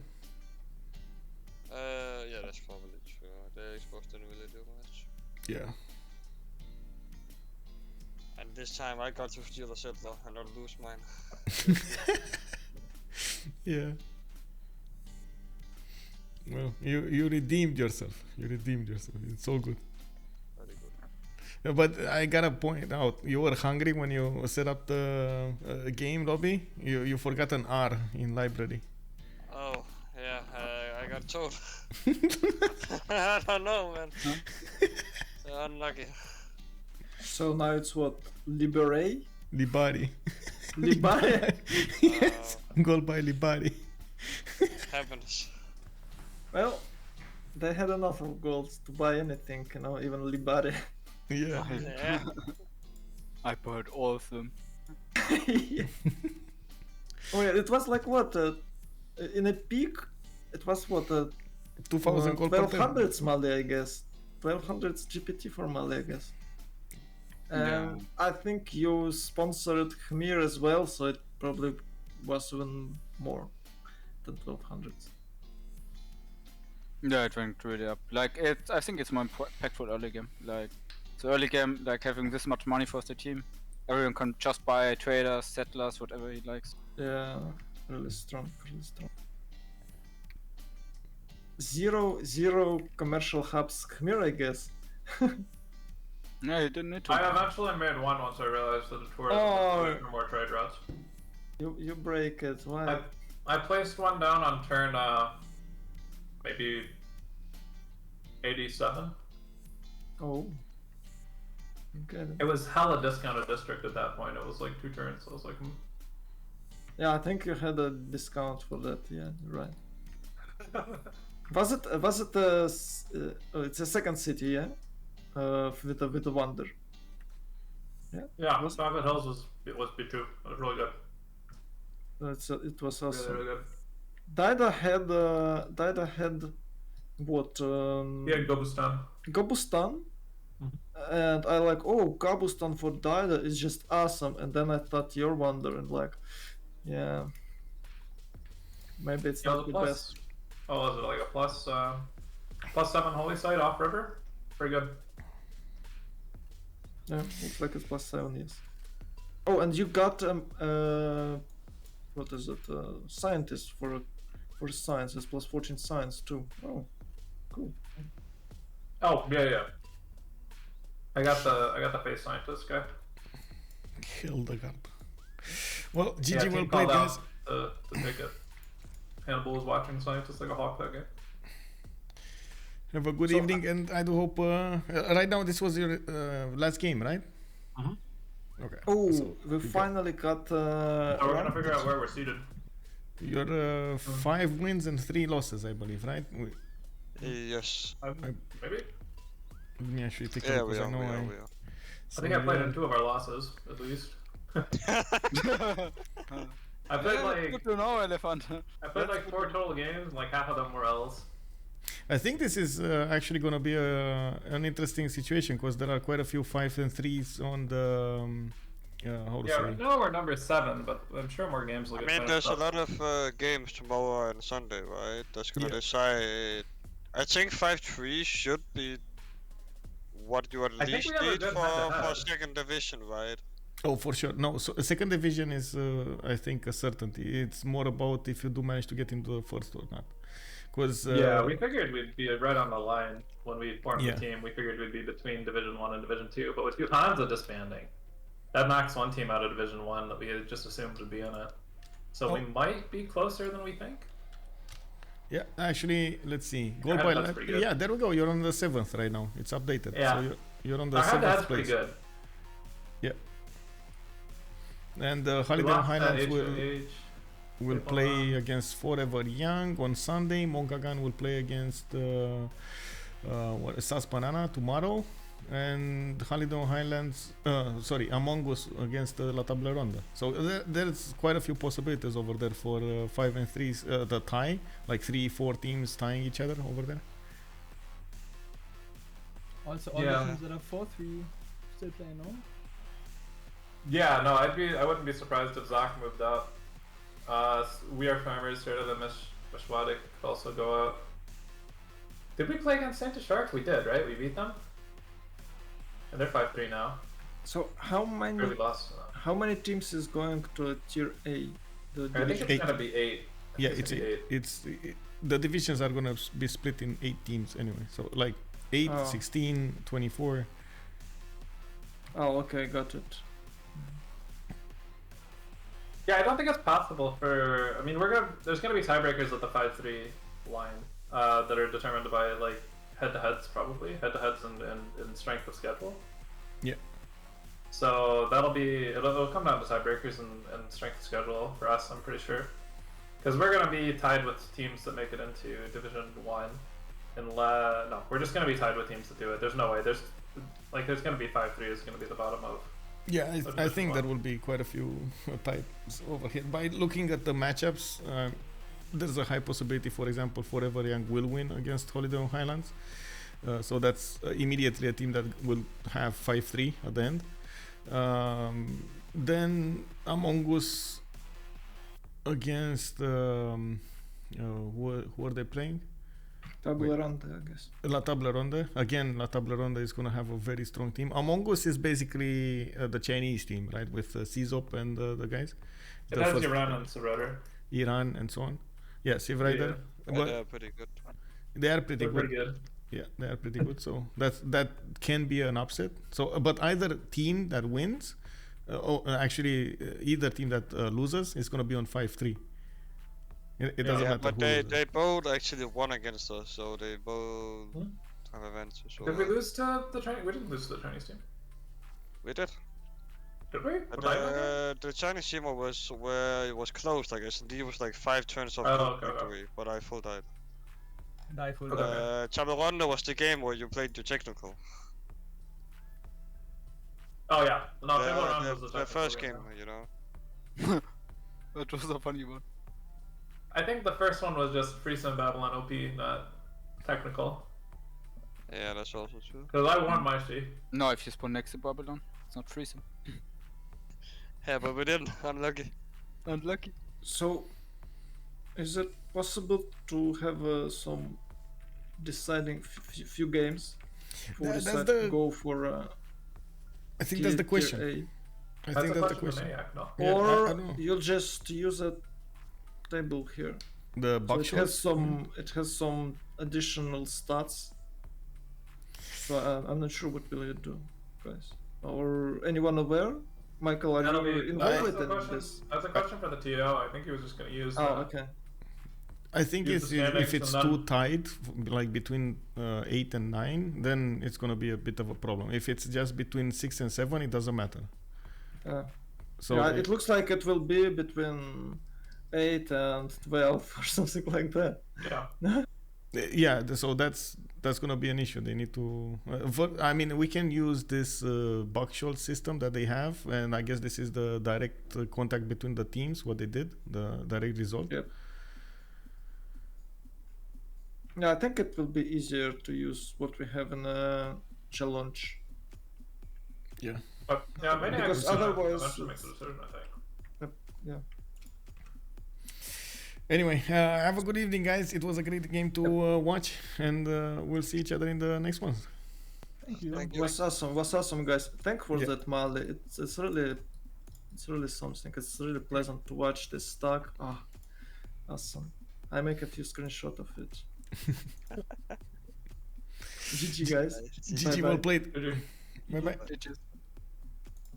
So there we have it. We got quite a few questions to answer in the next few days, especially with all of the games finishing up. Who's gonna end up in the first division? Who's gonna end up in the second, and so on and so forth. With Gold by Library having a very high chance to come up in the first division. Not to mention we do need to see if there are gonna be any kind of ties over here.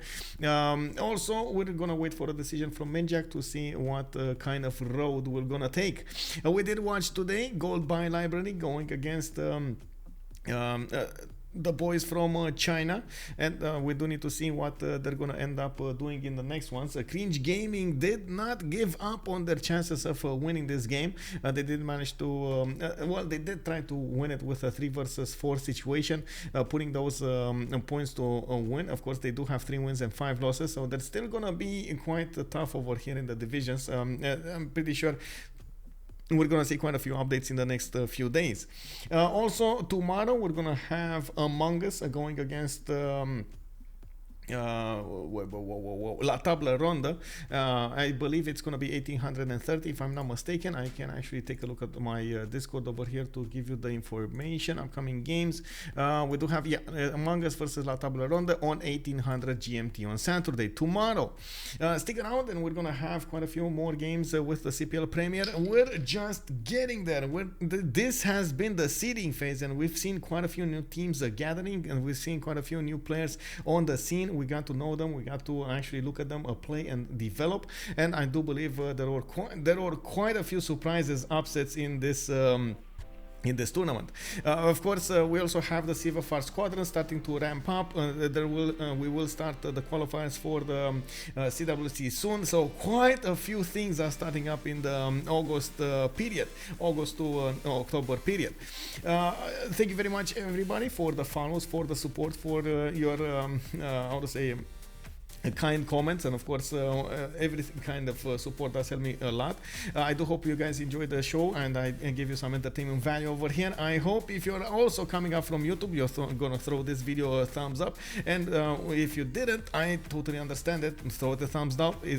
Throw it a thumbs down. It does let me know that I do need to get better. It does let me know that I need to learn some more how to actually deliver you the proper entertainment that you are looking for.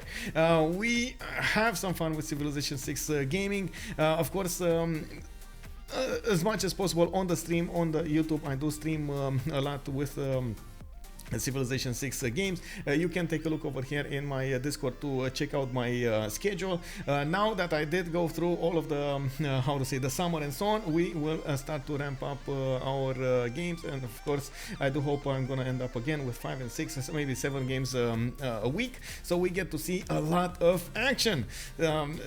You can join my Discord by clicking on the links below the stream or exclamation mark Discord. You're gonna get an invite over there. Thank you very much, everybody. Oh, 100 games, 100 days. Hello there, sir, and welcome. Good evening, good evening. Thank you very much for the thumbs up. Much love, bro, much love. Let's see each other in the next streams, and in the meantime, have some fun with some Civilization 6 content. Bye bye.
Merci Donc, Michael. Ils font à peine 200 dollars par tour. Hein. Ah non, c'est rien. Alors, il a up en Bah. tank. Ah, les trains sont moins bons. Hein.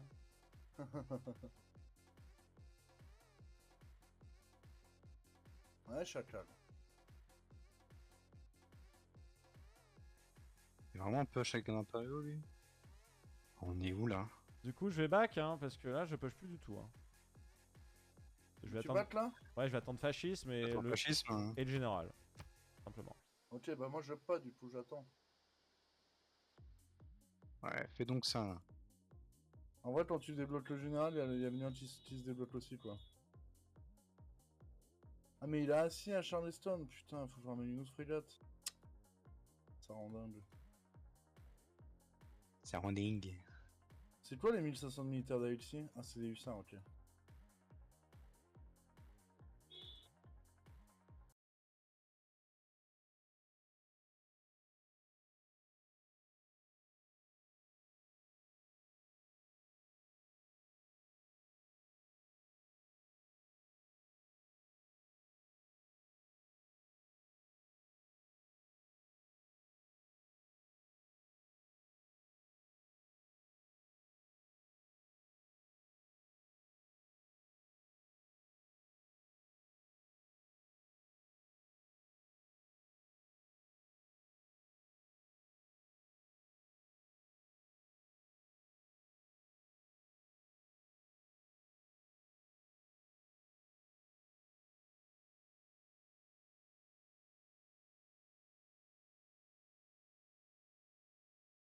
Le ballon, rotule-le, monsieur Lège. Oui, j'essaye de le reculer depuis tout à l'heure. En vrai, j'essaye de le reculer, j'arrive pas. Les gars, les...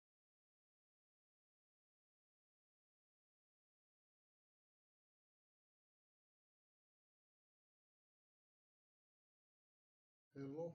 Hallo? Labs. Kapak, am dat un labs.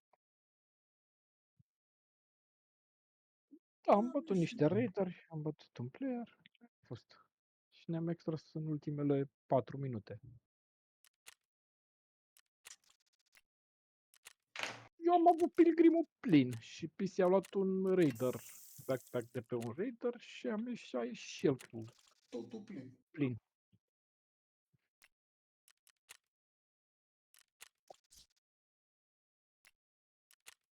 Nu mai pot să dau un laps. Stai, câte keycard-uri de laps trebuie să dai? 2 și am avut și un daily Nu, la cu alte daily 2. bam până am prea puține keycard-uri. Câte Eu ai? dacă le vrea fix, am 4. Auzi, da, aerul ăsta condiționat merge mai tare? Aerul ăsta s-ar putea să fie oprit. Că nu era pe... Ventilație. Sunt 23 de grade afară. Ăsta e setat pe 27. Sau Super. 26. Sau poți să deschizi geamul, că asta înseamnă că s-a răcorit. Deschizi geamul, ușa se face curent. Și ăsta Și oprește, te lasă urle. A? Da, mă, e lângă mine. Apeși pe butonul de power și dai drumul la supă. Ah. Ah, super.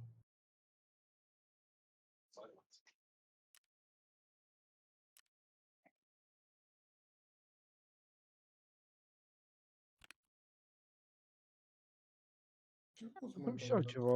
Nu trebuie să... Păi nu mai poți să mai dai pisică, e bine să păstrezi alea. Eu am crezut că tu ai buffer făcut ca lumea, am avut dracu aproape 20 de keycard-uri. Nu, că mie nu mi-a dat nimeni. Nu, vând le țin pentru daily-uri sau le țin pentru momentul în care începem să dăm labs, că avem toți câte 15 keycard, deschide și ușa, e foarte important. Să facă curent. Ușor, ușor, deschide-o până la perete. Ce e, mâța acolo? Mă mir. Da, deci înainte de raid-ul ăsta nu aveam niciun contact. Am ieșit cu 3.